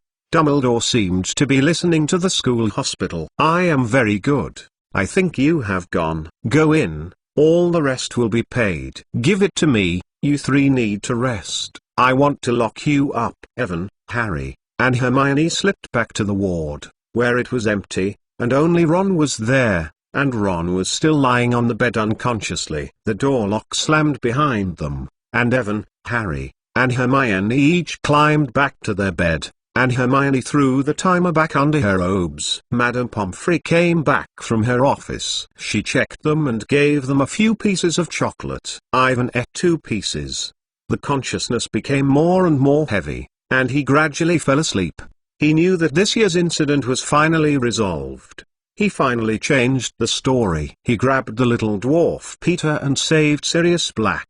Ivan doesn't know that he is doing this. It will have an impact on his future, but no matter what he is facing, he is ready. He is prepared to gradually strengthen his own strength, first to find a way to obtain the piece of treasure key left by the Gryffindor preserved in the Mar tribe, and then to be continued. Chapter 183. Sir Merlin. The next incident began to develop in a good direction. The next morning, Ivan just woke up and saw Ron apologizing to himself, Harry, and Hermione endlessly. He burst into tears and said that he was a jerk. He said that he had been controlled by the little dwarf Peter. He said he should not believe in everyone, although Ivan felt that Ron seemed to conceal a part. He eventually forgave him like Harry and Hermione. After all, not everyone can successfully break the control of the soul curse. With the performance of Ron last night, it is enough to prove that he is not the same as the little dwarf Peter. He is a hero innocent. Ron didn't stay in the school for too long. According to Mrs. Pomfrey's suggestion, at 7 o'clock in the morning, after breakfast, he was sent to the Street Munger Magical Injury Hospital for examination. He would probably be there. Spend the rest of the Christmas holiday. Although everyone is very worried, Madame Pomfrey repeatedly promised that he will recover, without leaving any sequelae. Just now with Ron, the Minister of Magic, Connolly Fudge, accompanied by Dumbledore into the ward. Behind them, there are 3 adult wizards, 1 male and 2 female, who are about 40 or 50 years old. Ivan's eyes swept through the 3 men, and the lady who followed Fudge wore a black robes, a chin, a short grey hair, and a pair of monocles. For this person, Ivan didn't have any impression at all. But seeing the witch next to her, Ivan's heart slammed in it. He had a bad feeling. This should not be the legendary Umbridge! Umbridge wore a pink suit and looked like a pale cockroach. She was short and fat, with a large, loose-skinned face, a large mouth squatting down, her eyes wide, round, slightly convex outward. Even the black velvet bow worn on her short hair reminded Ivan of a big fly, and she was preparing to stick out her sticky long tongue. Behind Amaleki, he was a serious wizard. His waist was straight, his movements were stiff. He was wearing a spotless black robes, and his shoes were bright. The eye-catching short beard on his face was trimmed like a slider. Ivan has never seen a wizard who would think that he is so rigorous. If he is not wearing a robes and a suit, he can simply pretend to be a Mulbank manager. This guy is definitely the object of Percy worship. In the impression of Ivan, there is only one person who can be the object of Percy in this respect. That is Barty Crouch, who was finally killed by his Death Eater son Barty Crouch. Ivan looked at the other side carefully, wondering if he had already kept little Barty Crouch at home. If possible, he would like to report the other party or say it, but it is estimated that no one will believe him. As the most senior Ministry of Magic official, Barty Crouch has a very high reputation. If he was not his son, he is now probably the Minister of Magic. As soon as Evan looked at the 3 people opposite, they also looked seriously at Avon, Harry, Hermione, and especially Harry, who stayed the longest. "Good morning, children." Fudge looked tired and mentally inferior. It seemed that he didn't sleep last night. He said with a low voice, "It's unbelievable. Everything is actually done by the little dwarf Peter. Black is innocent. Look at what we have done. The Ministry of Magic is going to be a laughing stock, and the Daily Prophet can have a chance to laugh at it if others know it. We have become a laughing stock now, Minister. Batty Crouch interrupted him, and there was a trace of impatientness in his voice. We actually shut the Sirius Black in Azkaban for 12 years. Who knows what else? How many people are innocent? Yeah, you are right. Fudge seemed to understand that if the other side said something, he hesitated and said with vigilance, "This is indeed our negligence, but I remember that you were the Magic Law Enforcement Division Director. The allegations against all Death Eaters at the time were all presided over by you." "Thank you for your reminder, Minister," said Batty Crouch. "I am personal, or to Wisengamo, this is a shame that can never be washed away. Thanks to these children.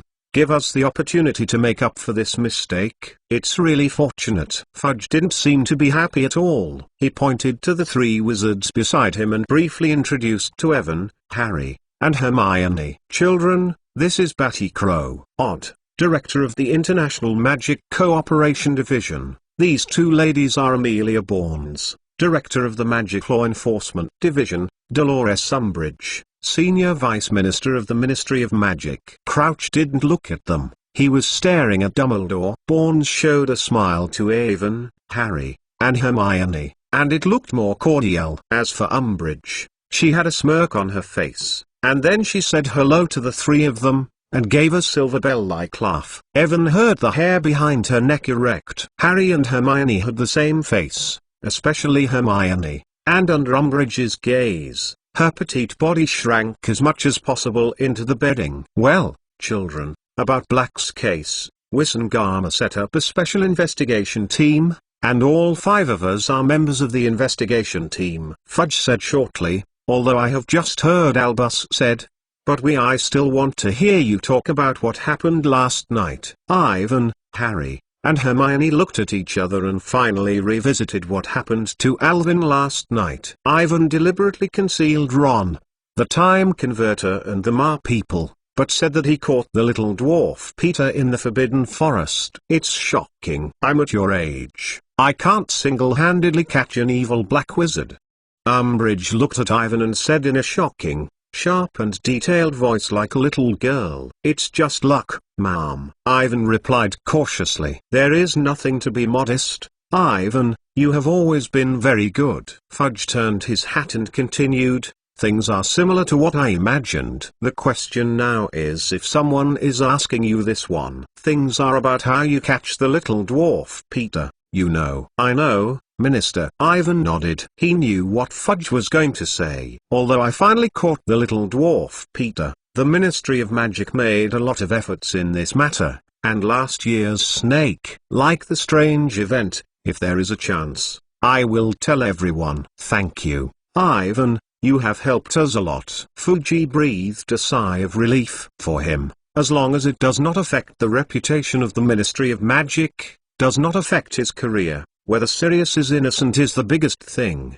The obstacles are no longer there. "You have done a very good job this time. You 3 have the boy of the Weasley family just mentioned. The Ministry is going to apply for the 4-level Merlin Jazz Medal for all 4 of you." Fudge continued, "Especially you, Ivan. If I fight for it, I think the 2nd level is no problem." To be continued. Chapter 184 Hogwarts Magic Development Plan. The Merlin Jazz Group was founded in the middle of the 11th century by the famous medieval wizard Merlin. It is the earliest magic organization established in the magic world and has a great reputation. Merlin wanted the wizards to help muggles, so they founded the Merlin Jazz. The Merlin Jazz was created to help muggles, stipulates that the wizard prohibits the use of magic against muggles, and stipulates that each group's sorcerer is responsible for protecting muggles. At the end of the 13th century, most of the wizards were persecuted by muggles. The Merlin Jazz Group was suspended. Merlin himself suffered from it. He once wanted to dissolve the organization. Later, due to the establishment of the Ministry of Magic and the 1689 International, the promulgation of the Secrecy Act, the wizards were completely transferred to covert, and the Merlin Jazz Group began to reopen. All wizards who have contributed to the magic world have joined the Merlin Jazz and awarded medals to wizards who have made outstanding contributions to the harmonious coexistence with muggles. After centuries of development, The Merlin Jazz Group has become the largest outstanding wizarding organization in the magic world, and the only wizarding group in the entire magical world that is not within the jurisdiction of the Ministry of Magic, and is also recognized by the Ministry of Magic as an international elite wizard organization. In the magic world, the wizard can get the highest honor is to receive the Merrill Jazz Medal. The medals are divided into 1, 2, 3, and 3 ranks. Dumbledore is the winner of the first-class medal, and Jidro Rohat has won the 3-level medal, which is enough to become the capital. He brags. Ivan never thought that I had the chance to win the 2nd-level Merlin Jazz Medal, which is definitely an unexpected gain. For a little wizard like him who is a mole-born, who is only 12 years old, it is a miracle. If you let Malfoy know about it, you will be envious of death. We don't want any Merlin Jazz Medal. Fudge's words were not finished, and Harry Hurd eagerly said, Minister, Sirius and Professor Lupin are innocent.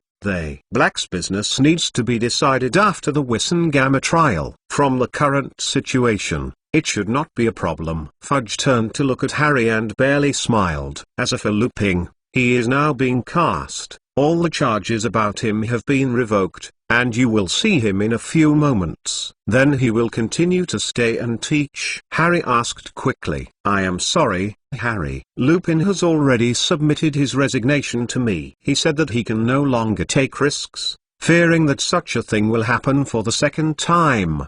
Dumbledore said calmly. What? Harry couldn't believe that Professor Lupin actually resigned. Dumbledore looked at Harry and turned and said to Fudge, Connolly, I think those Dementors, can they be withdrawn from school? Oh, yes, they have to go. Fudge absently combed his hair with his fingers. They have no need to stay here. I never thought that they would kiss an innocent boy. It's completely out of control. I will ask them to do everything back to Azkaban.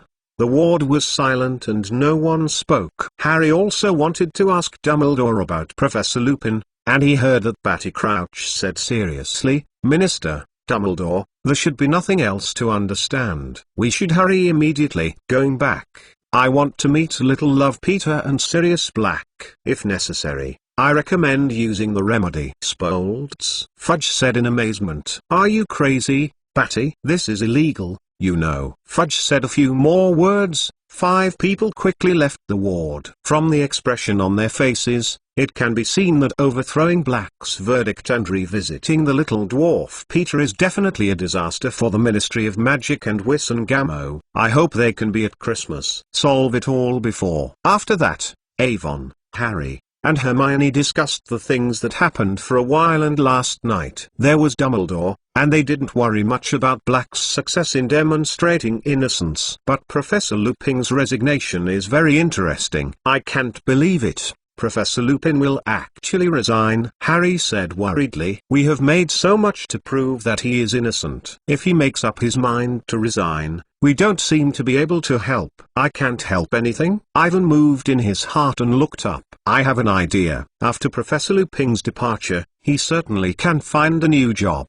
No one will be willing to hire a werewolf, even if he is harmless. But I can invite him to take charge of the daily operation of the Hogwarts magic. Looking at the strange expressions of Harry and Hermione, the more I think about it, the more I think this idea works. Professor Lupin's werewolf identity was made public, and he was destined not to stay in Hogwarts to teach, but unlike the original Wandering in the original, he could hire him. After more than a year of development, the Hogwarts magic has already had the conditions to further increase sales, expand its business scope, and promote it outside the school. Don't worry about news sources. Almost all the ghosts of the UK are now providing news to the Hogwarts magic, and they can be proud of their articles in the newspapers. Many of the news they provide are outside the school. Ivan had long wanted to expand her business.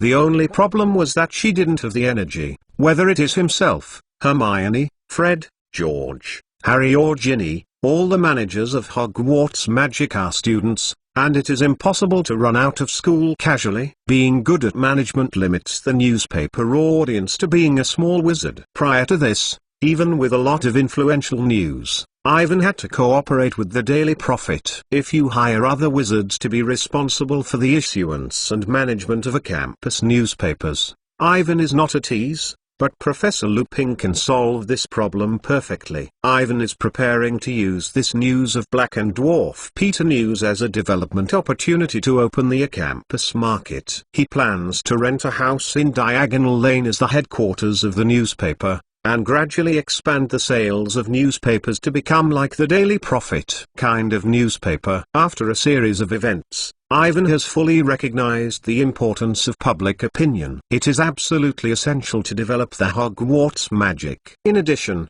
Ivan is also ready to discuss with Sirius Black. If he is willing to come, it is even better. But from the meaning of Fudge's words, he seems to want Black to be in error. Just as Ivan was preparing to write to Black, Professor Lupin returned to Hogwarts. He looked even more awkward, but his mental state was fine. To be continued. Chapter 185 Employment Lupin. Professor Lupin was arrogant, and the worn robes were full of dust everywhere. He looked thinner than the previous few days, with deep shadows under his eyes, but his face was full of smiles. When I saw Lupin, Ivan, Harry, and Hermione all climbed up from the hospital bed and shouted with joy, "Professor!" "Good afternoon, Harry." "Good afternoon, Ivan." "Good afternoon, Hermione," Lupin said with a smile. "Professor, I heard that Hagrid said yesterday that they have shut you into Azkaban. What are the monsters that are not for you?" Harry asked eagerly. "I am fine, Harry." Lupin glanced through Harry, Avon, and Hermione. "In fact, I want to thank you three. Thanks to your efforts, I can be so fast." "Come out from inside." "You are innocent, and Ron is only controlled by the Little Dwarf Peter, and will make a charge against you." "Little Dwarf Peter." Lupin repeated it. His face flashed a trace of regret. He slowly closed his eyes, and immediately opened, said gloomily, "I saw Sirius in the Ministry of Magic. He and Dumbledore. Lido told me everything. I shouldn't doubt him that year. I actually thought he was betrayed James and Lily." When it comes to Harry's parents, no one speaks, and the atmosphere is slightly heavy. "Professor, I successfully summoned my patron saint last night, is a stag." For a long time, Harry whispered, "When your father is deformed, he always turns into a stag." Lupin's face showed a smile again. "You guessed it right, Harry. So we called him a pointed fork." There was still a patron saint at the time. It was an elk. "Elk?" Lupin stunned and seemed to have not responded. "The elk, I mean. Will he be my mother?" "Lily's patron is indeed an elk." Lupin looked at Harry with concern. "I told you that the shape of the patron saint varies from person to person and is related to the character and inner world of the wizard. You know, the patron saint is not always the same, and it will change when it is subjected to big blows and emotional changes." "What do you mean, Harry?"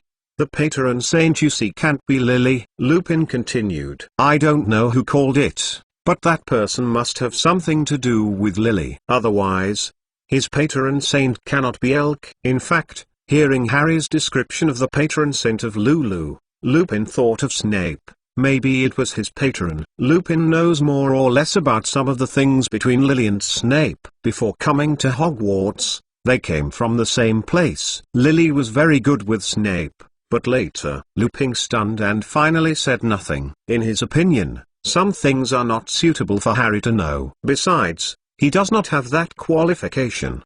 The things of James and Lily should have made Sirius Black a godfather of Harry. Harry, who was meditating, did not notice Lupin's strange reaction. His expression was confused and he thought hard. Who would be related to his mother?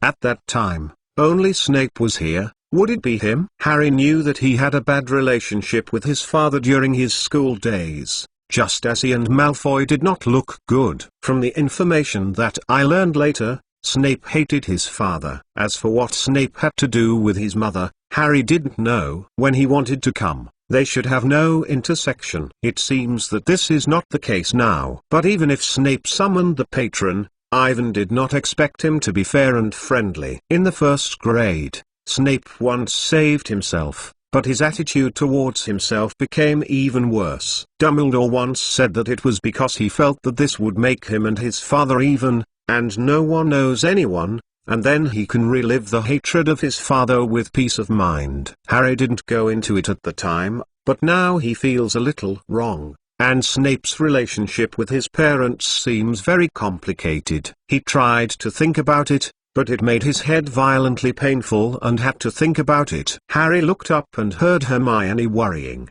"Professor, Sirius has nothing to do. When can he come back?" "He is in good shape, but it will take a while to come to see you," Lupin said. "Wessengama has launched a special trial procedure and should make a final judgment before Christmas. Since I caught Peter and Dumbledore is there, you don't have to worry about him at all." "So you, Professor?" Harry asked. "I just heard Dumbledore say that you have resigned." "You didn't do that?" "I'm afraid I did, Harry." "Why? You obviously didn't attack Ron." "This has nothing to do with whether or not I attack Ron. You should have seen it in these 2 days. Parents of students are not willing to have werewolves teaching their children. I think they are right. I may bite any one of you. This kind of thing can never happen again." "Don't go, Professor. You've taught us the best dark magic defense teacher," Harry shouted, and Avon and Hermione rushed to agree. Lupin shook his head and did not speak. Just as Harry was thinking about the reasons for him to stay,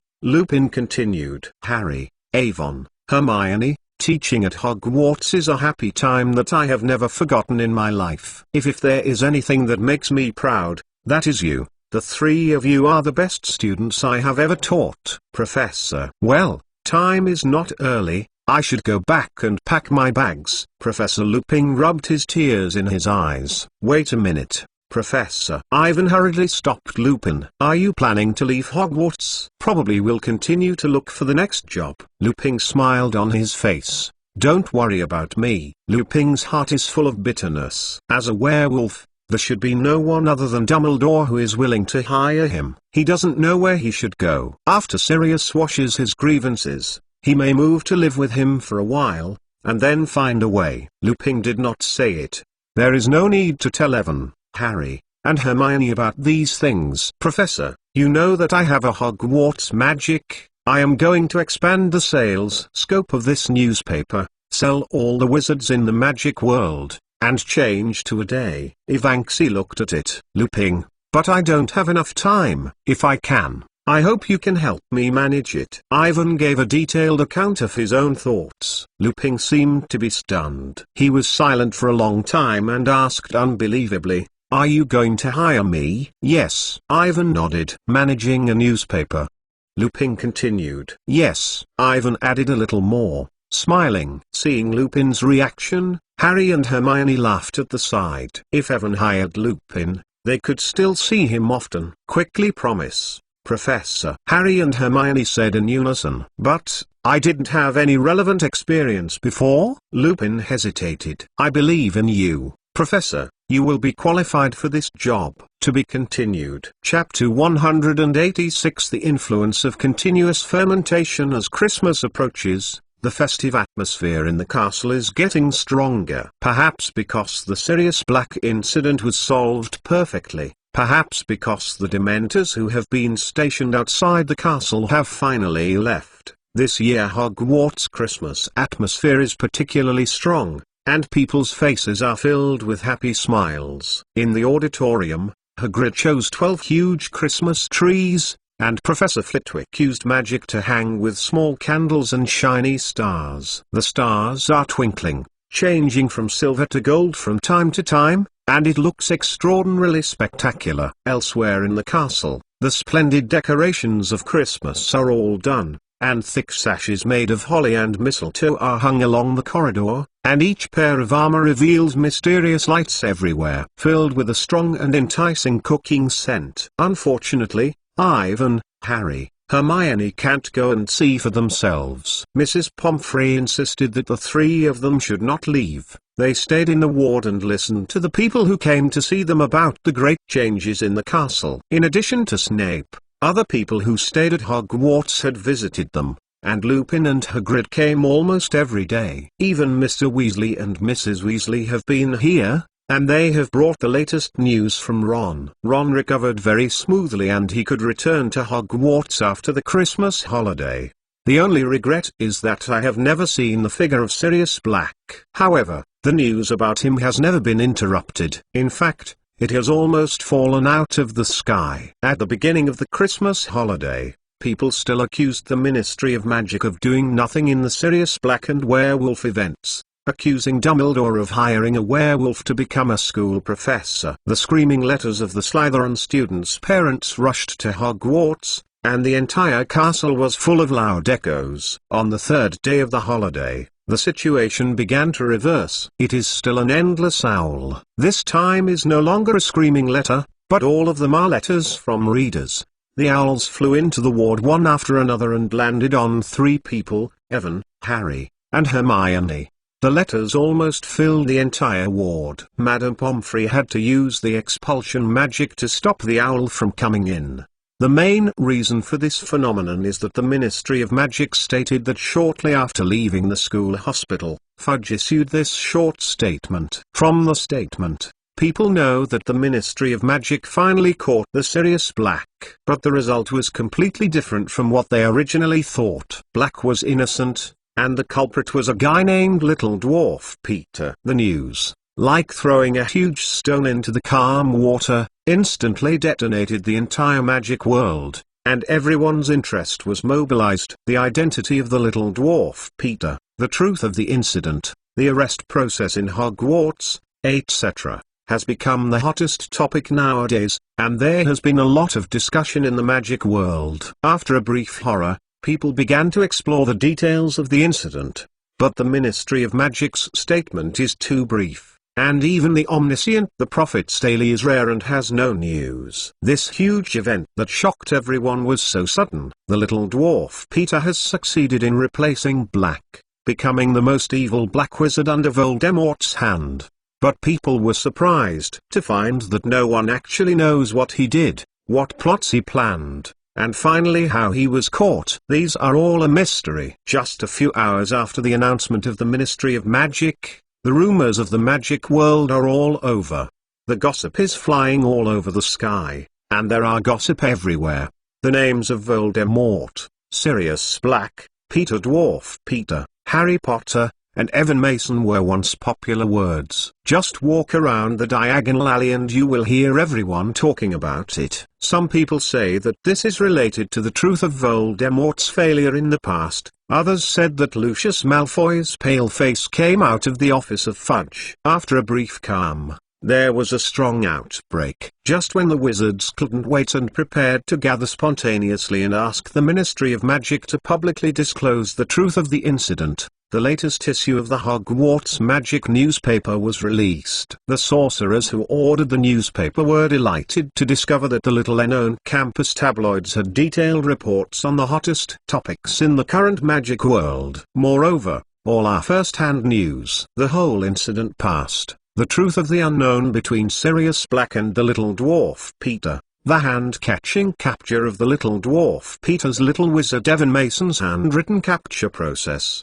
etc., all of which are exclusive reports. 1 pass, 10 pass, 100 pass, and the Hogwarts magic sales soared. The order flew like a snowflake, and people couldn't wait to know the truth of the matter. Although Ivan and Lupin were fully prepared, they still printed more than 10,000 copies. With this news and follow-up reports, the Hogwarts magic circulation exceeded the Prophet Daily in one fell swoop, becoming the largest newspaper in the magic industry. In this situation, Mr. Goff, the editor-in-chief of the Daily Prophet, who is already dying, has written dozens of letters to Ivan, asking for the right to reprint these reports. On the basis of the pleasant cooperation experience in the past and the fact that the other party gave a very large amount of Jinjialong, Ivan agreed to let the Prophet Daily reprint these reports. However, in time, it is a day later than the Hogwarts magic. A short day seems to be short,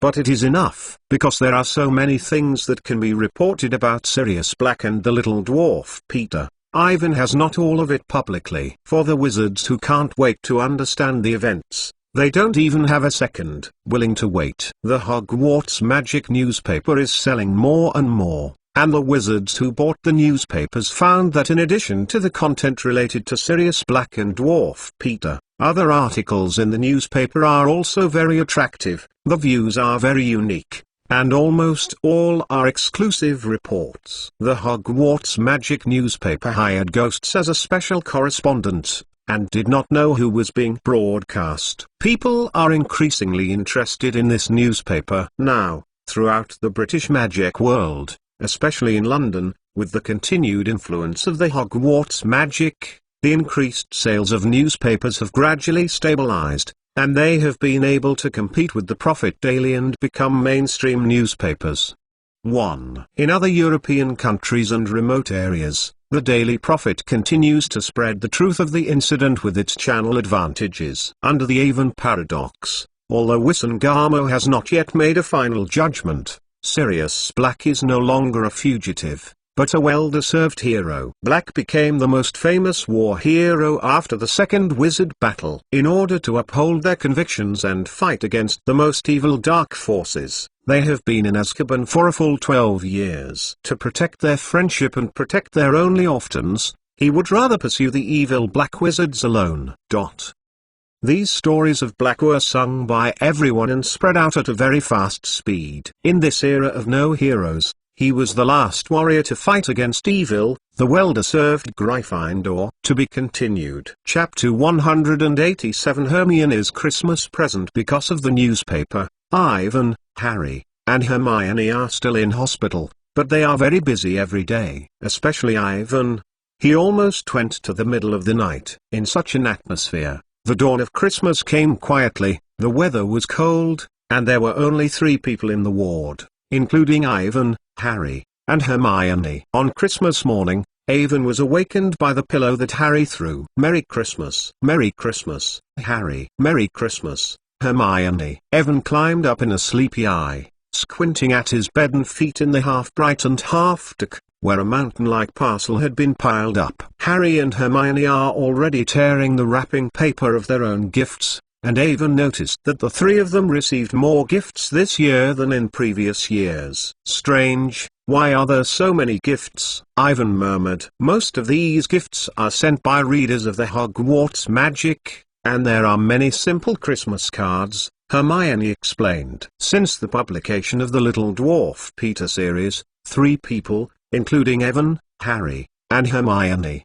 have become famous. Although the focus is on Sirius Black, people are amazed at the fact that 3 12- and 3-year-old wizards can capture an evil black wizard. Many peers began to worship them and write letters to them on a regular basis. In addition to the little wizards in the UK, Ivan noticed that many of these Christmas cards were mailed from abroad. For example, the pink greeting card in his hand comes from a 10-year-old girl named Gabrielle Dracule, from France. Gabrielle wished Ivan a Merry Christmas on the greeting card, and then expressed her admiration for Ivan's grasp of the Little Dwarf Peter in short language, and hoped that Ivan could write back to her. Looking at the cute little angel pattern in the greeting card, Ivan smiled, and when he was ready to see other Christmas cards, he heard Harry's annoyed voice. Let's take a look. The Dursleys gave me a pair of old socks that passed through. It was worse than last year's toothpick and the 50-pence coin of the previous year. They must have thought that I was a domestic baby elf. Harry threw the sock under the bed and unpacked a text message attached to the package. It was written to ask him to inquire about whether he could stay in Hogwarts during the summer vacation. Thank God, I finally got rid of them this summer. Sirius said, I can live with him. Don't know if he has a house. Harry rejoiced. He put a scarlet sweater on his body. And continue, this is the hooded jacket from Mrs. Weasley, and both of you seem to have it. I saw it. My piece is maroon, but there are no letters on it. Hermione picked up a box and hesitated for a moment, gently put it aside. This is Hagrid's minced meat pie. It smells very special.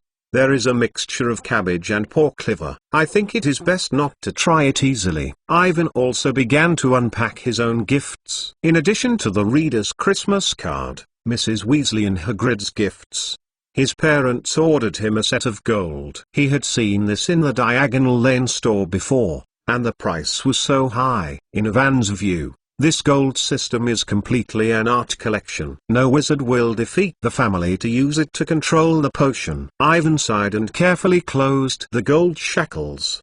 His parents lacked an understanding of the magic world, used to see the wizard from the perspective of muggles, and considered the most expensive is the best. Since Ivan went to Hogwarts, they bought him too much.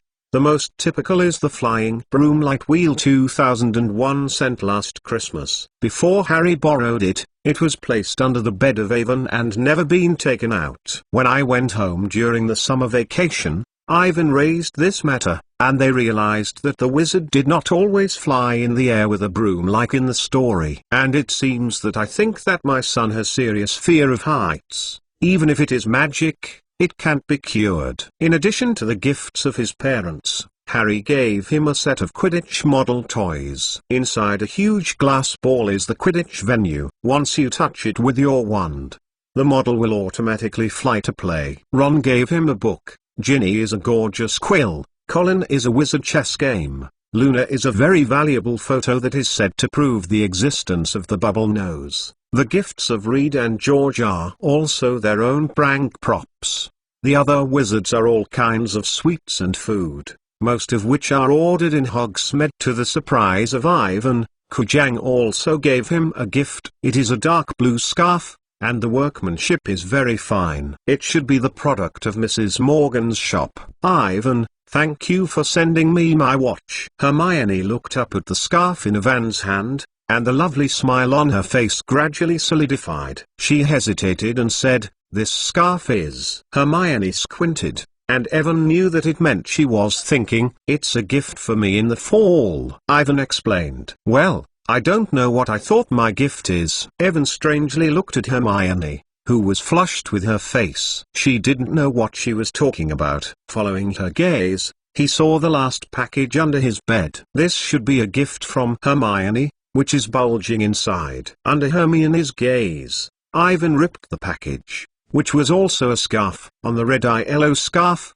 a Gryffindor lion was sewed, but it looked a little distorted. The workmanship was much worse than the scarf that was sent in the autumn. It was very likely that Hermione himself sewed it up. Ivan is amazed. No wonder Hermione will be such an expression now. Her Christmas present is exactly the same as the autumn. It is a scarf. Ivan still remembers that Hermione told her in Hogmanay just a few days ago that she had to send her Christmas present for a long time and believed that she would be satisfied. No one thought that her gift would be a scarf. This scarf should have been made by Hermione himself. I don't know how long she has been sewing, but it is definitely not easy. Before today, there was no such thing as a wind. No one found that Hermione was secretly making a scarf. She should be secretly sewing one by one after everyone went to sleep every night. Touching a slightly rough scarf, Ivan's heart was full of emotion. On the value, this scarf is not very expensive. On the level of fineness, it is much worse than that of the autumn, but the above is a girl's heart. Evan looked up and looked at Hermione, who was flushed. He knows that she must be very nervous now. And the gifts that have been carefully prepared for so long are like others. If they are themselves, they will be very lost and cranky. I don't know, Avon, Hermione said with a blush. I didn't think that Kujang would send you a scarf. I knew it. Thank you, Hermione. Evan interrupted Hermione and whispered, I really like this scarf. This is the best Christmas gift I have ever received. To be continued. Chapter 188 Best Christmas Present. Evan and Hermione watched each other and the atmosphere in the room became strange. This scarf, Hermione said. The voice was getting smaller and smaller. I originally intended to sew a Gryffindor lion on it. How can I get it? Finally. Don't worry about this, Hermione. Seeing Hermione's look, Avon smiled and said, in fact, I really like this pattern, and this scarf. But it doesn't have the autumn to send you that good. The sewing is too bad. Hermione's face was a seductive crimson. She said nervously, I did this for the first time. Some places are not yet too skilled, originally should be. You still don't understand, Hermione. This scarf may have many shortcomings, and the workmanship is not too fine, but it does receive the first thing that the girl has personally sewed for me. In fact, This is the intention. It is what touched me the most. Hearing Evan's words, Hermione's face became more and more red, and she couldn't speak with her head down, and it seemed to be shy to the extreme. It's rare to see Hermione like this. Ivan couldn't help but move his mind. From the top down, his eyes fell uncontrollably on the skin of the girl's pajamas. Looking at Hermione's slender, white wrists and ankles, Ivan swallowed and couldn't tell why. A strange, but very strong, strange feeling rose from the bottom of her heart. Ivan has a feeling that if she does something at this time, Hermione will not object. Hermione. Just as he was about to continue, Harry suddenly looked up and said, Avon. Hermione, have you seen the gift of Sirius? Why didn't I find it? The gift of Sirius? When he heard Harry's reminder, Ivan and Hermione stunned. The strange feeling disappeared instantly, and they hurriedly looked down. In the pile of gifts, they saw the gifts of Hagrid and Lupin, and even Professors McGonagall, Professor Flitwick, and Professor Sprout wrote Christmas cards to them. But there was no gift from Sirius Black. This is impossible. Others dare not say that Ivan could see Sirius to the Owl post office ordering a fire arrow for Harry. This should be the most important Christmas gift of this year. Except for Black, no one is generous enough to buy a fire arrow for a little wizard. Even Lucius Malfoy can't. As the latest model, limited edition world-class flying broom, the price of fire arrows is amazing. Even more expensive than the flying brooms of all the small wizards in the school. Why is there no gift from Sirius? Professor Lupin clearly. Halfway through Harry, he suddenly stopped. He saw the door of the ward open, and Sirius Black came in with a smile. The appearance of Sirius is different from that of Avon, Harry, and Hermione. Just a week ago, when they met in the castle last time, Sirius's face was thin and sloppy, and it was surrounded by unkempt, black and long hair. But now!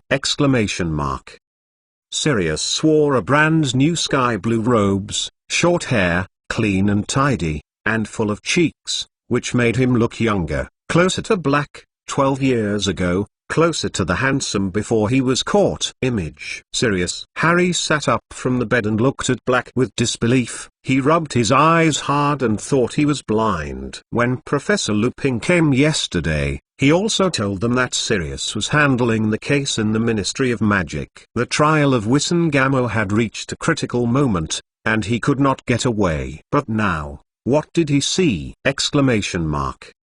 It was simply unbelievable that Sirius actually appeared in the ward of the Hogwarts school hospital and appeared in front of them. Merry Christmas, Harry, Avon, Hermione. Sirius opened his arms and smiled. How is the recovery of your three little guys? We're fine, Sirius. Harry hurried out of bed and walked over to give Black a big hug. Avon and Hermione also hugged Black.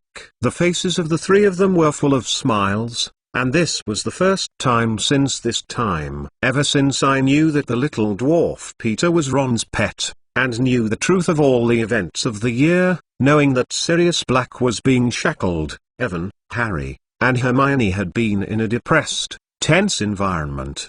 Be cautious in dealing with everything, for fear that the little dwarf Peter will run away. This uneasiness was reached when Ron was controlled by the little dwarf Peter, and Professor Lupin was accused of attacking his students, and Sirius was caught by Snape, reaching the peak, almost pressing everyone out of breath. However, now that Sirius is swaying in Hogwarts, the three of them know that everything has passed, and they finally succeeded in proving Black's innocence. Sirius, how are you? Harry said with a red eye. His tears flowed out of control. I am fine, Harry. Sirius gently licked his head, his face full of kindness and love. I dare say that you three certainly did not look at the Prophet's Daily this morning. With hard work and help, I have been acquitted by Wissengamot, just earlier. Hearing his words, Ivan hurriedly found out the Prophet Daily mixed in the pile of gifts. The headline on the front page was the smiling Sirius Black and the tragic little dwarf Peter. The photos of the two people became vivid. Compared. Below the photo is a big article title, Black succeeded Zugs. The little dwarf Peter was guilty of sin and will be locked into Azkaban. Ivan briefly looked at the case. The article described the trial process, the deeds of Sirius Black, the evidence of the little dwarf Peter and so on. Taking into account the impact of this incident, Wisengamo launched a special approval process. After the routine evidence and inquiry, it was the final vote, which was amazing. After the black case, it was the trial of the other dwarfs of the little dwarf Peter. Although I can't kill the little dwarf Peter, it's really a pity, but I have to say that it is quite good now, Sirius said with a smile. This is already the best result. Harry rubbed his tears, hugged Sirius tightly again. His body trembled and looked terribly excited. Next, 4 people said a lot regarding the truth of the events of the year, about what happened in the castle a few days ago, about the future, and so on. They kept talking, especially Harry. He kept talking about his future plans. Okay, you 3, these words can be said later, we have time. Sirius smiled and said, today is Christmas. You will not plan to stay in the ward all day. Evan, Harry, and Hermione looked up and looked at Sirius in amazement. Let's go. I have seen Dumbledore before I came. He agreed to let me take you out to go shopping. Sirius said happily, I haven't sent you a Christmas present yet, but I am giving it to you. Everyone is ready for a surprise. To be continued. Chapter 189 12 Grimmar Square. Ivan, Harry, and Hermione wore the robes as fast as they could, and Avon also deliberately wrapped Hermione's scarf around her neck. They came to Hogsmeade under the leadership of Sirius Black. Before leaving the castle, they met Professor McGonagall, although she agreed to let the 3 of them leave Hogwarts for Christmas. But from her serious face and wrinkled brow she could see that she was against Sirius. This approach is very disappointing. Ivan, Harry, and Hermione are very happy, so they don't have to stay in the ward. Standing on the empty, snowy streets of Hogmanay, Sirius told them to take them 3 to Diagon Lane, where Lupin was. Tonight, everyone will be there for Christmas, a perfect Christmas. Then, after the Christmas holiday, he sent them back to Hogwarts. How do we go to Diagon Lane? Is it using flying powder? Harry asked Sirius. No, I have already booked the Cavalier bus. However, before going to Diagon Lane, we have to go to an unpleasant place, which is not connected to the Fly network. Sirius did not consider it. We are going there to get Christmas gifts from Ivan and Hermione. Although I don't really want to go back, there is really no better thing than those things. An unpleasant place? Ivan snorted. Where is there a Christmas gift for me and Hermione? He didn't know where this place Sirius meant, and what he was going to give to himself. Just as he was about to ask, the Cavalier bus appeared from the thin air and rushed over. 4 people hurried to dodge, and the Cavalier's bus stopped at the place where they had just stood. With a deafening voice, the ticket seller, Stan Sangpak, jumped onto the sidewalk and greeted him with enthusiasm. Happy Christmas, gentlemen and ladies, welcome to take the Cavalier bus. Just extend your wand and get on the bus. We can take you wherever you want. Sampak suddenly stopped his mouth and he first saw Harry. Look at who we met. This is not nor I. How are you doing? Navi? Sirius repeated, strangely. This is Harry Potter. Harry Potter? Stan stunned, then became excited and cried happily. I already knew that I saw his scars. Stan looked excitedly, and Harry was a sly look. A few months ago, he took a night bus and went from the streets of Mole Street to Diagon Lane. He inflated his aunt, left the Dursley family alone, and then he met AI, text, and see Sirius for the first time. How come you don't tell us that you are Harry Potter, Neville? Stein said with a smile on his face. Oh, what about your strange little black cat? This time it was Ivan's turn. He couldn't imagine what it would be like if he let Stan know that he was the black cat at the time. Let's get on the bus, it's too cold outside. I'm freezing. Of course, come on. Stan took a step back. Then he looked up and saw Sirius. God, you are Sirius Black. I just saw your photo on the Prophet Daily. Stein's gaze moved from Sirius to Evan and Hermione, and his face became more and more excited. He shouted, you are Evan Mason. You are Hermione Granger. I am in the newspaper. Ivan. 4 of them took to the bus, perhaps because it is Christmas today. The car is empty except for the driver. They sat down on the bed of the brass column, and Sampak took out the newspaper he had recently collected, all in a newspaper related to the incident of Sirius Black and the little dwarf Peter. Ivan saw photos of himself and Harry, Hermione, and Ron. The photo was taken when Fudge gave them a special contribution award last year. The following is a detailed introduction to the story of the four of them. Sampak always said that he did not listen, and asked them four people to sign him. In this environment, Ivan could not ask Sirius where they are going. After more than an hour, the night bus stopped in the middle of a small square with a awning weed. Ivan walked out of the car, and the houses around the square had a dirty appearance and did not seem to welcome visitors. Some houses were broken and lifeless, the paint peeled off from many doors, and a lot of piled up on the front steps. "Where are we?" Grimmauld Square. Sirius' expression became serious, with mixed feelings of nostalgia and disgust on his face. "Grimmauld Square!" Exclamation mark. Ivan's heart is moving. It's not going to be the home of the Black family's ancestral home. Black led them three along a deserted street full of pungent smells, stopping in front of a house with a house sign hanging outside. "Here is 12 Grimmauld Place." Unlike all the ordinary houses in the surrounding area, number 12 Grimmauld Square is very grand and noble, but it is also dilapidated, like a ghost house. The black paint on the house has been ruined and scratched, and the silver door handle has been twisted into a serpentine shape with no keyholes or mailboxes. Sirius took out his wand and knocked on the door. Evan heard a loud, metallic click on the door, which sounded like a metal chain. After a few seconds, the door creaked open. "Okay, go ahead," Sirius whispered. "Don't go too far, remember. Don't touch anything." Evan, Harry, and Hermione were nervous and walked into the almost completely dark hall, mixed with the thick dusty smell of corruption. "This place feels like a building that has been abandoned." Harry stands in front, and Evan and Hermione look from his shoulders. Inside the foyer, where the sun shines, there is a gorgeous, precious aristocratic decoration, but it is covered with dust. This house gives a strange feeling, as if they had entered a room of a dying person. "Where is it, Sirius?" Evan heard Harry talking. He was smashed by thick dust and coughed fiercely. "My parents' house, the Black family's mansion." Sirius followed, with a hint of disdain in his tone. "But now it belongs to me." He waved his wand gently, not knowing where a soft snoring came from, and then all the old-fashioned lights on the wall lit up. A bunch of flickering, very unstable light is projected onto the mottled wallpaper,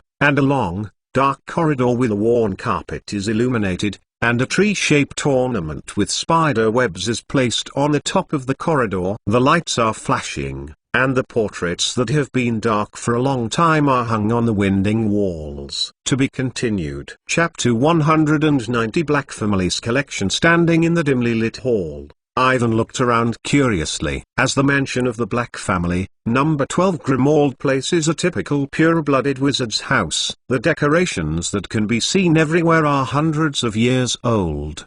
If you put it outside, it is definitely a valuable antique. In front of them is a narrow corridor that does not see the end. Right in front of the foyer is a tree-shaped decorative light, and a twig-shaped candelabra is placed on a rickety table not far away, which looks like a big snake. After Voldemort returned, the house was used as the headquarters of the Order of the Phoenix. It should be used by no one now, and naturally it has not been protected by magic. From the thick dust around it, it has been seen that no one has been here for a long time. Ivan didn't know why Sirius had to bring them here. It is reasonable to say that he should be full of disgust in this house, but he just mentioned that "I want to come here to get a Christmas gift for myself and Hermione. I don't know what it is!" Exclamation mark. "There have been no ones who have lived here for more than 10 years. We'd better hurry up and leave here when we finish the thing," Sirius whispered. He took the lead in the foyer. The shabby sound of the dilapidated floor sounded extraordinarily creepy in the old, empty house. Ivan didn't know what they were going to get, but he knew that Slytherin's locket was kept here. "If you can find it and destroy it, you should save a lot of trouble." The locket should be kept in the room of Sirius' younger brother, Regulus. I put it there, and Ivan did not know. If there is a chance, he is going to look for it. Evan hurriedly caught up with Sirius, and Hermione couldn't help but hold his arm. Harry walked in front of them, his face mixed with inexplicable tension and excitement. In the dim, narrow corridor, they bypassed a large umbrella stand that looked like a broken leg with a monster. On the left side of the umbrella stand is a dark staircase, and the wall next to it seems to be decorated with something. Sirius did not go upstairs, and Evan, Harry, and Hermione were full of curiosity and gathered together to see the blurring decoration on the wall. Then, three people took a breath of cold air, and they saw a row of rumpled heads on the wall's plaque. They are all the heads of the house elves, and they all have the same ugly big nose. I don't understand. This house looks like the most evil black wizard. Harry whispered, why do Sirius' parents live here? Remember, except for Sirius, all members of the Black family are Slytherin College. Ivan also whispered, think about their taste. You should understand. Why are they hanging the head of the house elf on the wall? The expression on Hermione's face was full of fear and confusion, and there was some anger hidden. That's not what they hang up. It should be the tradition of domestic elves. They have been serving in a wizarding family since birth, until they are still aging, and then they cut their heads and hang them. The wall of the host family is decorated as a decoration for them. I am afraid it is the most glorious thing. I don't understand. This is the most ridiculous thing. Hermione hesitated. Dobby is not like this. He is an alternative. He is different from other house elves. Ivan patted Hermione's shoulder gently. We better wait to go back to school to discuss this matter. It makes me feel bad. I don't know if it is an illusion. Ivan always feels that there is something hiding in the house and secretly watching them in the dark. This feeling is very strong. But looking around, I didn't see anything. In the 3 words of their speech, Sirius did not stop. His figure has disappeared in the corner of the narrow corridor. They hurried to follow up, and then they walked through 2 long, worm-covered curtains that looked like they were hiding a door. When Harry passed, he glanced at the credit.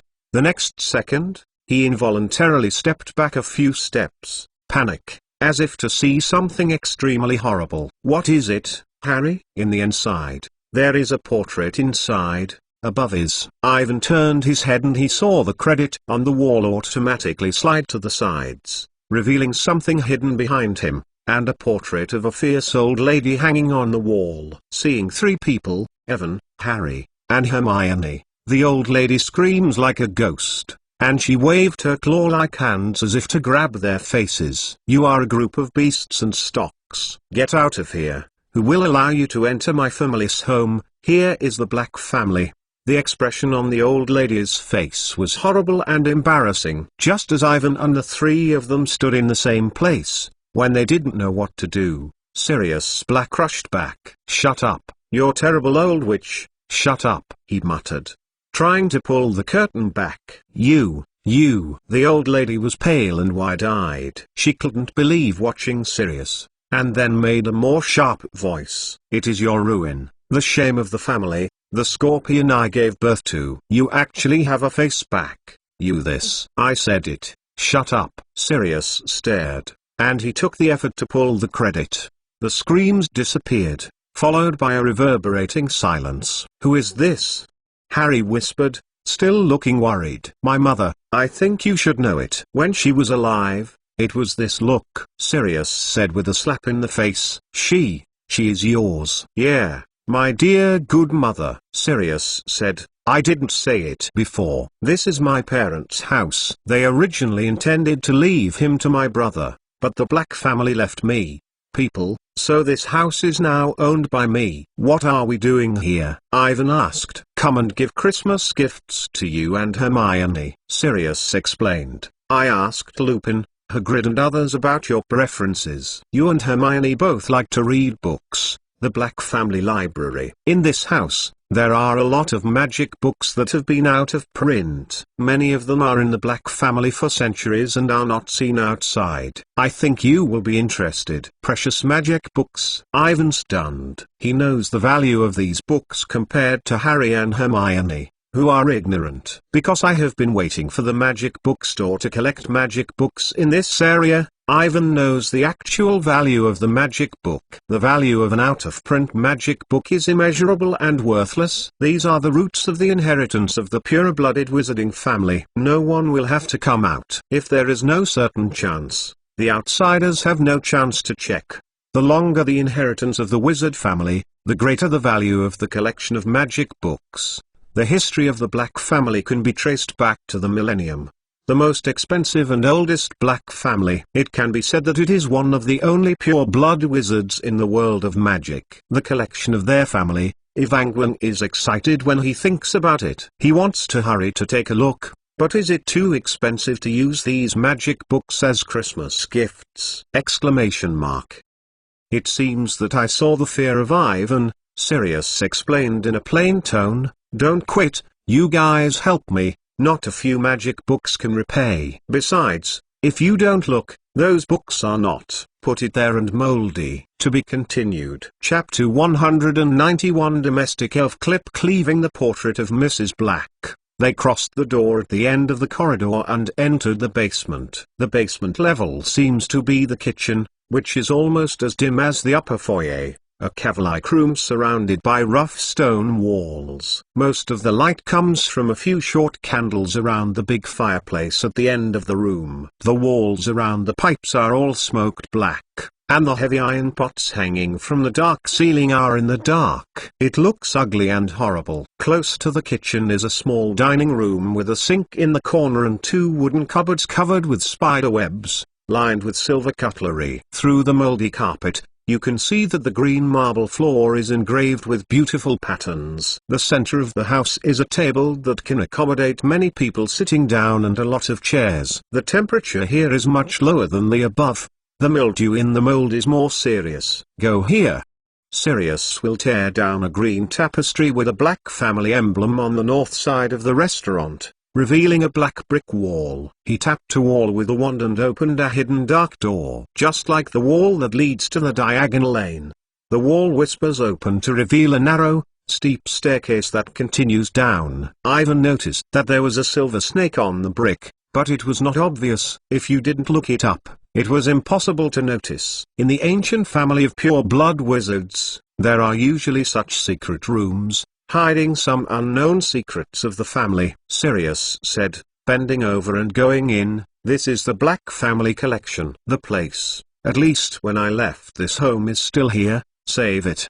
His words said half, and immediately stopped. Crossing the shoulders of Sirius, Avon saw a house elf standing in the dark road. Not a decoration hanging on the wall, but a living house elf. The appearance of this house elf is very old, and the skin is full of folds, several times more than what his body actually needs. Although his head is as bare as all house elves, the two bats are like there are a lot of white hair growing in the big ears. His eyes were full of blood, the water was grey and the nose was very big, just like the nose of a pig. His waist was surrounded by a dirty rag, like the waistcloth used by men in the tropics to cover the body. In addition, the whole body was almost naked. Ivan stunned. This guy should be the homegrown elf Clip. He was still thinking about when he could see each other. Krecher is like a statue, standing on the corner of the dark road and standing still. He bent over, his head up, and looked at Sirius Black with amazement. His face was mixed with a strange expression that was unclear, and then he began to whisper with a hoarse, low voice like a bullfrog. Poor old Krecher saw what the lost master who had disappeared for more than 10 years came back, led a group of little donkeys back to spoil my mistress' house. Krecher's voice is very slow. His eyes are full of disdain. He sighed, speaking, while staring at Sirius, as if instinctively asking him to do so. Long time no see, Krecher. I didn't expect you to be alive, Sirius said calmly. Although he saw an acquaintance, his voice was a little happy. Who is he? Harry whispered. Krecher, the house elf who serves the Black family. Sirius paused and added, a crazy guy. The young master always likes to make some jokes. Klipk not crazy. Klutch just didn't see 3 young masters. The elf smashed again to Avon, Harry, and Hermione. Hey, then use the very light. but clear voice to say, Clutch smelled the smell of mud. If the poor hostess had knowledge, the young master actually brought such dregs into her house, she would. What did old Cretcher say? Really shameful. Shut up, Cretcher. Don't ask them to be muddy in the future. Sirius shouted angrily. It's okay. This house elf doesn't seem to know what he is talking about. Hermione looked at Cretcher with fear. She stepped forward and tried to say, Hello, Cretcher. I am Hermione Granger. This is Avon Mason. The one next to it is Harry Potter. Seeing Hermione talking to him again, Clutch's two light-colored eyes suddenly widened, and the words in her mouth were more flamboyant than before. The monk brought back by the master actually talked to Cretcher again, pretending to be a casual, as if she were my friend. If the hostess of Cretcher saw him with such a person, oh what will you say? Think about it. I will say it again. Shut up, Cretcher, said Sirius, gnashing his teeth. Upon hearing the command of Sirius, Cretcher immediately closed his mouth. He walked up from the dark passage, his eyes gliding over Hermione, Avon, and Harry, and then his eyes slammed wide, and he began to whisper again. Is this true? Is it really Harry Potter? Cretcher saw the scar. It must be true. That is the boy who prevented the dark devils. Cretcher didn't know how he did it. We all know what is going on, Sirius said loudly. Click only knows that the young master has just returned from Azkaban. Cretcher's gaze turned back to Sirius. My poor hostess. She vowed not to recognize his son, and now he is back. It is said that he is still a murderer. Sirius proved to be innocent. He did not kill. He is now a hero. Hermione hurriedly explained. You don't need to tell him this. Sirius stared at Cretcher very disgusted. He won't listen. He used to be like this, a hateful house elf. How can the young master say Cretcher? Cretcher has never done anything out of the ordinary. Cretcher just obeys the master's orders, and works for the noble black family for the rest of his life. Cretcher said and bowed again, then lowered the voice. Mind opened. Even if the young master did not kill, he is also a nasty, ungrateful billet that broke his mother's heart. My mother has no heart, Cretcher, Sirius said with a sigh of relief. She lives entirely by resentment. In any case, Cleach muttered indignantly, the young master doesn't even give his mother a shoe soled. My poor hostess. If she sees the young master coming back, she will say how much she hated him. What? Enough. What are you doing here? Sirius said scornfully. Don't think I don't know. As soon as we enter the house, you will find us. Clutch is guarding the last legacy of the Black family. Cretcher bypassed Sirius and smashed the tapestry. He had just been on the ground. The young master is destroyed everywhere when he returns. If the tapestry is thrown away, the hostess will never forgive Cretcher. It has been in this family for 7 centuries. Cretcher must keep it. Cretcher must not let the young master and these 3 little nephews destroy the tapestry. Chapter 192 Slytherin Locket. Don't think that Cretcher doesn't know. The young master wants to take the hostess. I didn't do anything, and no one wants to do anything about this moldy tapestry. Sirius shouted, Enough, Cretcher, before I can't help but kill you. Let go here and let us go. Cretcher dragged his feet to the side and he did not dare to defy the order directly. Sirius, Harry, Hermione, and Avon passed by Klein one by one. It felt so bad. He stood there, staring at them with bloodshot eyes. His eyes filled with unforgettable lies. Hate. The expression of this house elf is like a curse on them. Sirius. His brain is not normal. Hermione looked at Cretcher again and whispered in a pleading voice, Good to him. I don't think he knows we can hear him saying bad things. The guy understands everything, but the time he spent alone is really too long. Since my mother died, he has never touched anyone else. Sirius said, I suspect that his portrait from my mother I accepted some crazy orders and spoke to myself. But he used to be a hateful. If you let him free, Hermione said hopefully, maybe. That fright, I am afraid it will directly kill him. Black explained, you don't know the house elves, Hermione. They must serve the wizard family for generations, and the history of Krecher's ancestors serving in the Black family. It can be traced back to centuries before he could not leave. If you don't believe it, you can give it a try and suddenly ask him to leave the house and see how he will react. Sirius, Harry, and Hermione talked, and the figures of the three people quickly disappeared into the dark passage. Ivan hesitated and stayed. He wanted to ask Click about the Slytherin locket. He looked at Krecher carefully, and the other person was quietly looking back at him. Krecher didn't talk. If it wasn't for his chest that was ups and downs because of breathing, Evan didn't even feel the alive from him. Krecher, I have a question I want to ask you about. It's a shame that the dirty little is going to talk to Krecher. The young master took the other two nephews to see the Black Family's collection, and Krecher must tell the hostess about it. Krecher once again bowed to Ivan, his face full of disdain and disgust. Then,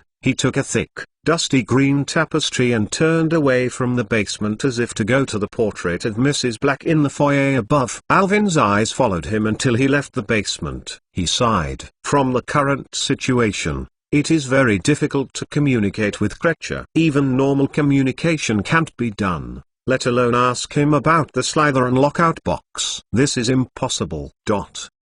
The house is so big, and Awin wants to find it himself. In his mind, he tried to recall the details related to the Horcrux. After Slytherin's locket was made into a Horcrux by Voldemort, he was hidden in a cave in an isolated island far from Hogwarts. Voldemort in the cave put the pendant into the bottom of a glass container, and then used the spell in the container to fill in some potions that make people feel bad after drinking. Only after drinking the potion can you get the lockbox. Voldemort borrowed Clip from Sirius' younger brother, Regulus Black, who used the house elf to cast this evil magic. Through Krecher, Regulus went to the cave to take the pendant. He changed his evil spirits and prepared to stop Voldemort's conspiracy. He drank the potions and put the fake lockbox back into the container. He let Krecher take the lockbox and leave it, destroying his body forever. Inside the cave, become a corpse.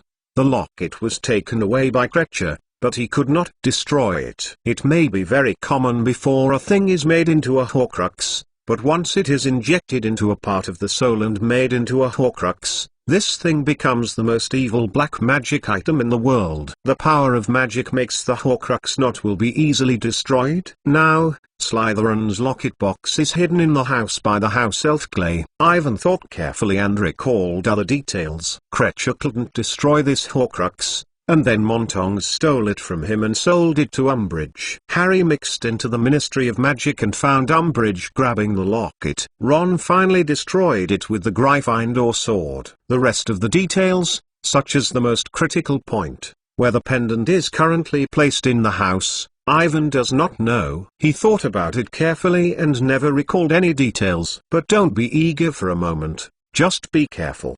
The drop of the pendant box is not so frustrating. Just try to tell Dumbledore that the Horcrux in the cave is a fake. He does not risk his life. Go drink those potions. Ivan regained his gaze, and he was preparing to go down with Sirius, Harry, Hermione, and then stopped immediately. God, what did he see? Exclamation mark.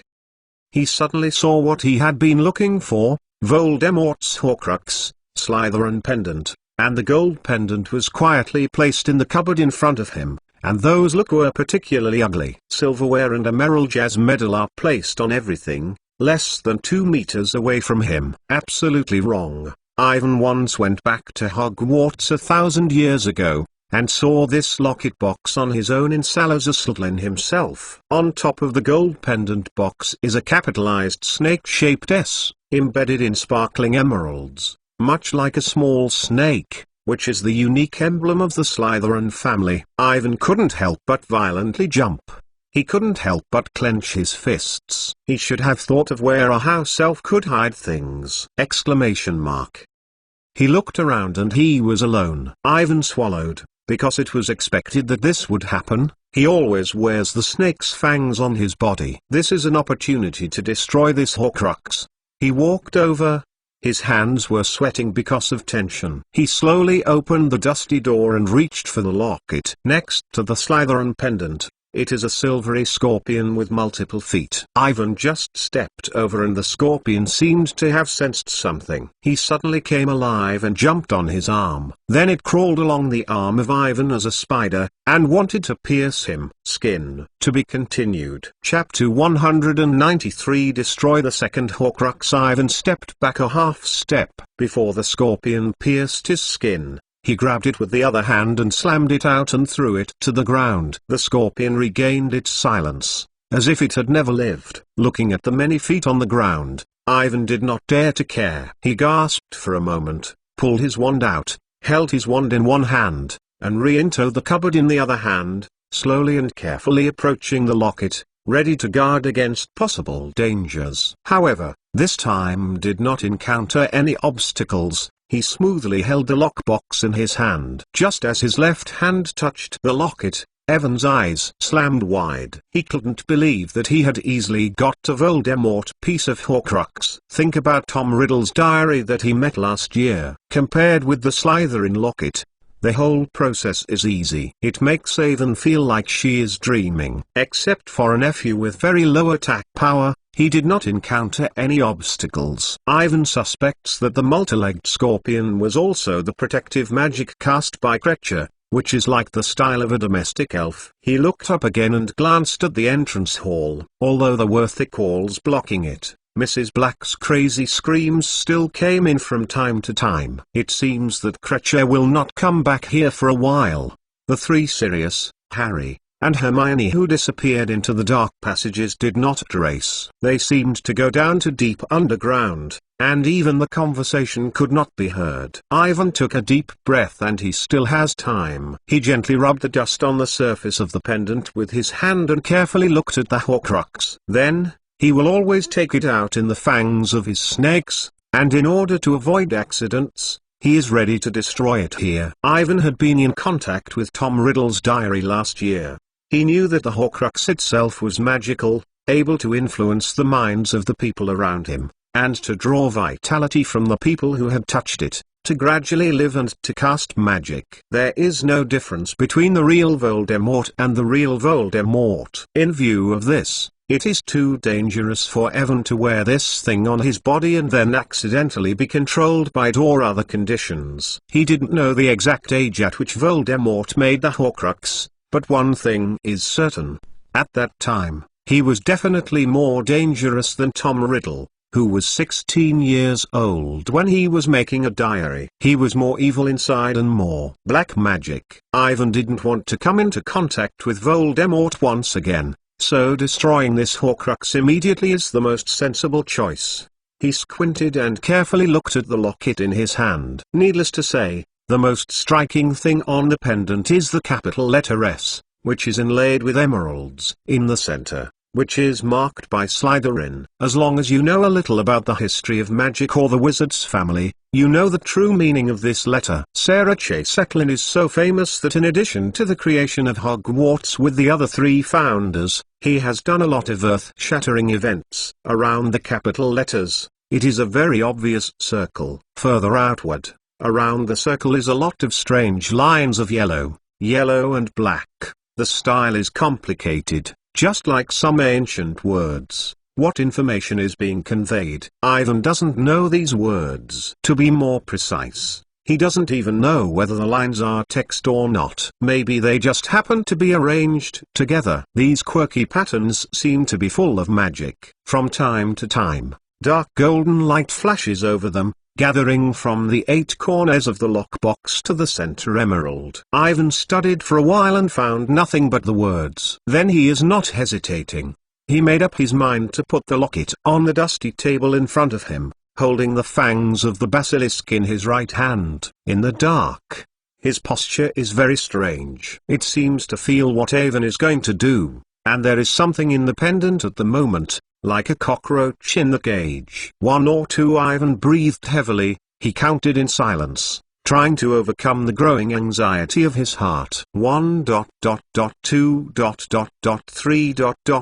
Open. Ivan counted the last number, and the wand gently picked it up. As he moved, the small gold cover of the locket box popped open, like a music box. The ominous voice rang, and Avon found himself beginning to inexplicably become weak and drowsy. Inside the pendant is a glass door with something inside. He looked carefully. Through two small glass windows, he seemed to see that each living eye was moving, black and bright, like Tom Riddle's eyes. As the music progressed, the two eyes began to change, and they gradually turned red, and the pupil began to become a line, becoming the eyes of Voldemort. In the music, there is a voice screaming from the Horcrux, which is talking to Ivan. "I saw your heart, it is mine." Voldemort whispered, "I saw your dreams, children, I also saw your fears. What you desire can happen, but you can also fear occurred, is it?" Ivan whispered. His right hand holding the snake's fangs trembled. "Yes, I can help you succeed. What you want, strength, power, glory, I can give you, I can." The temptation of the sound is getting stronger and stronger. Ivan's head is messy. He knows that he can't wait any longer. Voldemort is trying to control him. He must shoot. In the Horcrux,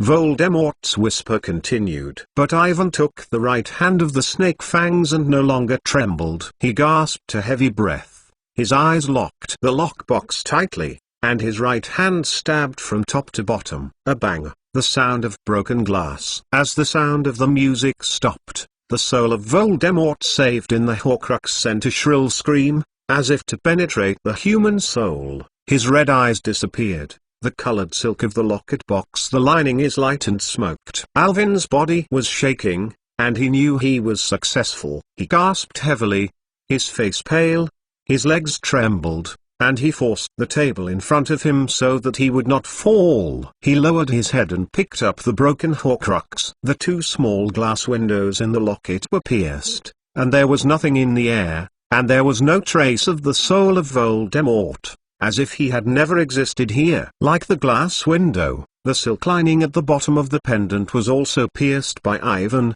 but the hole was not damaged. "Hey!"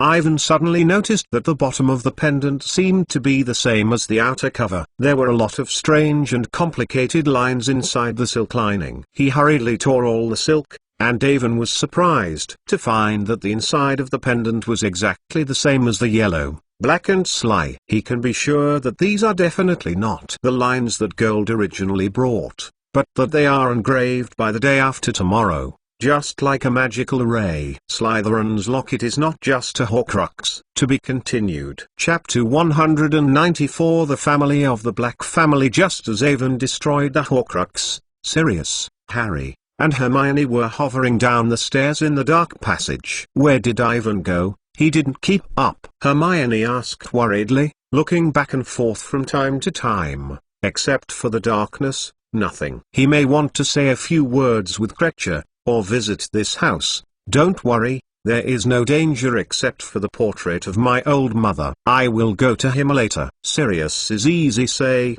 "We are coming soon." After a dozen seconds, they came to a wide room deep underground. The scene in front of you is very spectacular. This room is like a huge library. The rows of bookshelves are full of books, all precious magic books. On the surrounding walls, there are green tapestries with Black Family badges and patterns. Although many places on the tapestry have been bitten by fox scorpions, the golden threads embroidered on them are still shining. The most striking thing is the tapestry facing the stairs, which is very large and covers almost the entire wall. Sirius walked over and Harry and Hermione hurried to keep up. The more you go forward, the more you can discover the magnificence of this tapestry. Harry clearly sees a family tree with branches and branches, which can be traced back to the Middle Ages. But this is still not the top. There are still many branches. On the right side of the tapestry, top down, embroidered with a few golden characters, "The noblest oldest Black Family is always pure." This is the family tree of the Black Family, Sirius said softly. "In addition to this one, there is another piece in my mother's room. She regards these two genealogies the most beloved baby. Is the family pure or breed? History is the most direct proof that when she is still alive, only she can touch them, and others can't even touch it. You don't seem to be on it." Harry hesitated, looking at the bottom line of the genealogy. It used to be on the top. Sirius pointed to a small round hole in the tapestry, like a burnt mark of cigarettes. After I fled from home, my dear old mother destroyed me, I guess. The same thing in her room, no accident. With my understanding of her, she will definitely do this. You escaped from home? Harry said. Yes, I was about 16 that year. Sirius said in a plain tone. I left home because I was fed up. Where have you been? Harry asked, staring at him. Your father's house, Harry, said Sirius. Your grandparents are very understanding. They almost treat me as their second son. Yes, when the school is on vacation, I will live in your father's house for the time being. At the age of 17, I found a place for myself. My uncle Alfred left me a considerable amount of gold, and he was cleared from here. Probably because of this. Sirius pointed to another small round hole on the tapestry and continued. In any case, I have taken care of myself since then. However, Mr. Potter and his wife always welcome me to dinner at their home every Saturday. They are all good people. But why are you running away from home? Sirius smiled. Because I hate all of them. They also hate me. You don't know, Harry. My parents, they are crazy about obsessive pure blood. They believe, as Black, the family is born to be noble. And my fool brother, his temperament is too weak, actually believe their words. That is him. Sirius stretched out a finger and pointed to the name of the bottom of the family tree, Regulus Black.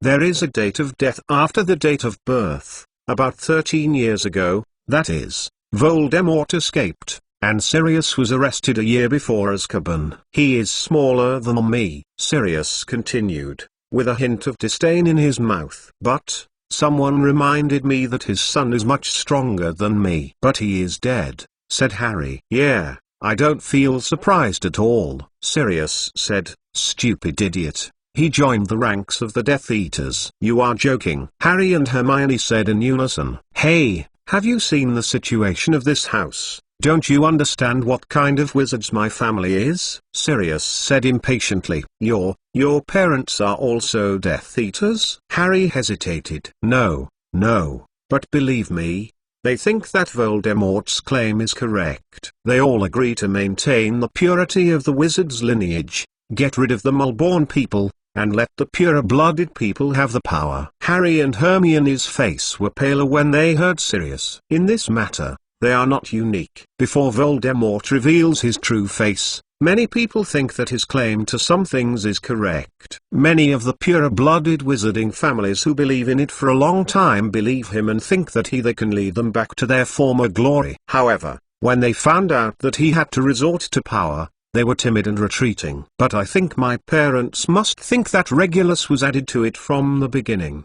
The last brave little hero. Is he finally killed by the Auror? Harry asked indefinitely. Oh, no, said Sirius. The disdainful smile on the corner of his mouth became more and more intense. He was killed by Voldemort, or more likely to be killed under the command of Voldemort. I suspect that Regulus is still not so important. Voldemort needed to go to him. From what he knew after his death, he was already deep. And then he was afraid of what others wanted him to do, and he wanted to quit. Hey, this fool, when I was a child, it was so naive. You can't give a resignation report to Voldemort. Even if you finish it, you can live for life or die. It can be seen that although Sirius' tone is full of ridicule, there is still a trace of grief, and he is very concerned about the death of his younger brother. Otherwise, Sirius will not go to great lengths to investigate his death. Harry still wants to say something to comfort Sirius, but his scar suddenly hurts. He couldn't help but screamed and held his forehead with his hand. What's wrong, Harry? Sirius asked worriedly. Are you? His words were not finished, and a scream of shrill screams suddenly passed down the stairs, a scream of a man before his death. Sirius stared for a moment and hurried to the top. Harry and Hermione also followed, and Ivan was still there. Did he encounter any accidents? They didn't know what was going on, especially Harry, who had an unusual ominous premonition, as if something was close. This feeling he once had twice, that is, when facing the Voldemort in the first grade and Tom Riddle in the second grade. The voice just sounded like the voice of Voldemort. As soon as he thought that Voldemort might be in this house, Harry was almost suffocating and couldn't imagine it. They took out all the strength of the body, rushed to the top of the stairs at the fastest speed, and then ran into something on the stairs. They all fell, and Sirius jumped with his wand. Through the light of his wand, he saw that Ivan was standing in front of himself in perfect condition, and he looked calm and not at all like a dangerous look. To be continued. Chapter 195 Kreacher and Regulus. What happened above? Sirius slammed Ivan and asked quickly. We just heard the scream, a scream before a man dies. Yes. The horrible voice is terrible. It seems to reach the deepest part of the soul. It gives people a feeling of chilling. Hermione nodded, her eyes fixed on Ivan, and said with concern, You have know what happened, Ivan? My scar is hurting. It feels like it is, Harry said. Don't worry, I don't have anything. I just made a sound when I broke this thing. Ivan passed Slytherin's locket. Although this Horcrux is no longer useful, he did not throw it away. Not to mention the Slytherin relics, this pendant itself is very collectible. The weird text lines above also make Ivan very concerned. Sarah Chase Eklund could not leave these things on the locket box for no reason, not simply decorating the pattern. He should be transmitting some kind of information. According to my own guess, if the lines are not words, it is a very unpopular magical array, and even the Voldemort himself did not find it. Although this possibility is very low, it cannot be denied. Ivan is going to go back and study to see if there are any new discoveries. Is this? Sirius stared at the locket in his hand. His eyes focused on the uppercase letter S, and he seemed to have seen a similar pattern. This is the locket that Sarah Slytherin himself has handed down. The uppercase S letter is the unique coat of arms of the Slytherin family. Sirius is awkward. No wonder he feels where he has seen this pattern. If you go to the book Birth and Nobility, the genealogy of the wizards, the third series of pure blood wizards introduced above is the Slytherin family. The most memorable one is the snake-like family emblem. This Slytherin's locket, I just found it in the window of the restaurant. Because I was curious, I took it out. Then I found something wrong. This pendant is talking to me. It's a black magic item.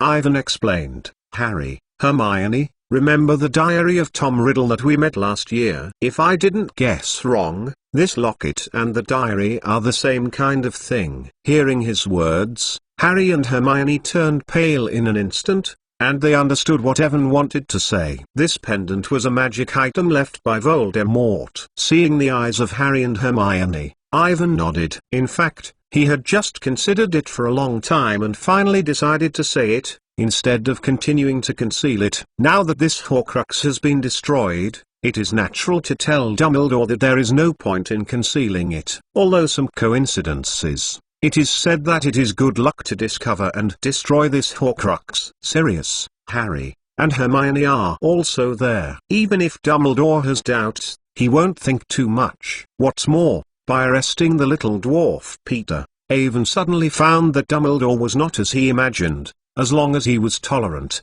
he could try and do something selectively. The atmosphere on the stairs was heavy, and Harry and Hermione were pale and could not see the slightest blood. They were still immersed in the horror news brought by Ivan. Tom Riddle's diary. What are the three of you talking about? Only Sirius did not know what was going on. They hurriedly explained to him and said what happened last year. I don't understand. If this locket is a black magic item made by Voldemort, why is he in this house? Sirius' face became more serious. This question can be asked Clay. He should know. Ivan whispered. They returned to the restaurant and Sirius immediately summoned Kreacher. Kreacher still clung to the old, green tapestry of dust and wormholes. He stood in front of the cold, empty fireplace and looked at them four contemptuously. Young master, what do you call the old Kreacher? Kreacher said hoarsely with his bullfrog scorpion, bowed low and yelled at his knees. After destroying the Black family collection, the young master and the three little nephews he brought back also thought, I will not say these words in front of me in the future. Sirius said, I have questions to ask you. You must answer truthfully, understand? Yes, Master. Krecher bowed low again. Evan saw his lips squirming silently, undoubtedly meditation on the insulting words that he now forbids him to say. This pendant, Sirius threw Slytherin's locket over. It's not something from the Black family. Where did you get it? This is the pendant box of Master Regulus. Holding the lockbox, Krecher suddenly smashed and swayed. My brother? Sirius stared. He had just heard the explanations of the three of them, knowing that this was a magic item made by Voldemort. It seems to be similar to what I imagined. It should be Voldemort to let Regulus save this thing. Although I don't know what they plan to do, it is definitely not a good thing. The pendant of the young Master Regulus. Krecher gasped, and the dry chest was ups and downs. Klipk made a mistake and failed to execute the command of the young master. Then he made a scream. The next second, Krecher rushed to the fire stick standing on the edge of the fire at an extraordinary speed, and Harry, standing beside him, reacted instinctively and rushed to press him. Krecher is still resisting, and Avon is rushing to help Harry. Hermione's screams mixed with Krecher's cry, but Sirius' snoring was louder than they were. Enough, Krecher, I am ordering you not to move. Krecher immediately stopped struggling, and tears flowed into his open mouth along his long nose, and he could see a grey tooth. Evan and Harry panted on him, and Sirius came over to separate them. He held Clutch in his hand and swayed violently, as if the house elf was a broken dress. Tell everything you know. Where is this pendant box? What is the relationship between my brother Regulus and it? Sirius shouted loudly. I command you, tell me about this. Everything in the locket is said. Krecher did not respond normally to Sirius. This pendant has a lot to do with the death of his brother. They must have done something in the past. To be continued. Chapter 196. The story of Regulus. Quickly, what did my brother did at the beginning? Sirius threw Krecher to the ground like throwing a dirty rag. Small said.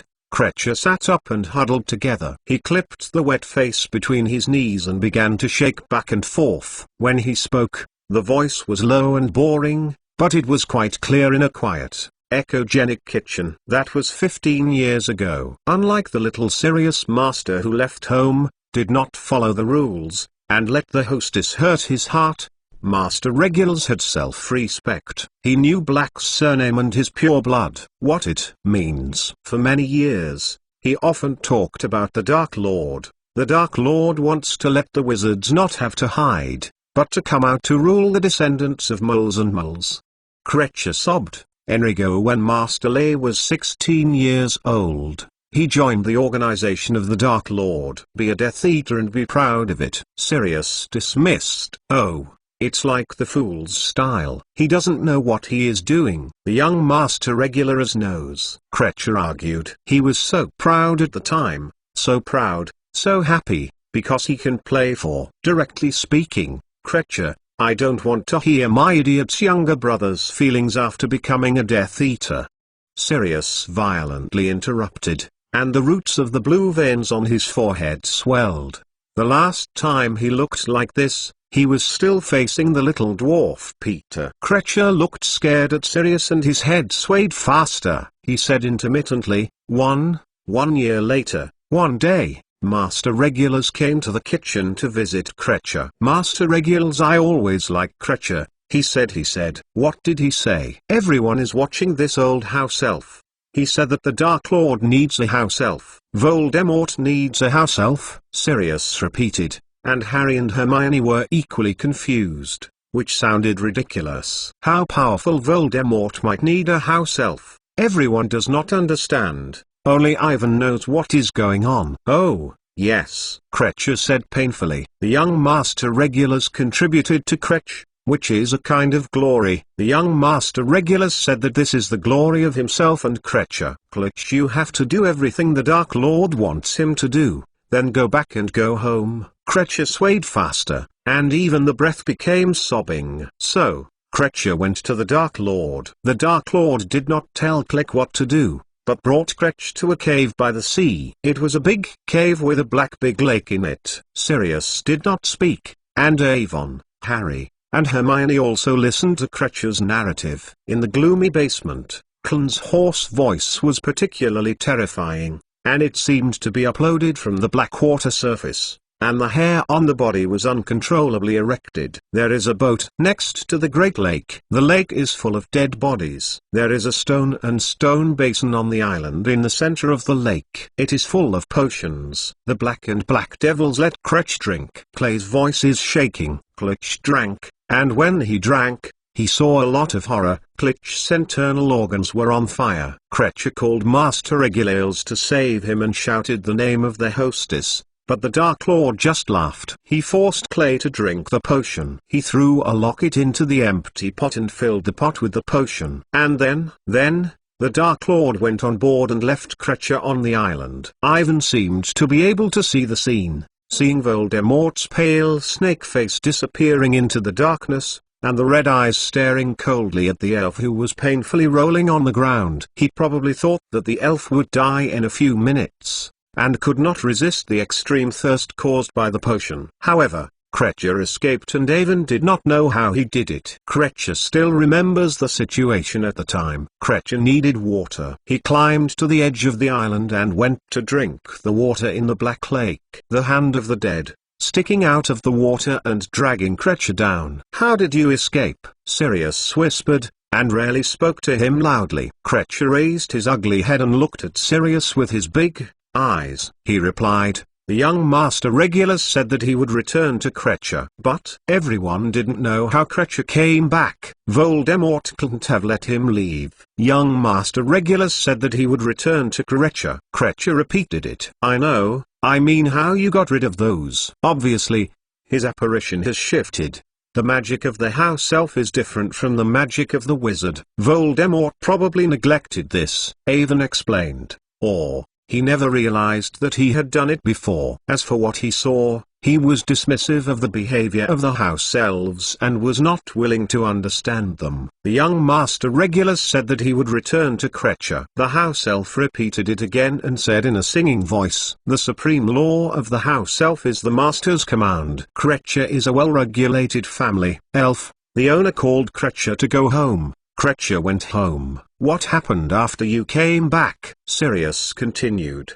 "What do you say when you tell Regulus about things?" The young Master Regulus is very worried, very worried. Cretcher screamed. Regulus called Cletch to hide. "Don't leave the house." Then, after a while, in one night, Regulus the young master went to the cupboard to find Klipk. The young Master Regulus was weird. Unlike usual, Cretcher saw that his heart was very chaotic. The young master called Cretcher to take him to the cave, which is Cretcher, the cave where the Dark Lord has been. Ivan can imagine that under the orders of Regulus, they set off like this. A frightened aging elf came to Voldemort to hide the soul with an 18-year-old boy who was very similar to Sirius. The place of the device. Cretcher went there and he knew how to get in. "Rigorous?" Sirius' voice with a hint of resentment, coldly asked. "He let you drink those potions?" Cretcher shook her head and burst into tears. Everyone looked at him with surprise, and if Cretcher didn't drink the potions,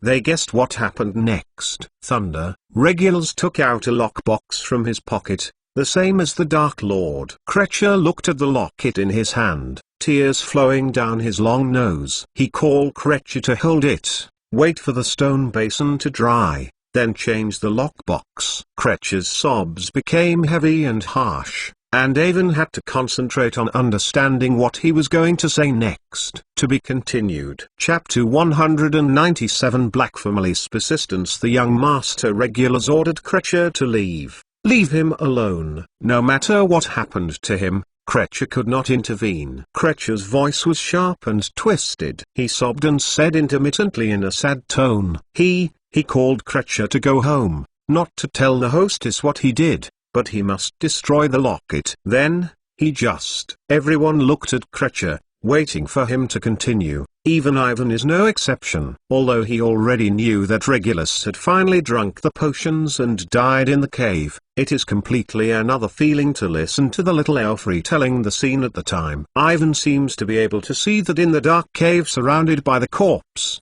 the boy like Sirius looks hesitantly watching the potion in the stone altar, and his heart is constantly struggling. He knows what he is going to do next. He also knows the consequences of doing it. If it is discovered by Voldemort, the Black family will be devastated, but he must do it, even if he is dead. Excuse me. Because of pure blood theory, Regulus was one of the first to support Voldemort. Black, the ancient and noble name of the wizard, made him lucky to become a Death Eater at the age of 16. Like other evil Death Eaters, he thought that the service of the Dark Lord was glorious. However, this boy is not the same as all the Death Eaters. When Voldemort gradually revealed his true colors, when he discovered that Voldemort was not pursuing pure wizarding blood, but using brutal means to rule others, when Voldemort tried to kill the innocent Glitch, Regulus finally recognized the difference between the real, cruel world and his imagination. The youthful blood is finally cooled,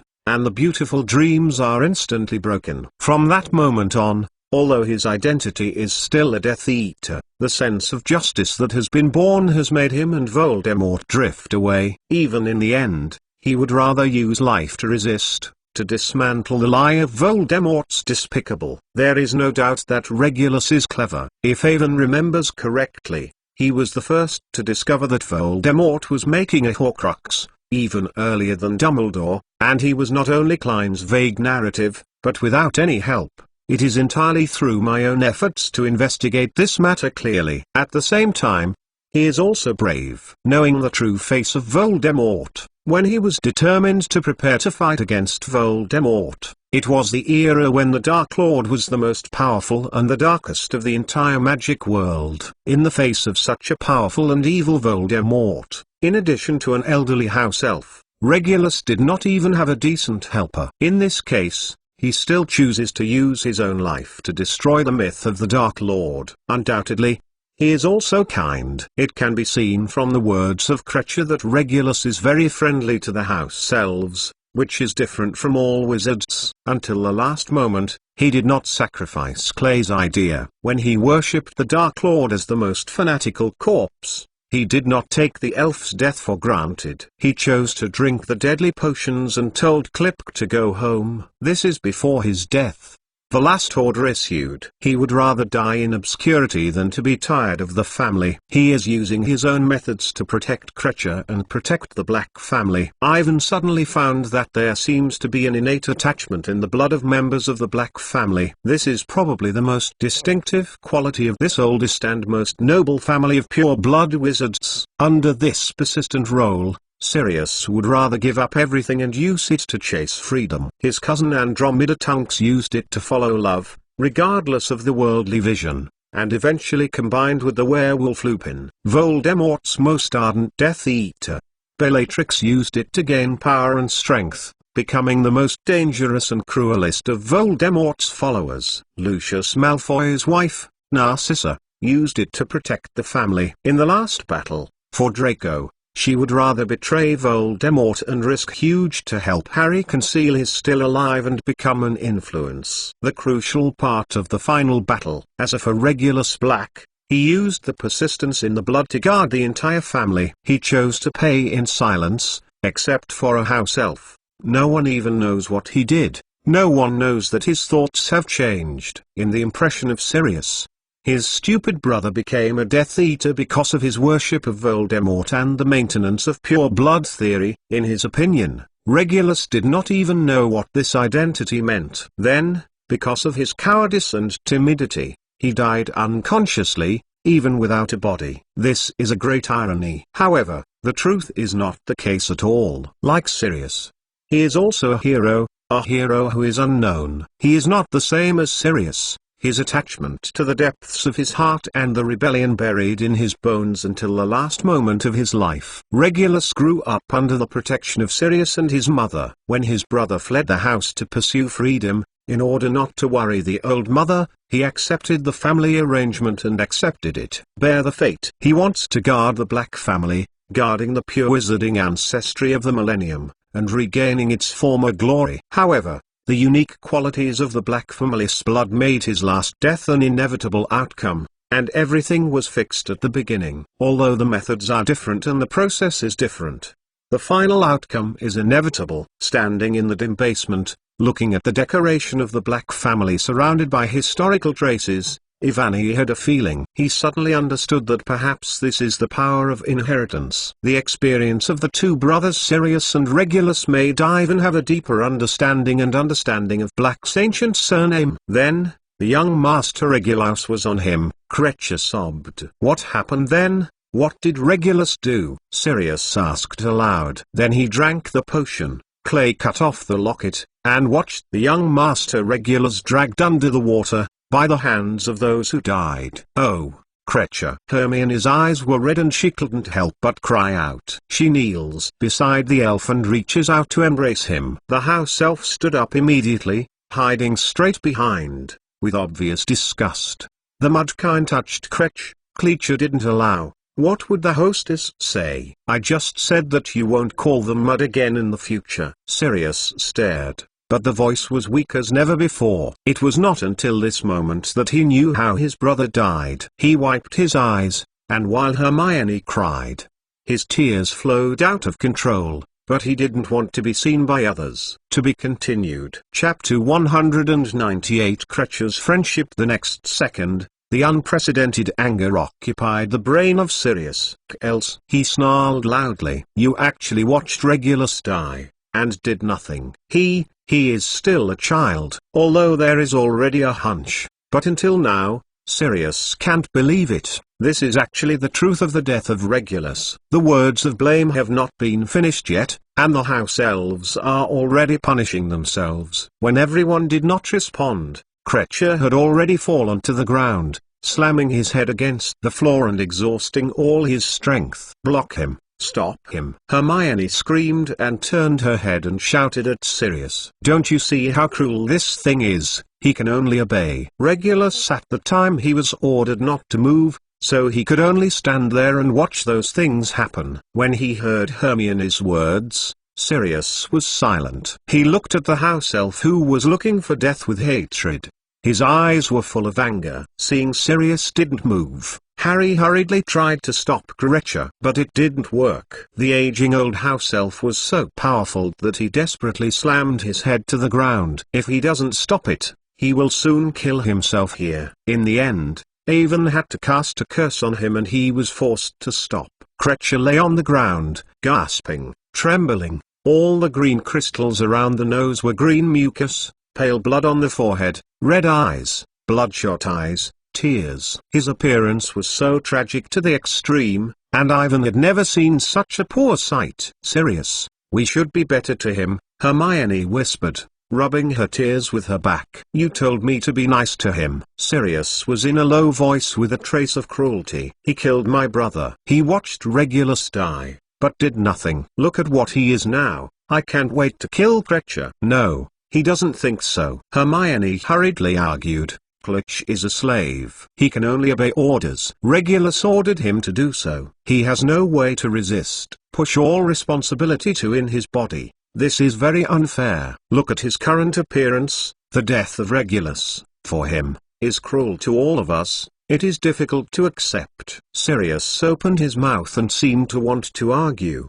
But Hermione did not give him a chance. Sirius, I know the truth about the death of Regulus, which makes it difficult for you to accept, but from the information we have now, the idea of Regulus has changed. This is the most important point. Hermione. Sirius, just below, you told us what you think of him. But he is totally different from your impression. He is not weak at all. In order to protect Krecha and protect the Black family, Regulus is fighting against Voldemort. He is a hero. He even has courage than all the Gryffindos I know. Sirius has no words to refute, and his brother's actions made him proud. He suddenly thought of what Regulus had when he was a child. He often followed his and looked at himself with a gaze. Their relationship used to be very good. They once agreed to go to Hogwarts together and enter Slytherin. But since I first went to Hogwarts to go to school, everything has changed since I entered Gryffindor College. Sirius remembers that when he returned home on his first summer vacation, Regulus had a quarrel with him. Since then,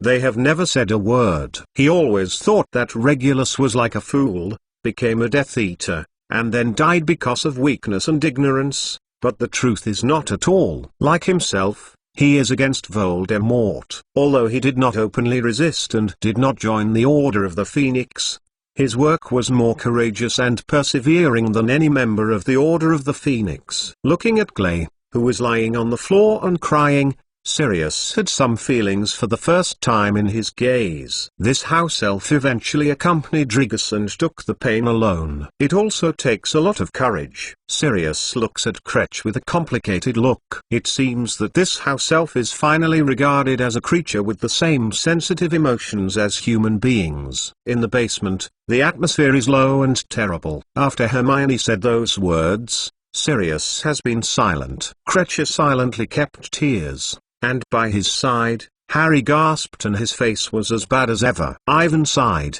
He said slowly, Clutch, when Regulus was dragged into the lake by the bodies, you brought the pendant back and tried to destroy it.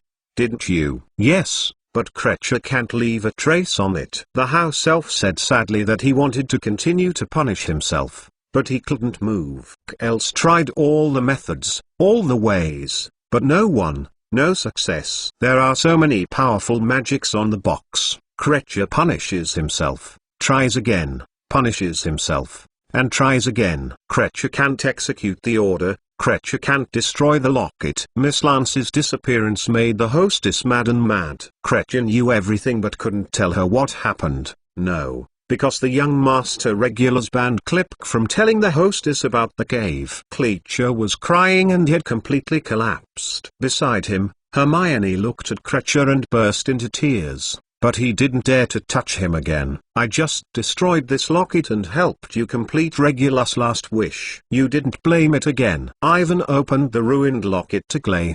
The eyes of the domestic elf slammed loudly, and they made a cry of surprise and pain.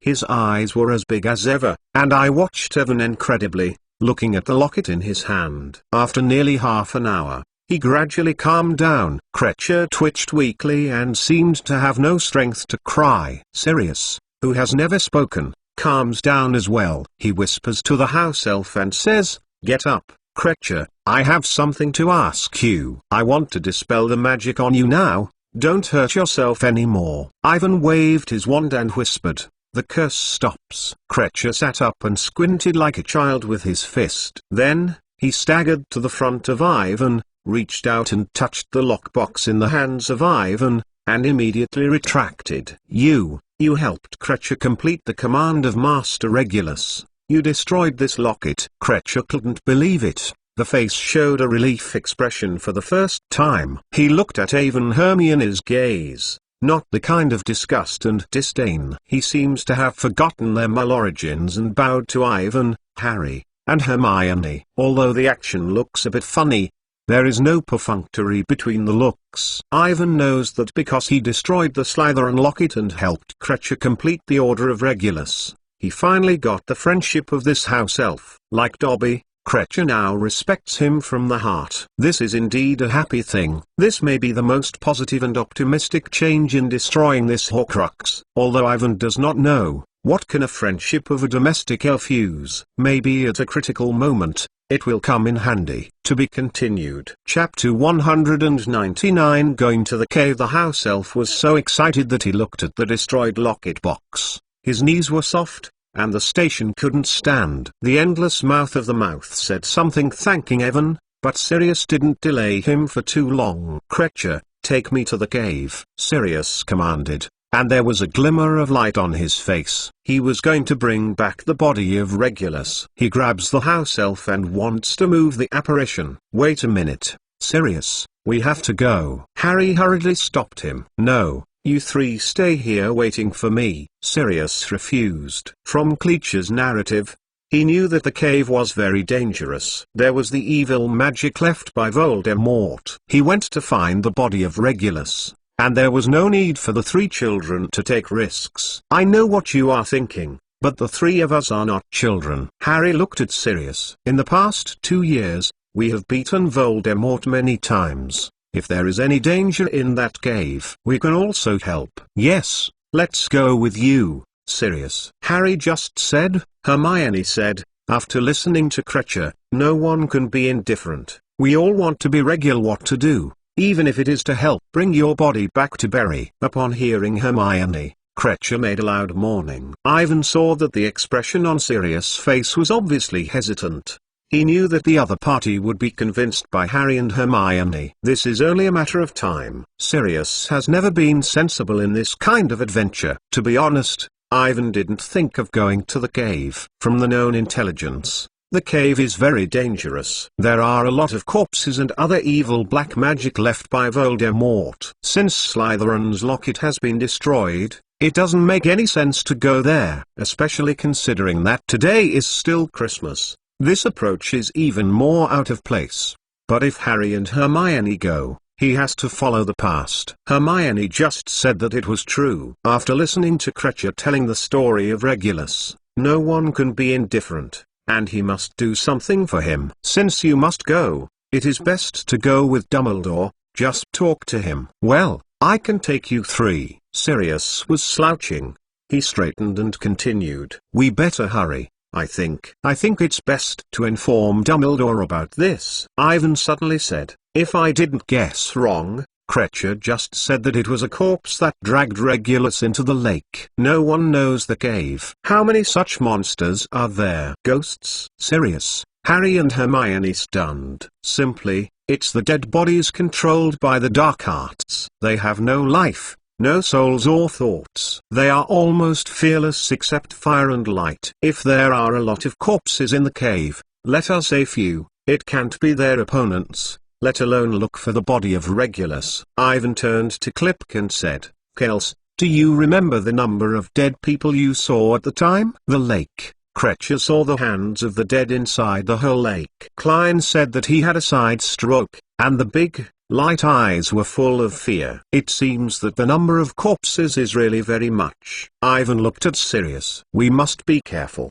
Don't forget, in addition to the corpse, there are other magic under Voldemort. But Dumbledore is still in the Ministry of Magic. He is very busy. Wisengamo is trying the case of Peter Dwarf. Looking at Sirius, he didn't seem to want to tell Dumbledore about it. He didn't want to waste time. He could not wait to go to the cave immediately and bring Regulus back.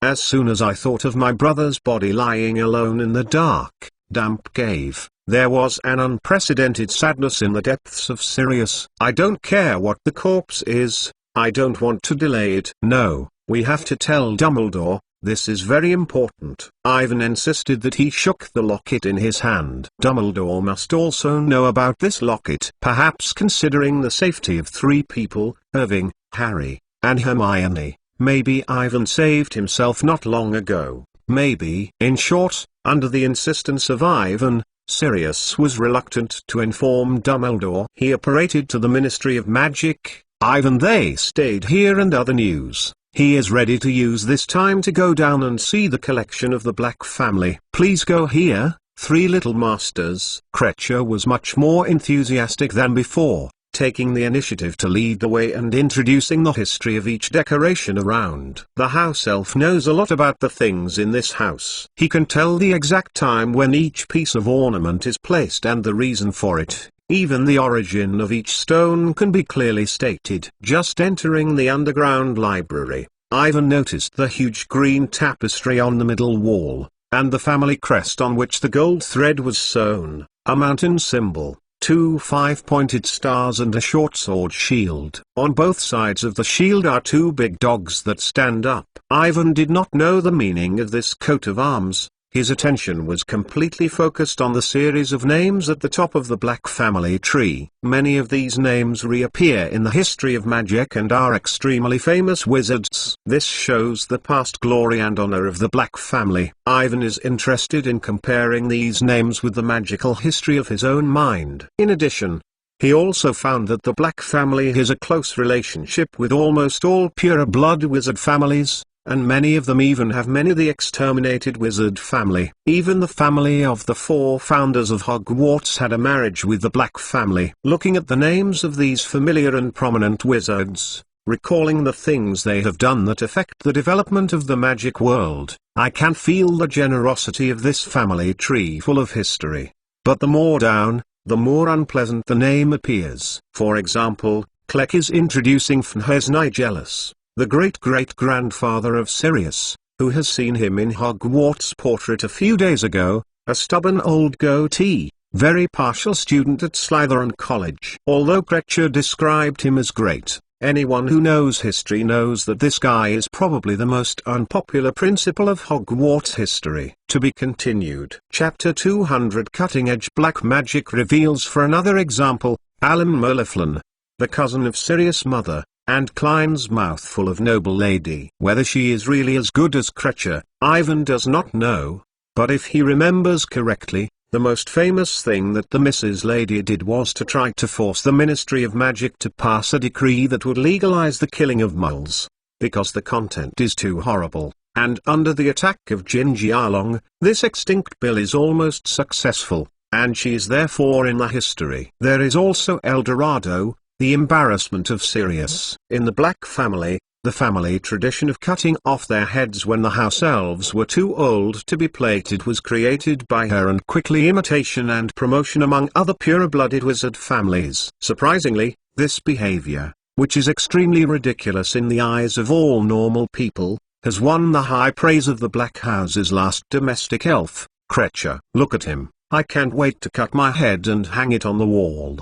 Besides that, in short, unlike Harry, Hermione, who is confused, in the view of Ivan, the names appearing on the family of the Black family are worse. Especially in this century, the Black family is almost all evil black wizards or disgusting pure blood supporters. They have done a lot of evil and cruel things, and they are so famous that even a little decent characters I cannot see. This does not mean that there is no decent person in the Black family, but immediately after the appearance of Sirius, it was quickly isolated by all family members and removed from the family tree, as if they had never existed before.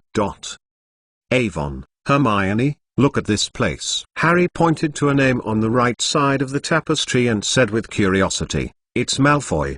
He is also on this family tree. In the direction of Harry's finger, Avon saw a double-stranded gold thread connecting Narcissa Black and Lucius Malfoy, and then a single strand of vertical gold wire was connected from their name. The name of Draco. Miss Narcissa, the mother of Dr. Draco, she is the cousin of the little Sirius Master. Clegg hurriedly explained, when the hostess is still the, Kreacher has seen her many times, Miss Narcissa every week. They all came to visit the hostess. Unlike the unspoken and unruly Sirius Master, she is a respectable wizard. She has a good relationship with the young Master Regulars. She is also very, very fond of clay.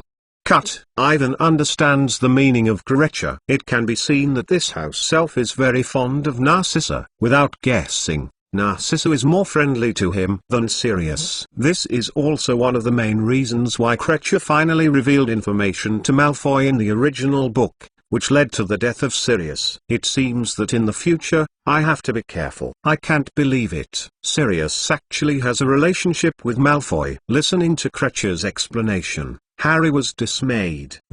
How is this possible? Nothing is impossible. The pure-blooded wizard family can only be a pure-blooded wizard. It goes without saying that Mole-born, even the mixed-race wizards will not be accepted. According to this standard, the marriage objects that can be chosen are very limited. Next to Narcissa, Avon sees Bellatrix Black, a double-stranded gold wire that connects it to the name of Rodolphus Randrange. At the thought of the most insane Death Eater under Voldemort's hands, there was a strange, sinister feeling in the depths of Avon.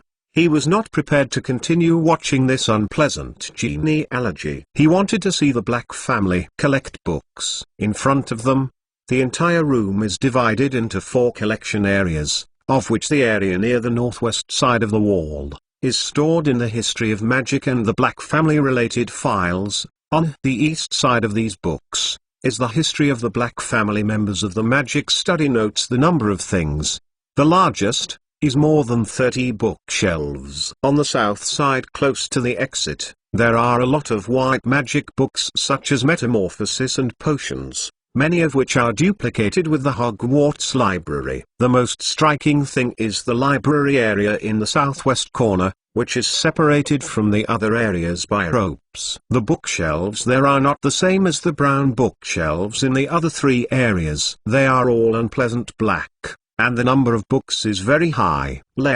Only 4 bookshelves have not been filled. If Ivan didn't guess wrong, all the places there should be black magic books. He hesitated a moment and saw Hermione to store the magic history books collection area. There are many internal black family members' internal notes, all of which are secrets that are not open to the public. She is very interested in this information. Accompanied by Krecher, Harry went to the other side of the bookshelf, and Avon heard that he was asking about the defense of the dark arts. Seeing that no one noticed himself, Ivan quickly went to the area where the black magic book was placed.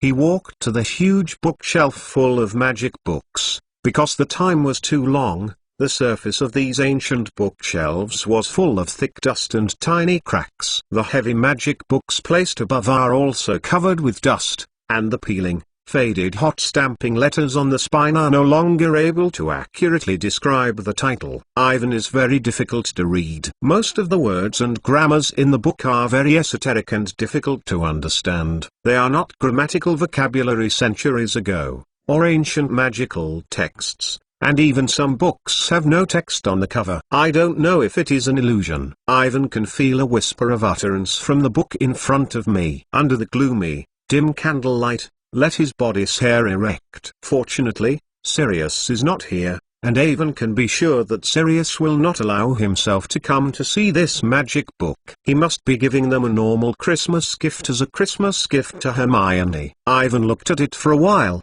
and excluded a few books that had been seen and those that had no names and were recorded in ancient magic. Unlike a normal magic book, the black magic book is very dangerous and he has to be careful. You know, most of these black magic books are manuscripts. The authors themselves are often very evil. Many people are extremely fierce black wizards. They are likely to leave evil on top of them while copying magic books. The black magic, if not careful, is very life-threatening. And the language, like the ancient magical text itself, has magic power. As long as the arrangement is correct, it means that magic has taken effect. In history, there are many people who want to become black wizards. When they just opened the first black magic book in their lives, they sadly lost their lives. Ivan didn't want to end up in this end. He hesitated, and then picked up the black and silver book that was closest to him, and took it out on his lap very hard. This book uses paper from centuries ago. The title of the book has been peeled off, and the cover is covered with several dark prints, much like blood, which looks very scary. Ivan did not rush to open. He gently groped with his fingers. From the sense of touch between the fingers, he still recognizes the name of the book in his arms, which is The Secret of the Cutting-Edge Black Magic. What? How is this possible? Exclamation mark. He looked at the magic book on his knee in dismay, and it was actually a book about the method of making the Horcrux. According to the information I found before Ivan, this magic book is extremely rare. As the top black magic book, The Secret of Dark Magic has even been recognized by the magic world. Except for Hogwarts, there is nowhere else to see. To be continued. Chapter 201 Soul Device Making Method Hogwarts Nibun. Originally collected in the library band area. The specific origin and time of collection to Hogwarts has been unrecognizable, but it is currently the only known top-secret black magic secret. Ivan didn't think that there would be this book in the Black Family collection. This is the biggest gain after destroying the Voldemort weapon today. He has long wanted to read this book, and hopes to learn more about the Horcruxes. But the collection in Hogwarts Nibun has been removed from the library by Dumbledore and cannot be found. Although before this, the book has been placed in the library, along with other precious magic books, placed in a special area, but now I do not know where. Ivan once saw the name of the book in the library catalogue, followed by a small red letter, warning, this book is extremely dangerous. If you need to borrow, you need the principal's personal approval in addition to sufficient reasons. In Ivan's opinion, This is almost impossible. The successive presidents of Hogwarts are knowledgeable and powerful wizards. They know that they can't agree to a small wizard to see the most evil black magic books unless their heads are broken, or they have a curse. The library borrowing record also proves this. Before Dumbledore hid it, the book was quietly placed there for centuries. There were no students except the few professors.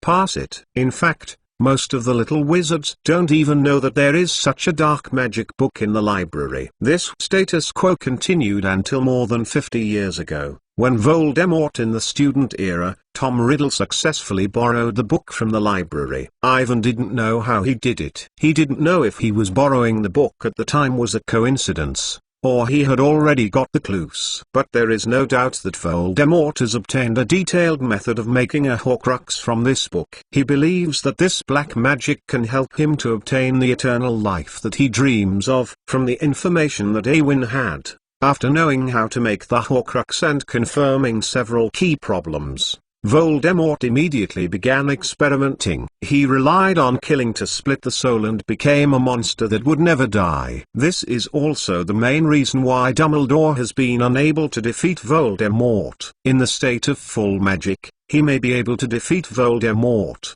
but he cannot kill each other. Any effort is futile until all the Horcruxes are destroyed. What's more, with the increase of age, the power of Dumbledore is weakening. On the contrary, the power of Voldemort is increasing day by day. Dumbledore apparently also noticed signs of anomalies, and he certainly had some speculation in his heart, although he had not been able to finalize it until he saw Tom Riddle's diary last year. But after becoming the principal, he still removed the book from the banned area. The reason for this is that, in addition to preventing the second Voldemort from happening, the content of this book is really not suitable for the wizards. You know, as the top black magic book, the secret black magic secret records a lot of extreme evil taboo black magic.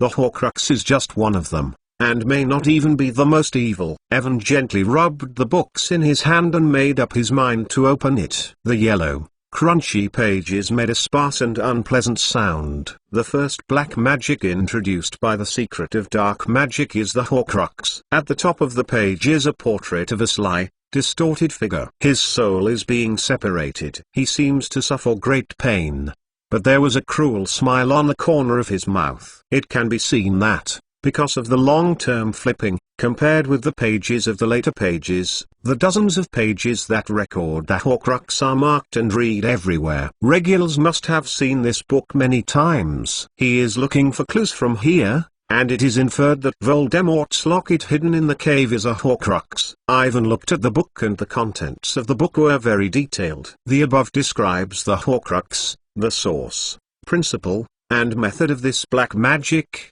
as well as a lot of test records, and where to pay attention to each step. The more I am reading, the more terrible it is. The content of this book has gone beyond the scope of general evil. The first step in making a Horcrux is to split the soul and split the soul by killing or other evil forces. Then, through a series of very complicated steps, the split soul is separated from the main soul. According to the label below, Ivan knows that although killing is the easiest way to split the soul, it does not mean that a murder can be done once, and the soul can split once. The power needed to split a soul is very powerful, and the power comes from evil and cruel things. The key is not killing, but whether it is evil enough. Therefore, splitting the soul by killing is not a simple murder. Specifically, it depends on the way the murder is not enough evil, not enough cruel, and the soul of the curse is not enough evil.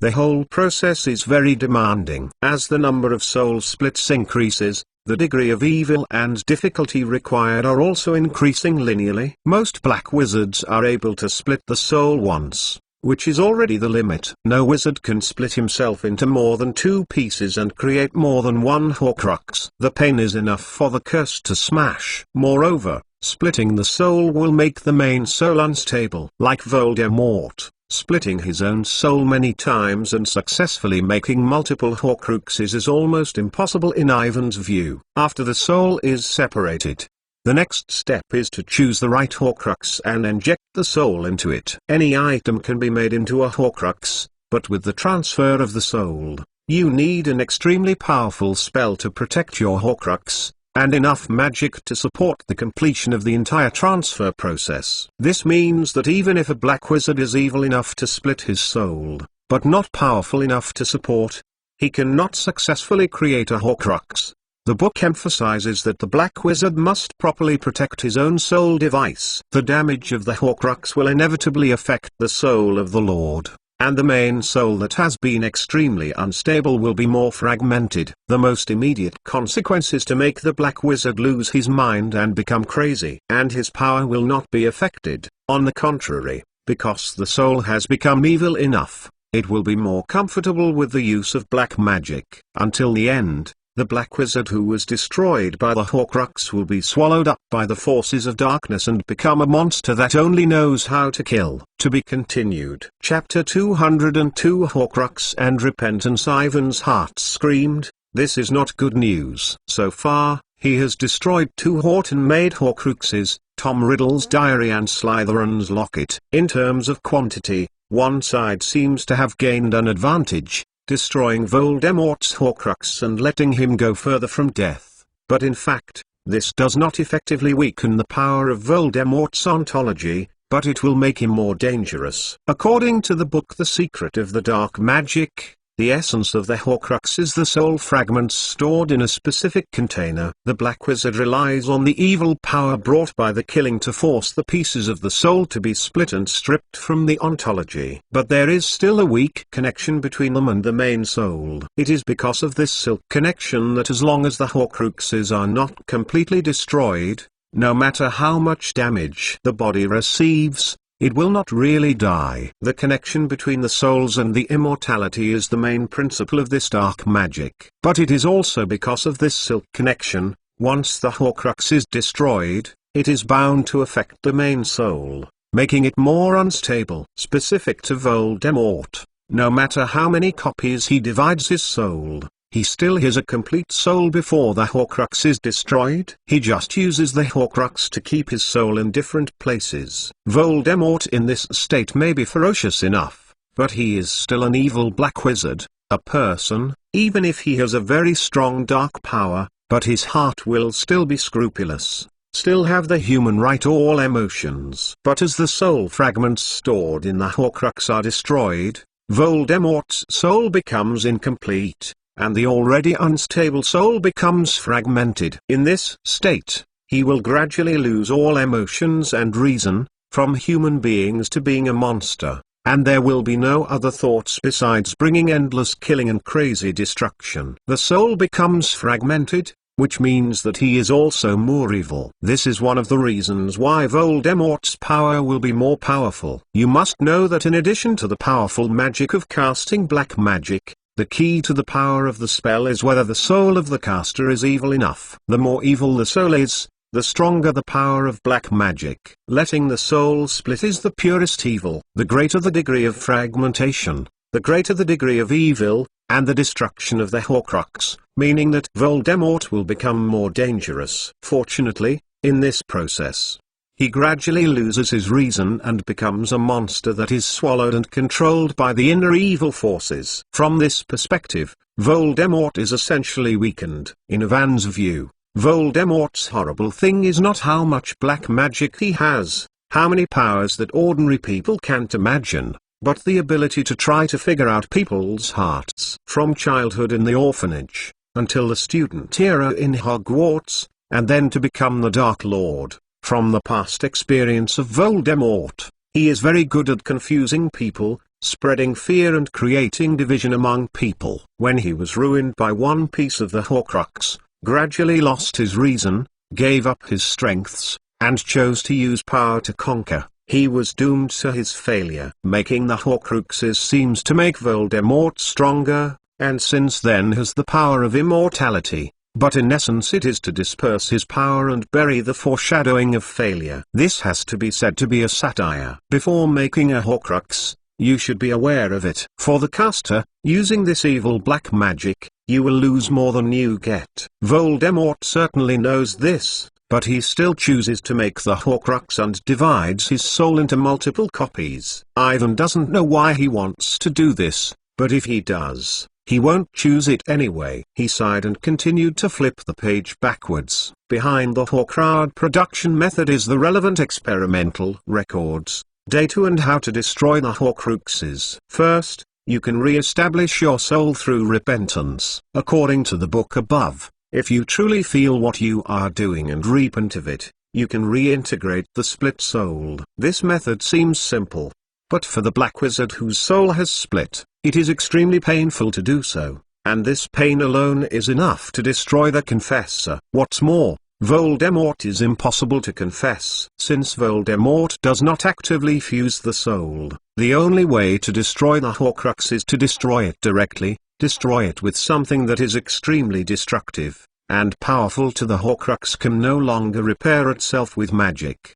The reason why you must do this is because the soul of the soul is different from that of a normal person. The reason why the soul fragments in it survive can be completely dependent on the carrier that exerts powerful protection magic, otherwise the soul fragments stored in it cannot survive. As long as the magic container is intact, the soul fragments in it can fly in and out of someone close to the container, and absorb the life force of others to strengthen themselves. Of course, this proximity is not how long the Horcrux is in your hand, which has nothing to do with contact. The key is emotional closeness. Last year Ron poured all his feelings into Tom Riddle's Japan, which made him very easy to dominate. If you like or rely on the Horcrux, you have a big problem. The same was true of the Slytherin locket, which he hoped to lure through the shackles hidden in the heart of Avon, forcing Ivan to fall. Because the Horcrux itself is a fragment of the soul,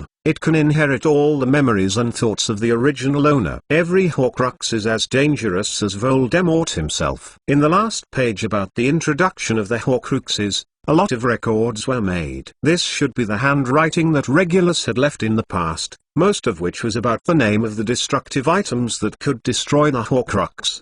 Because this kind of thing is too rare, until the end, Regulus did not find something to destroy the Horcrux, can only tell Cratchit to take the Horcrux. Ivan was very fortunate that he had pulled the fangs of the snake monster.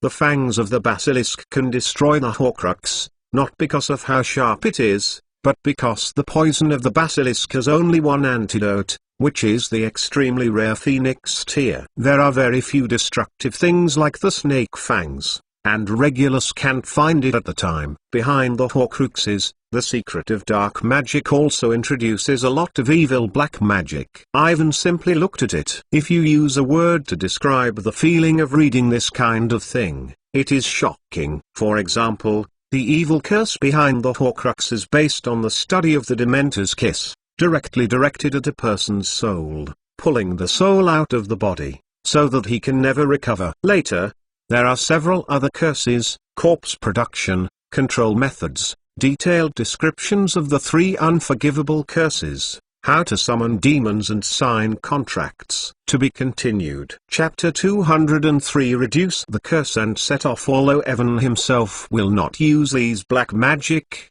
this book is indeed very informative, and the black magic recorded in it gives him a lot of inspiration. In addition to the Horcruxes and the 3 unforgivable curses, the other black magic recorded in the book, even before I have heard of Ivan. Now through this book, I know that if Voldemort or the Death Eaters use those magics, he also knows how to crack. He looked at it for a moment and jerked his head up. Ivan suddenly remembered that now is not a leisurely time to read. Dumbledore and Sirius will soon be back, leaving little time for himself. They won't let themselves touch this black magic book, especially the handmade method of the Horcrux.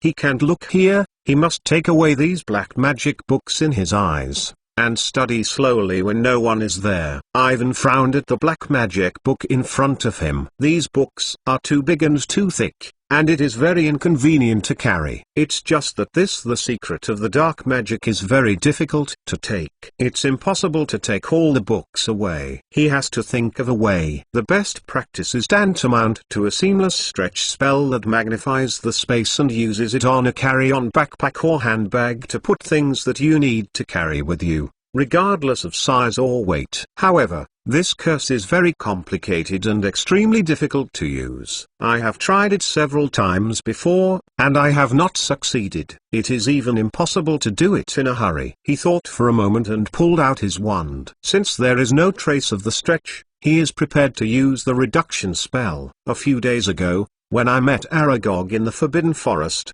Awin originally intended to use this spell, but it was not successful at the time. After returning to the castle, he deliberately practiced many times and has completely mastered the reduction spell. Speed reduction. With the words of Avon, the wand glows blue. The heavy and thick magic book on his knees quickly shrank, narrowing to only half the size of a palm. Ivan nodded with satisfaction and looked up. The current size of this book is very small, but the weight has not changed. If it is not because of the reduction of the curse, it is difficult to believe that this kind of pocket magic book will have this kind of weight. He put the reduced thinking black magic secret into his arms, and then selected a few magic books to narrow down until he couldn't take it anymore. Shortly after Avon's completion, Sirius came back with Dumbledore. Dumbledore wore a long black travel cloak, holding Slytherin's locket in his hand, and his face was more serious than ever. "Professor,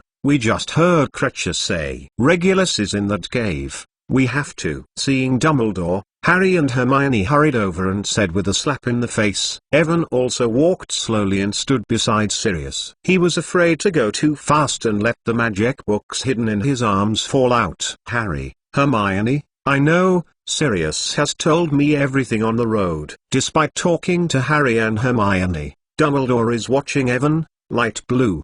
His eyes were full of scrutiny. He said slowly, "To tell the truth, I really didn't think that you actually discovered and destroyed this thing. It's just a coincidence. The Slytherin emblem on the pendant is too eye-catching. I was curious to pick it up and I didn't expect it. Then you happen to wear the fangs of the basilisk. It's a surprising coincidence, Ivan." Dumbledore returned the lockbox to Ivan. "But I have to thank you, in your all kinds of coincidences, and with hard work, this locket was destroyed very thoroughly, and the things inside have completely disappeared." Ivan took a half step back and hung the pendant on his neck. Looking at Dumbledore's wrinkled face, he wasn't sure if the other person noticed anything. Under the gaze of Dumbledore's eyes, Ivan had a feeling of nowhere. All the secrets were known. Other things. He seems to have seen the black magic book hidden in his arms. "I don't understand,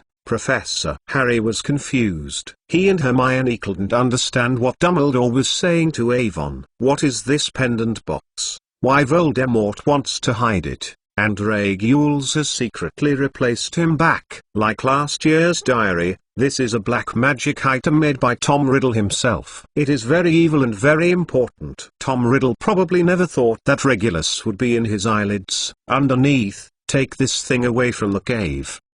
Dumbledore seems to have a bit of disappointment in his tone. "In my opinion, he must have blind confidence in his defensive magic, and he did not expect Clay to leave that cave. But he used to be like this, never want to know about these things." "Professor, what is this pendant box?" "If I didn't guess wrong, this should be a Horcrux."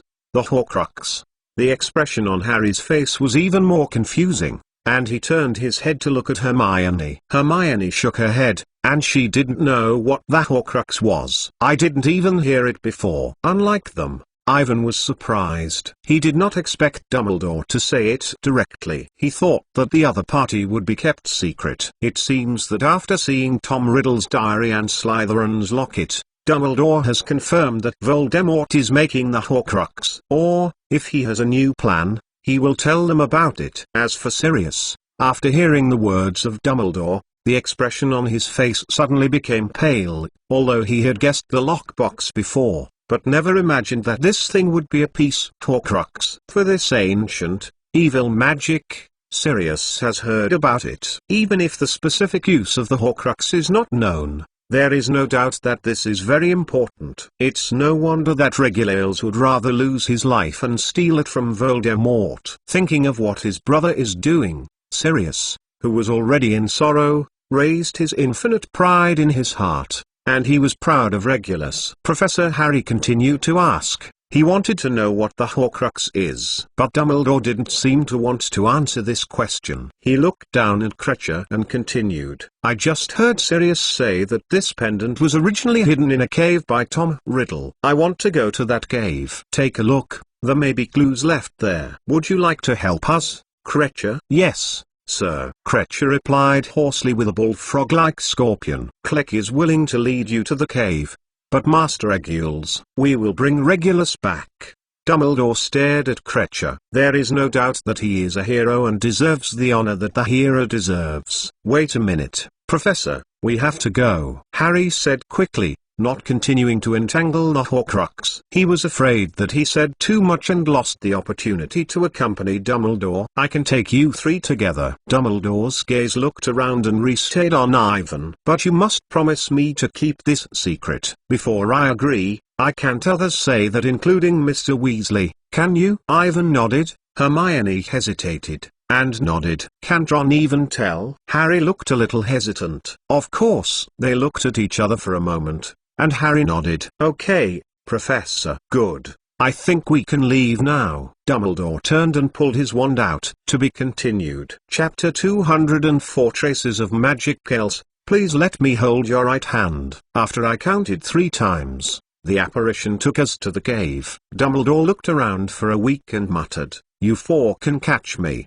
Don't, it's too tight. I'm just guiding you. There was a strange scene in the room, with Sirius, Avon, Harry, and Hermione placing their hands on Dumbledore's arms, and Dumbledore holding Kreacher's right hand. 1, 2, 3. Dumbledore's voice just fell, and Avon felt like he was spinning. The feeling of horror and uneasiness reappeared when Sarah Slytherin was moved with a phantom. Evan can't breathe, like being squeezed into a thick rubber tube, and every part of the body is squeezed, just beyond the limits of his tolerance. Then, just as he thought he was going to suffocate, the invisible tube suddenly split. He stood in the cool outdoors and breathed fresh, salty air. Ivan can smell the smell of the sea and hear the choppy sound. He looked up and found himself standing on a high black rock that was exposed to the sea. The waves rolled under his feet and foamed. A cold sea breeze blew his hair. The sky in the distance, the winter sun with a faint, warm temperature, and it felt very comfortable on the body. Then he turned his head and looked back. There was a cliff behind them, and the steep rock wall fell straight down. There are a few large rocks around the cliff, just like the one standing under their feet. It seems to have fallen off the front of the cliff sometime in the past. It was bare and desolate, except for the vast sea and rocks. There was no tree, no grass and no beach. Hermione, are you okay? Ivan said with concern, holding Hermione, who was standing beside her. She was the first apparition. I'm fine, Avon. Have we just experienced the apparition? Hermione said with her ear. How do you say it is suddenly stuffed into a tube and forced to compress into a liquid? You need to adapt to this feeling slowly. When you are an adult, you can go to the Magic Phantom Appearance exam. Dumbledore said slowly, we should be at the destination. What do you think of it? He said as he carefully looked at the cliff. That breath is like asking them, is this an ideal picnic spot? If it's summer,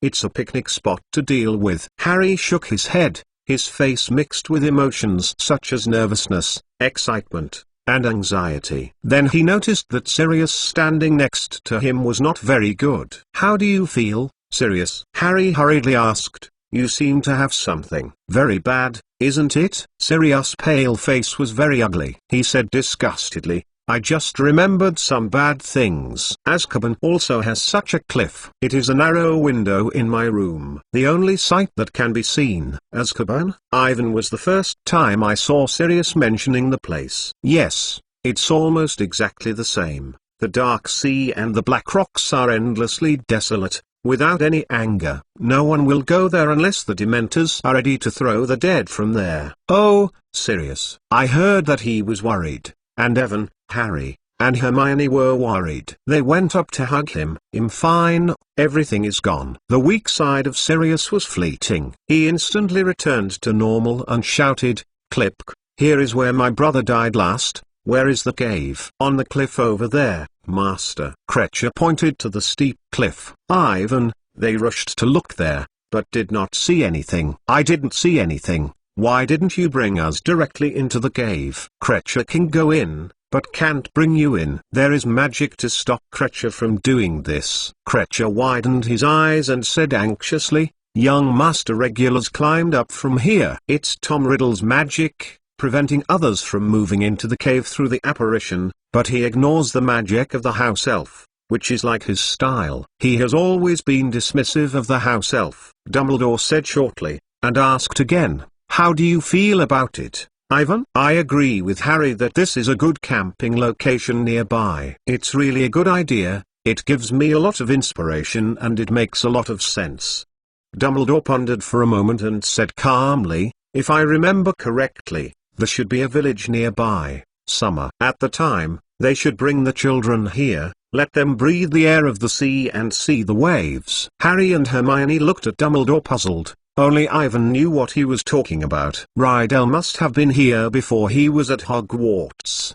Dumbledore watched the bare cliffs carefully. It's too suitable. Muggles can't climb this big rock unless they are especially good at rock climbing. The boat can't get close to the cliff. The surrounding waters are too dangerous. I can imagine how Riddle climbed up. Magic is definitely more useful than the rope. He should also bring other children, probably to enjoy and intimidate their fun. They took a few steps forward and walked to the edge of the rock. Ivan saw a lot of jagged voids on the rock that could be stepped on the foot, leading to the giant pebbles that were halfway out of the cliff and half exposed. It is very dangerous to climb from here, and the low rock is washed away by the sea. Ivan feels the cold water splashing on the face of the sea. Where is that cave? Sirius asked again. Krecher was only anxious to show them. The mouth of the cave was constantly squatting in the mouth, but in addition to the black rock wall and the raging waves, Ivan did not see anything. It must be right here. You must be close.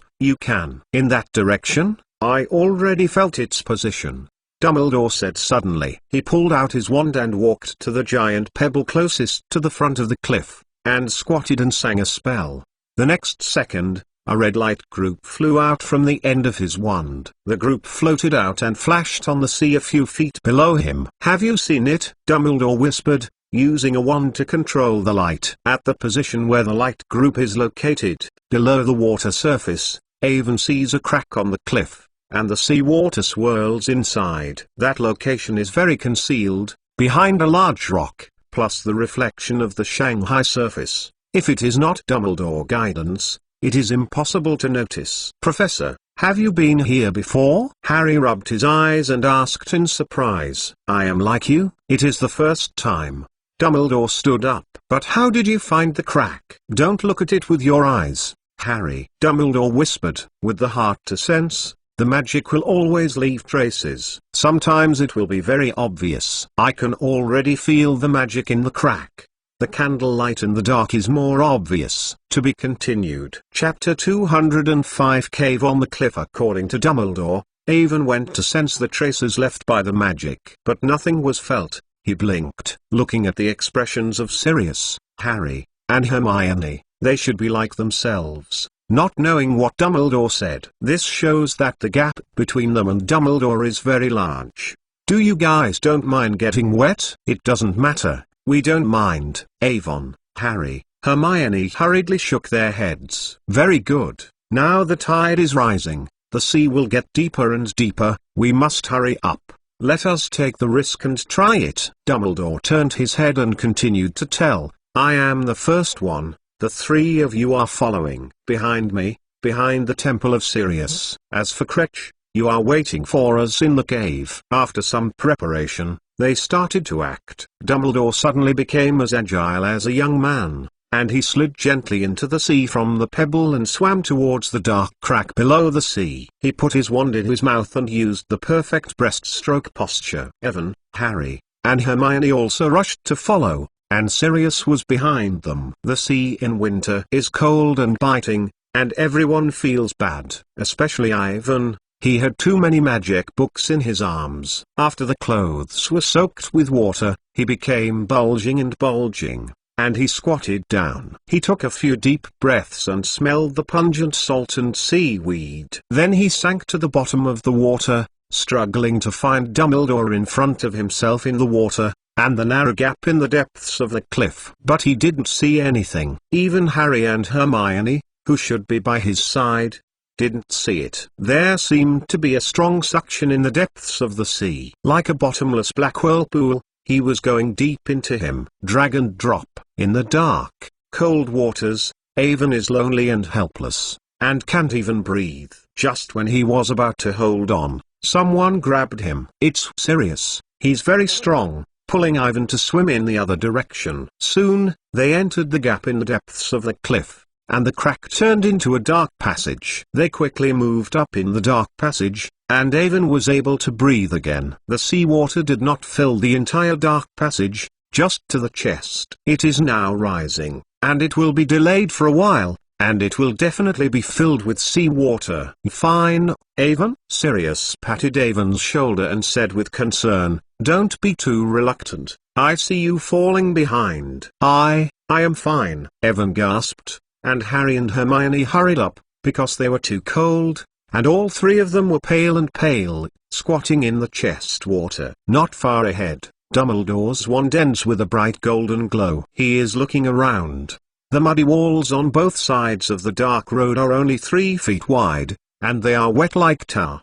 Dumbledore did not say anything, just waved his hand and motioned to keep up. Going a little further, the beginning of the martyrdom. Kreacher is not here. They do not know which way to go, but Dumbledore did not hesitate to turn left. They continued to follow Dumbledore, and the temperature in the cave was much lower than the outside, because without the sun, the bitter sea was colder, and their numb fingers were rubbed against the rough, wet rocks. Kneeling forward in the sea, at the end of the dark passage, Dumbledore had stood up from the water, and the silvery hair and black robes shimmered. They swam there and found a step leading to a large cave. Evan struggled to climb the steps, and the water rushed down from the drenched clothes. He finally walked out of the sea. The air around him was quiet and cold, and he couldn't help but tremble. He saw that Kreacher was already standing in the middle of the cave and was talking to Dumbledore around him. Dumbledore's wand was held high in his hand, whispering, and slowly turning around in the same place, carefully looking at the rock wall and the top of the cave. "There is no doubt that this is the place," Dumbledore said briefly. "The walls have been enchanted and are traces of Riddle." Ivan saw Dumbledore continue to rotate slowly in place, apparently focusing on some things he could not see, studying the traces left by Voldemort. "Yes, Kreacher. I know that this is just the front hall, the entrance hall," Dumbledore whispered. "We need to go inside and block us now is the authority under Voldemort, not an obstacle to nature." Dumbledore approached the wall and gently stroked it with his fingers. The wand in his hand swayed slightly, and the mouth whispered a strange language that Evan had never passed. It seemed to be a curse, and it didn't seem to be. Because nothing happened, Dumbledore walked 2 turns around the cave from the left, and touched the rough wall as much as possible while walking, occasionally stopping to use his fingers to groping up and down somewhere. Teach.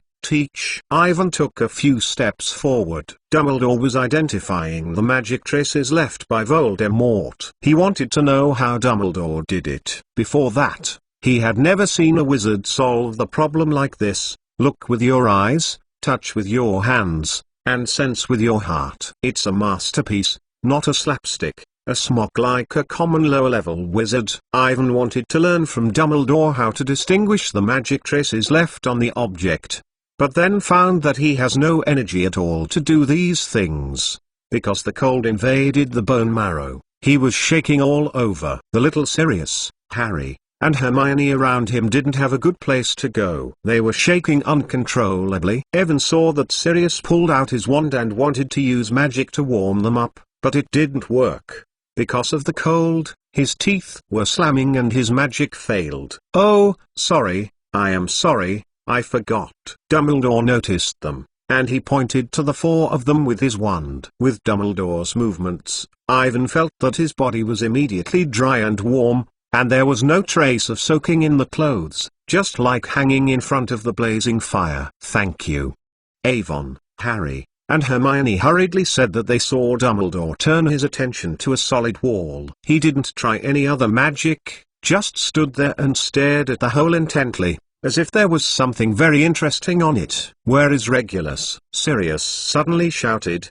"Else, tell us how to get in." There was a trace of impatience in his tone. They had wasted too much time, and the dark, strange cave in front of him made him unable to find a clue. This is not something he is good at. He would rather fight with the corpse, and would not stay here to be continued. Chapter 206 Black Big Lake. "Tell me, creature." Sirius clenched his fist and snarled loudly, "How can I get through here?" "Need blood, young master." Creature pointed to a large, smooth rock in front of Dumbledore, and said with a crying voice. Else saw the Dark Lord spreading the blood to the rock. Ray, Master Gulhouse did the same at the time. He cut his arm and then. Sirius stared for a moment and didn't seem to understand exactly what creature meant. Behind him, the expressions on Harry and Hermione's face were full of uneasiness, looking at the rock in horror, as if something had to climb out of it. They heard that creature mentioned blood, and he couldn't help but see a lot of terrible things in his mind. Unlike them, Ivan is moving forward 2 steps. He stood behind Dumbledore and carefully observed the rock that Click pointed. In fact, from the moment he entered the cave, he felt that there was a difference in that position, although the rock did not look any different from the surrounding rock wall. However, Ivan can feel the wrong place. This feeling is wonderful. He doesn't know how to describe it, not in the senses such as sight and touch, but the magic there is more abnormal than the magical reaction in other places. It is like a normal light that suddenly breaks at a certain position. All magic will leave traces, and you must use your heart to sense. Dumbledore whispered, and he stepped back a few steps. If he looked at Ivan, intention to the heart, Ivan did not know what to do. He just instinctively felt that the magical reaction on the rock in front of him was abnormal, but the specific anomaly was there, but he could not say it.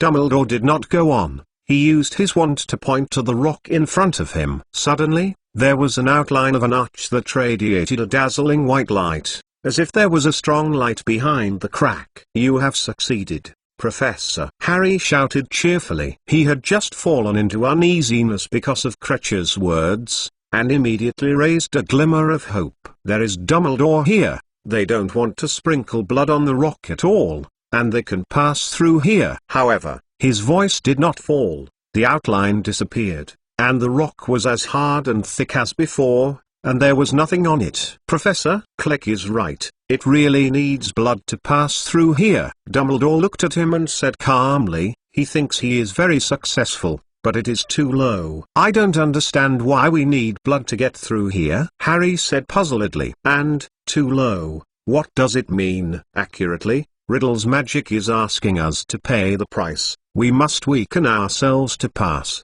so I said it is too low." Dumbledore's tone was scornful and even disappointing. It seemed that Voldemort failed to meet his expectations. He didn't understand it again. "There are many things that are much more terrible than physical injuries, but you can definitely avoid it. Sometimes it is unavoidable. We have to deal with the rules of magic," Dumbledore said, shaking his sleeves up, and a silver short knife appeared in his hand, the kind used to cut the potion material. "No, Professor." Seeing Dumbledore raise his short knife, Evan, Harry and Hermione rushed to stop. Everyone knows what Dumbledore wants to do, but he doesn't know what to say. "If you must bleed, you should choose one of them instead of letting Dumbledore do it." "Let me come, I can." Harry rushed, but some people were faster than him. Just as they blocked Dumbledore, Sirius had made up his mind. He quickly rushed to the side of the rock. The end of their wand flashed through.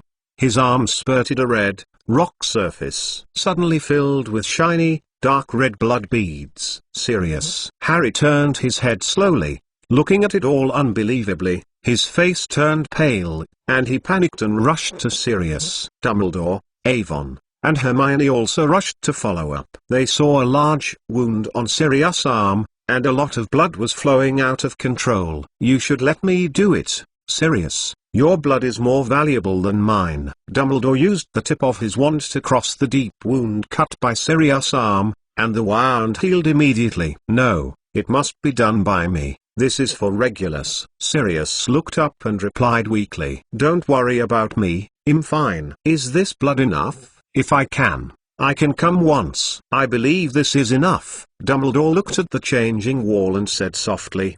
The effect is very obvious. Once again, the white arched outline of the arch appeared on the wall, and this time it did not hide. The blood-stained rock in the arch suddenly disappeared, revealing a doorway, which seemed to be endless darkness. Let's go in. You'd better follow me and take out your wand, Dumbledore said, passing the door. Sirius, Avon, Harry, Hermione, and Kreacher followed him and hurriedly lit their wands. In front of them, it was a very strange sight. Although I heard it before, but the real scene I saw was more shocking than all languages and imaginations. At this moment, they are standing on the shore of a large black lake. The lake is extremely wide and endless, and you can't even see the other side in the distance. The cave where they are located is very tall, and they can't see the top of the cave when they look up. Far away, like in the middle of the lake, there is a bright, green and shining light reflected in the dead lake below. Except for the green light and the light from the 5 wands,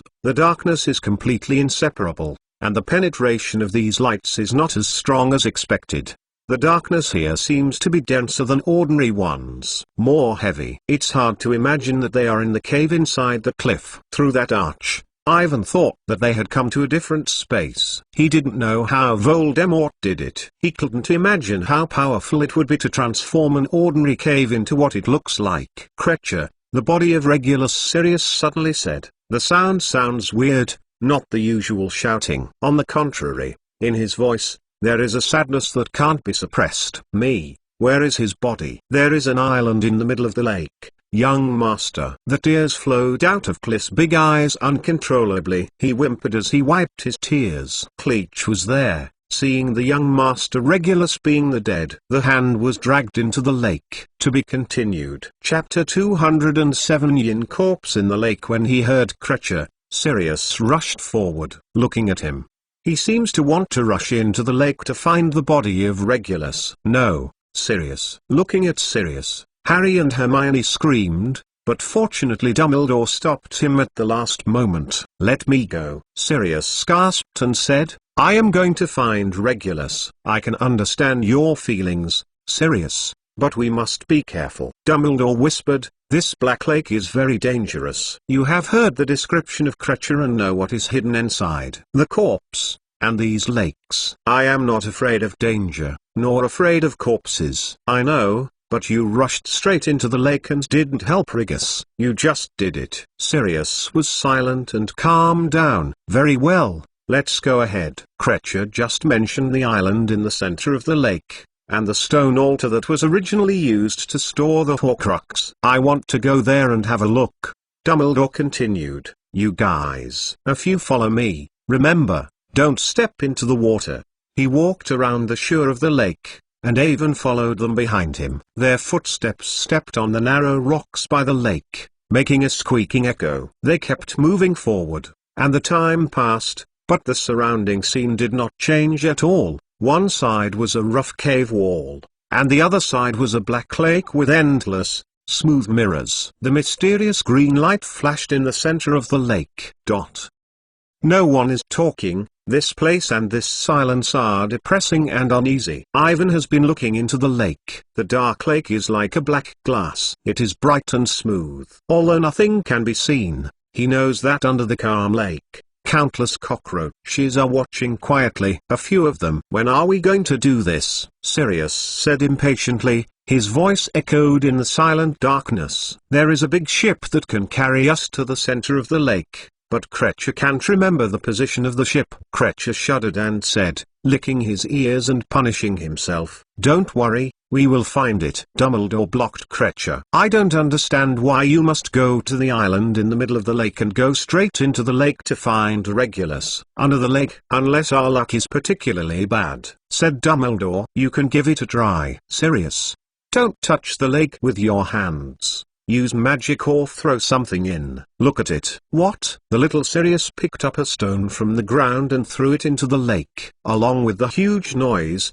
countless double white forests stretched out from the calm lake like marble. The appearance of these hand bumps did not have any omen. as if from hell. After a second, the lake instantly boiled, and the hands of the dead body covered the entire lake. They struggled and twisted as if they were going to catch something in the air. Seeing this picture, Hermione screamed and held Ivan's right arm. Ivan also took a step back and looked at the crazy lake with a lingering fear. Although he was already prepared, his heart was still screaming. Sirius and Harry's face are also not good. They look at the lake with a sly look. The number of corpses in front of them is completely beyond their imagination. After a few seconds, the dead bodies and ripples disappeared completely, and the speed was bizarre, as if they had never existed before. The stone that Sirius was thrown in completely disappeared, not sinking into the bottom of the lake, but being broken down and dissipated by hard. "Professor!" Harry screamed, his voice sounding much sharper than usual, not like his own. "You see, this is not the right way to wake them up," Dumbledore said calmly. "There are too many corpses, and it is impossible to destroy them all. We must find where Regulus is dragged into the water. What should we do if they rush out?" Like many creatures living in the cold and the dark, they are afraid of light and warmth. "If necessary, we can use fire," Dumbledore said calmly. "The light and warmth brought by the fire can effectively restrain them!" But Harry was still full of horror. "You have to know that there are no terrible dead bodies, just like there is nothing to fear in the darkness." Dumbledore stared at the dark lake. "Voldemort doesn't think so. From the situation here, he must be secretly afraid of these two things. In this matter, he once again revealed his lack of wisdom. When we face death and darkness, what we are afraid of is nothing but unknown. There is nothing else." No one commented on Dumbledore's point of view, and no one argued. It can be seen from the expression that everyone did not agree with what Dumbledore said. They felt particularly scary when they thought that the huge lakes in front of them were all dead bodies. Perhaps only a powerful wizard like Dumbledore is qualified to say this. He is not afraid of everything, even death. Ivan tried to recall that she had just seen the information about the corpse in the book The Secret of Dark Magic. The production of the corpse is not the traditional magic of the British magical world, but the evil witchcraft from some parts of Africa. The wizards will be turned into the horrible servants who can be manipulated by the cursed resurrected corpse. In those tribal traditions, the corpse is considered to be a warrior or guard who is not concerned about his own safety. They have many uses and are easily recognized and respected by other tribal people. Only those bodies that make great contributions to the horde are qualified to be made into corpses, and continue to guard the horde after death. This is the supreme glory. After this witchcraft came to Europe, after centuries of development and change, it was gradually transformed by the black wizards into what it is now, becoming a pure black magic. Compared with African witchcraft, these corpses made by black wizards may have a weaker individual strength, but the method of making them becomes simpler and equally fearless, and is considered to be one of the most evil black magic. To make a corpse, you must use the dead body. From the huge lake area in front of you, the number of corpses is extremely large. Avon didn't know how Voldemort found these bodies, which meant killing.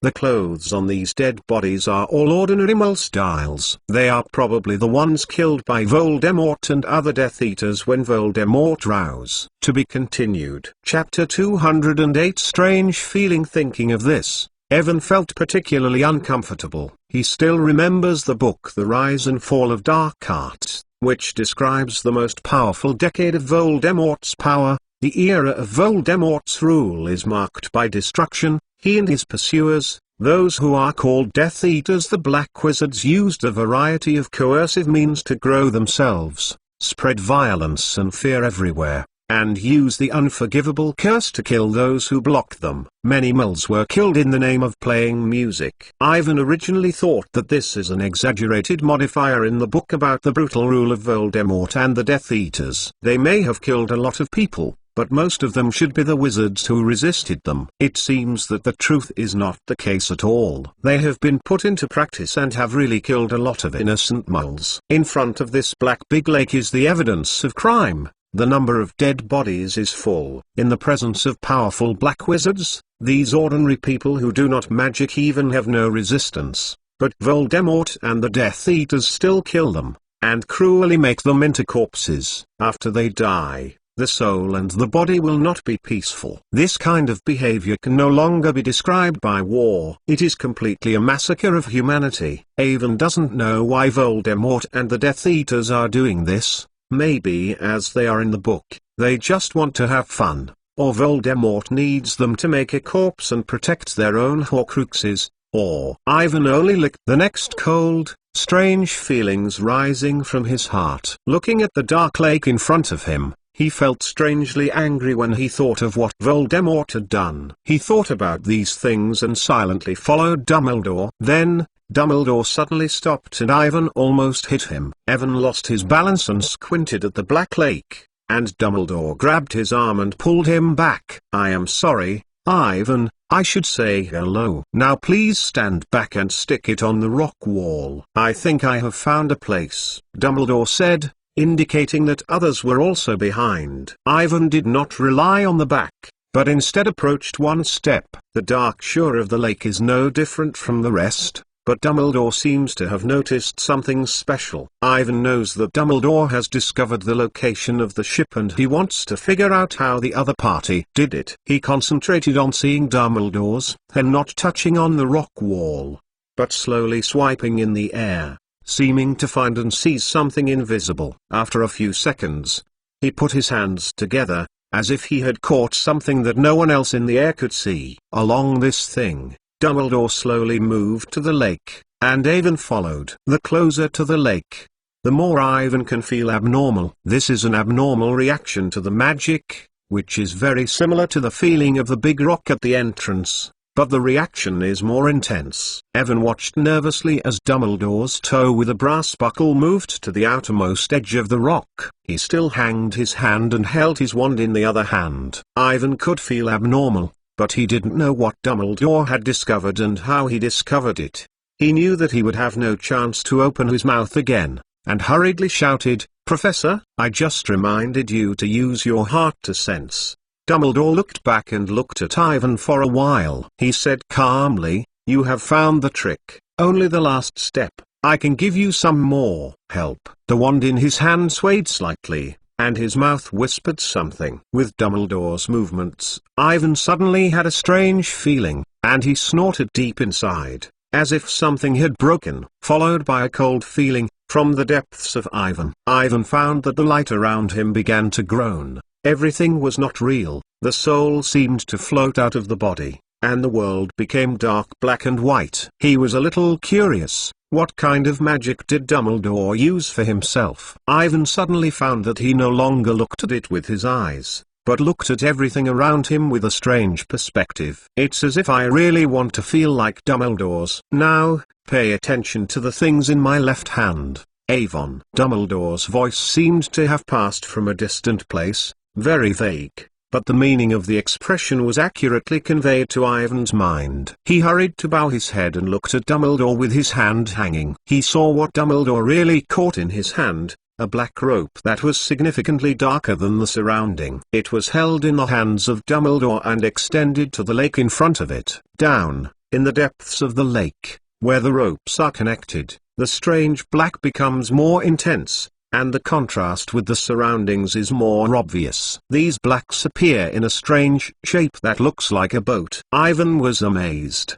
He knew that there was a wooden boat here, but it was hidden by magic and he could not see it before. Now in contrast, he suddenly realized that these black things, which are obviously much darker than the surrounding colors, should be traces of the magic that Dumbledore said. "Good. Remember this feeling, then slowly raise your head." Dumbledore's voice passed again, and Avon followed his instructions, and the surrounding light began to return to normal. In the last second, he saw the whole picture of the lake in front of him. The lake water is obviously different from the previous one. It is no longer a black paint that can't be seen, but an abnormal green color. The darker the color toward the center of the lake, it looks like it is the juice in the body of the slug, which makes people feel very disgusting. If this is also a trace of magic, then there must be something bad in these lakes. It is no wonder that Dumbledore has always stressed that they should never touch this water. Under the green lake, There are countless grey spots. No accidents, those should be corpses. Evan thinks so. Everything is gradually returning to its original appearance. It was dark and only a few wands gave off a faint glow. Sirius, Harry, and Hermione were standing pale on the edge of the rock, staring at Dumbledore uneasily, and his clenched fist. "Come on, Ivan," Hermione whispered, and she gently grabbed Ivan's right arm and slammed him back. "Dumbledore, let us all lean behind. You have been squatting there." "It's the magic of Dumbledore. He just—" "What are you talking about?" Hermione said in amazement. "Dumbledore hasn't cast a spell yet. Look at it, he seems to have found something." "I know, he found the boat, I just saw the traces of the magic," Ivan explained. "Dumbledore has just cast a spell on me, and I have a cold inside feeling. Everything in front of me has become strange, completely different from the current scene I saw." Ivan suddenly stopped, and he found Hermione's face stunned, apparently not knowing what he was talking about. Not far away, Sirius and Harry were the same. They didn't find any anomalies, and they didn't see Dumbledore cast spells on themselves, and it was impossible to know what they had just seen. Everything that happened just now is so unreal, as if only Evan himself and Dumbledore knew it. In fact, other people just saw Dumbledore seem to find something on the ground. He told them to stand behind, but Ivan suddenly went over and stood behind Dumbledore about 2 or 3 seconds. Hermione then pulled him back. The whole process is like this, although weird, but there are no exceptions. To be continued. Chapter 209 Magic Size. Ivan blinked and looked at Dumbledore with horror. Dumbledore did not turn round on the shores of the dark lake not far away. He turned his back to everyone, as if what had just happened had nothing to do with him. Sirius, Harry, and Hermione are wide-eyed, waiting for his next move. Everything is just the same as before. Everything becomes unreal, and Ivan tries to recall the wonderful feeling and look for the traces left by the magic. Not as strong as it was just now, but he still can clearly feel the position of the boat. Even if the eyes can't see it, the magical traces that Voldemort left on the boat are still very clear. Ivan nodded and tried to remember this feeling. Of course, being able to notice the traces left by magic is one thing, identifying this magic and breaking it is another matter. He concentrated on trying to see what Dumbledore did. In front of them, Dumbledore still hangs his hand, his other hand holding his wand, and then knocking his fist with the tip of his wand. Immediately, a thick green copper chain suddenly emerged from the depths of the lake and slammed into Dumbledore's tight fist. Dumbledore knocked the chain with his wand, and the chain began to slide through his fist like a snake. He piled up on the ground, and Ding Ding's voice slammed into the rock wall, making a loud echo. The chain smashed something from the bottom of the dark lake. Everyone was shocked to see that the bow of a small boat suddenly emerged from the lake like a ghost. It glowed like a chain and floated toward the shore of the lake where they stood. There was almost no bringer hint of shackles. "How do you know where it is?" Harry asked in amazement. Sirius and Hermione also looked at Dumbledore curiously, and Ivan tried to remember the strong feeling of the magical changes when the chain and the boat appeared. "I just said that magic will always leave traces," Dumbledore said, with a bang. "The boat hit the lake shore. Sometimes, these traces will be very obvious. I taught Tom Riddle, know his style. Is this boat safe?" Harry didn't understand Dumbledore's words. He scratched his head and continued to ask, "It won't." "Oh, I think it's safe. Voldemort needs a way to go through the lake smoothly if he needs to visit or take his Horcrux, so as not to irritate the guys he places in the lake. If we ride the Voldemort's boat across the lake, the guys in the water won't start with us, are you?" Looking at Harry's expression, he is obviously worried. In case the boat is halfway through the lake and suddenly sinks, what should they do? Exclamation mark.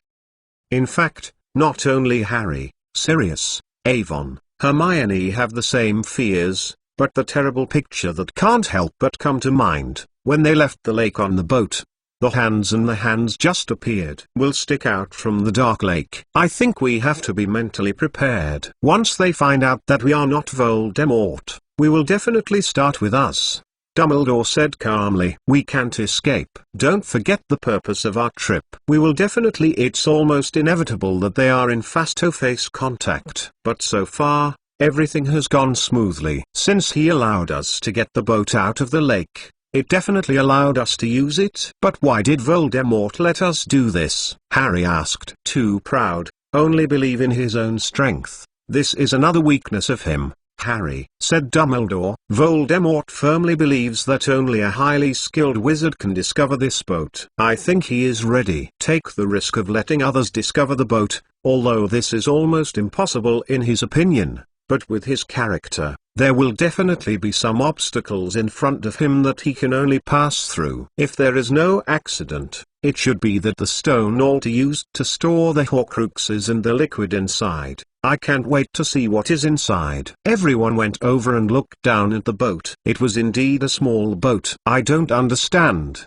Professor, Hermione whispered. This boat, it doesn't seem to be sitting for us. It's too small. Can we eat the weight of us? 5 people and Kreacher. Will we add too much together? Hermione's fears are very necessary. Although we can barely stand on the area, we can only hold 1 or 2 people at a maximum. When he heard Hermione, Dumbledore chuckled softly. Without this worry, Voldemort will not consider the weight. He only considers how much magical power has passed through his lake. I think that this ship may have been cast a spell and can only carry limited magic. But, we deserve to take a chance. Dumbledore took a step forward, the boat fell heavily, the draft was deep, and a quarter of the ship's edge stopped. The boat swayed and looked like it could sink to the bottom of the water at any time. Harry and Hermione couldn't help but scream, and Sirius took a step forward and tried to hold Dumbledore. But nothing happened. After the swing,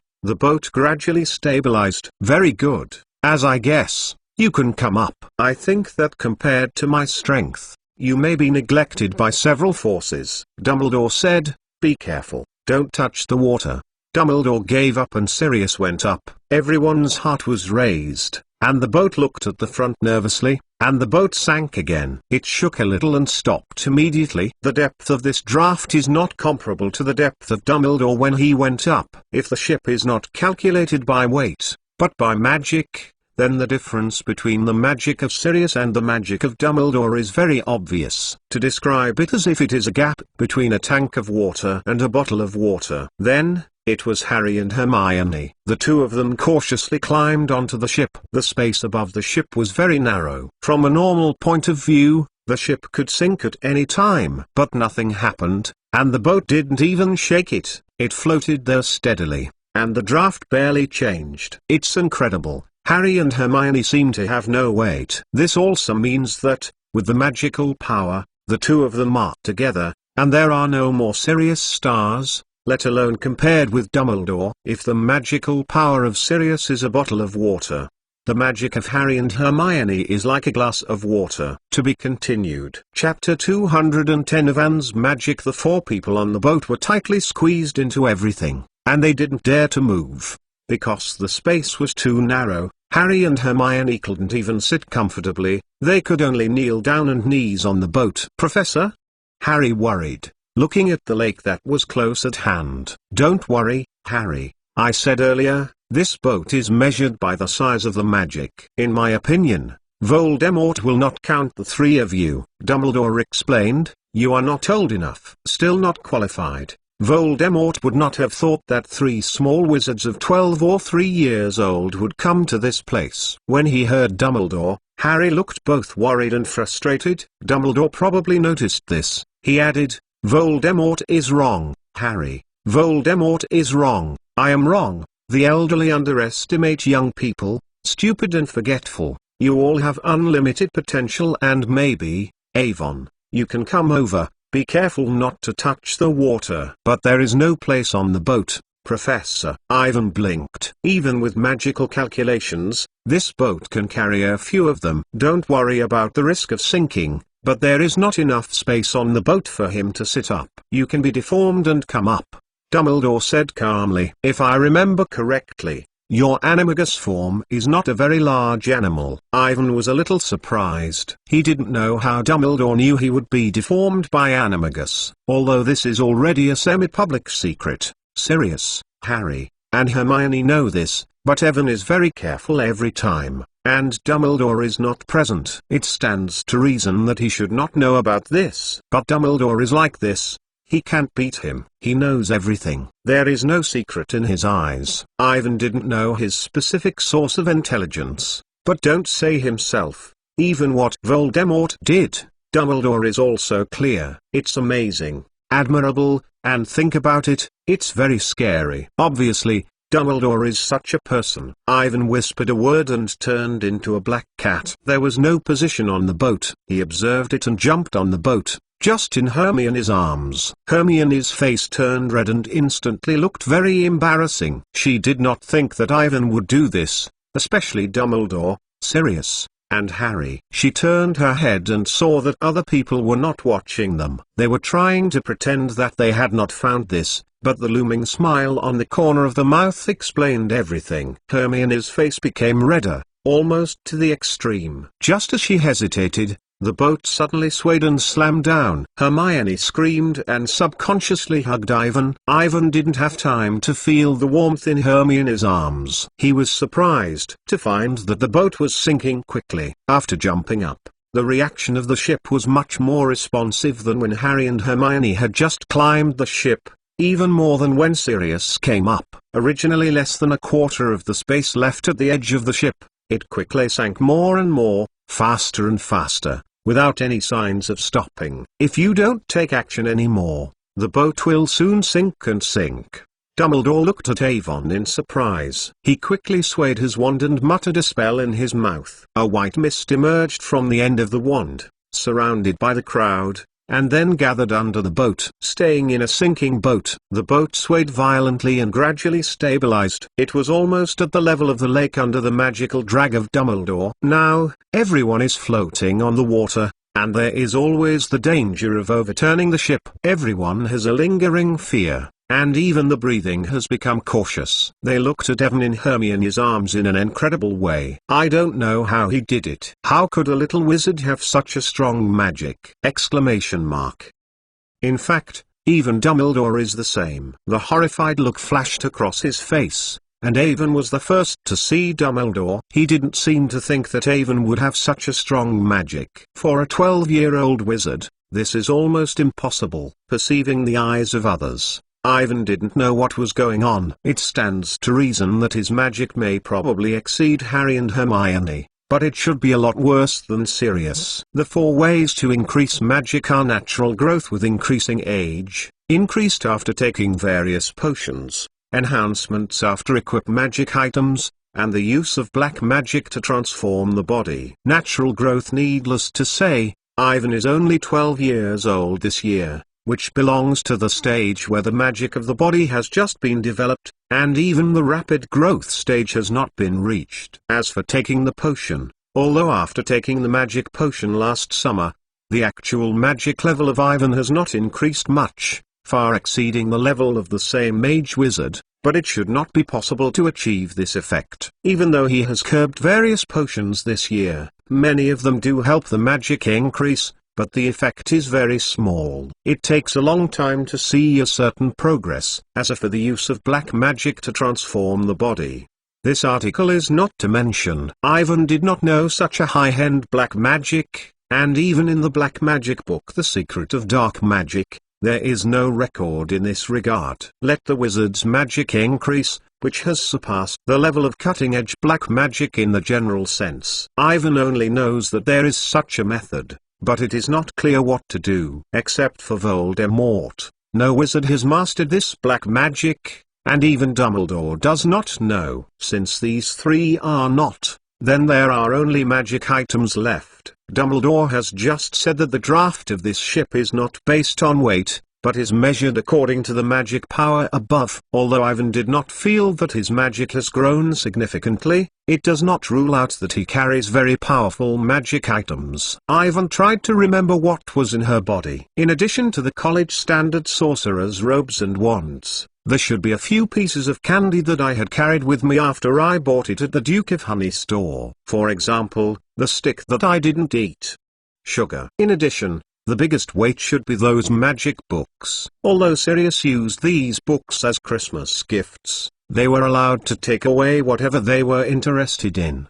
But Alvin chose almost all black magic books. He narrowed them down and carried them with them. Before he took them, these black magic books were passed down through the Black family for centuries, and many of them were not even opened at all. Perhaps it is a book that hides powerful magical power or something else. Although the possibility is not great, it cannot be ruled out. In addition, the Slytherin locket box has repeatedly appeared in Ivan's mind. He recalled Slytherin's emblem, which was inlaid with emeralds, like a poisonous snake's uppercase S letter. To be continued.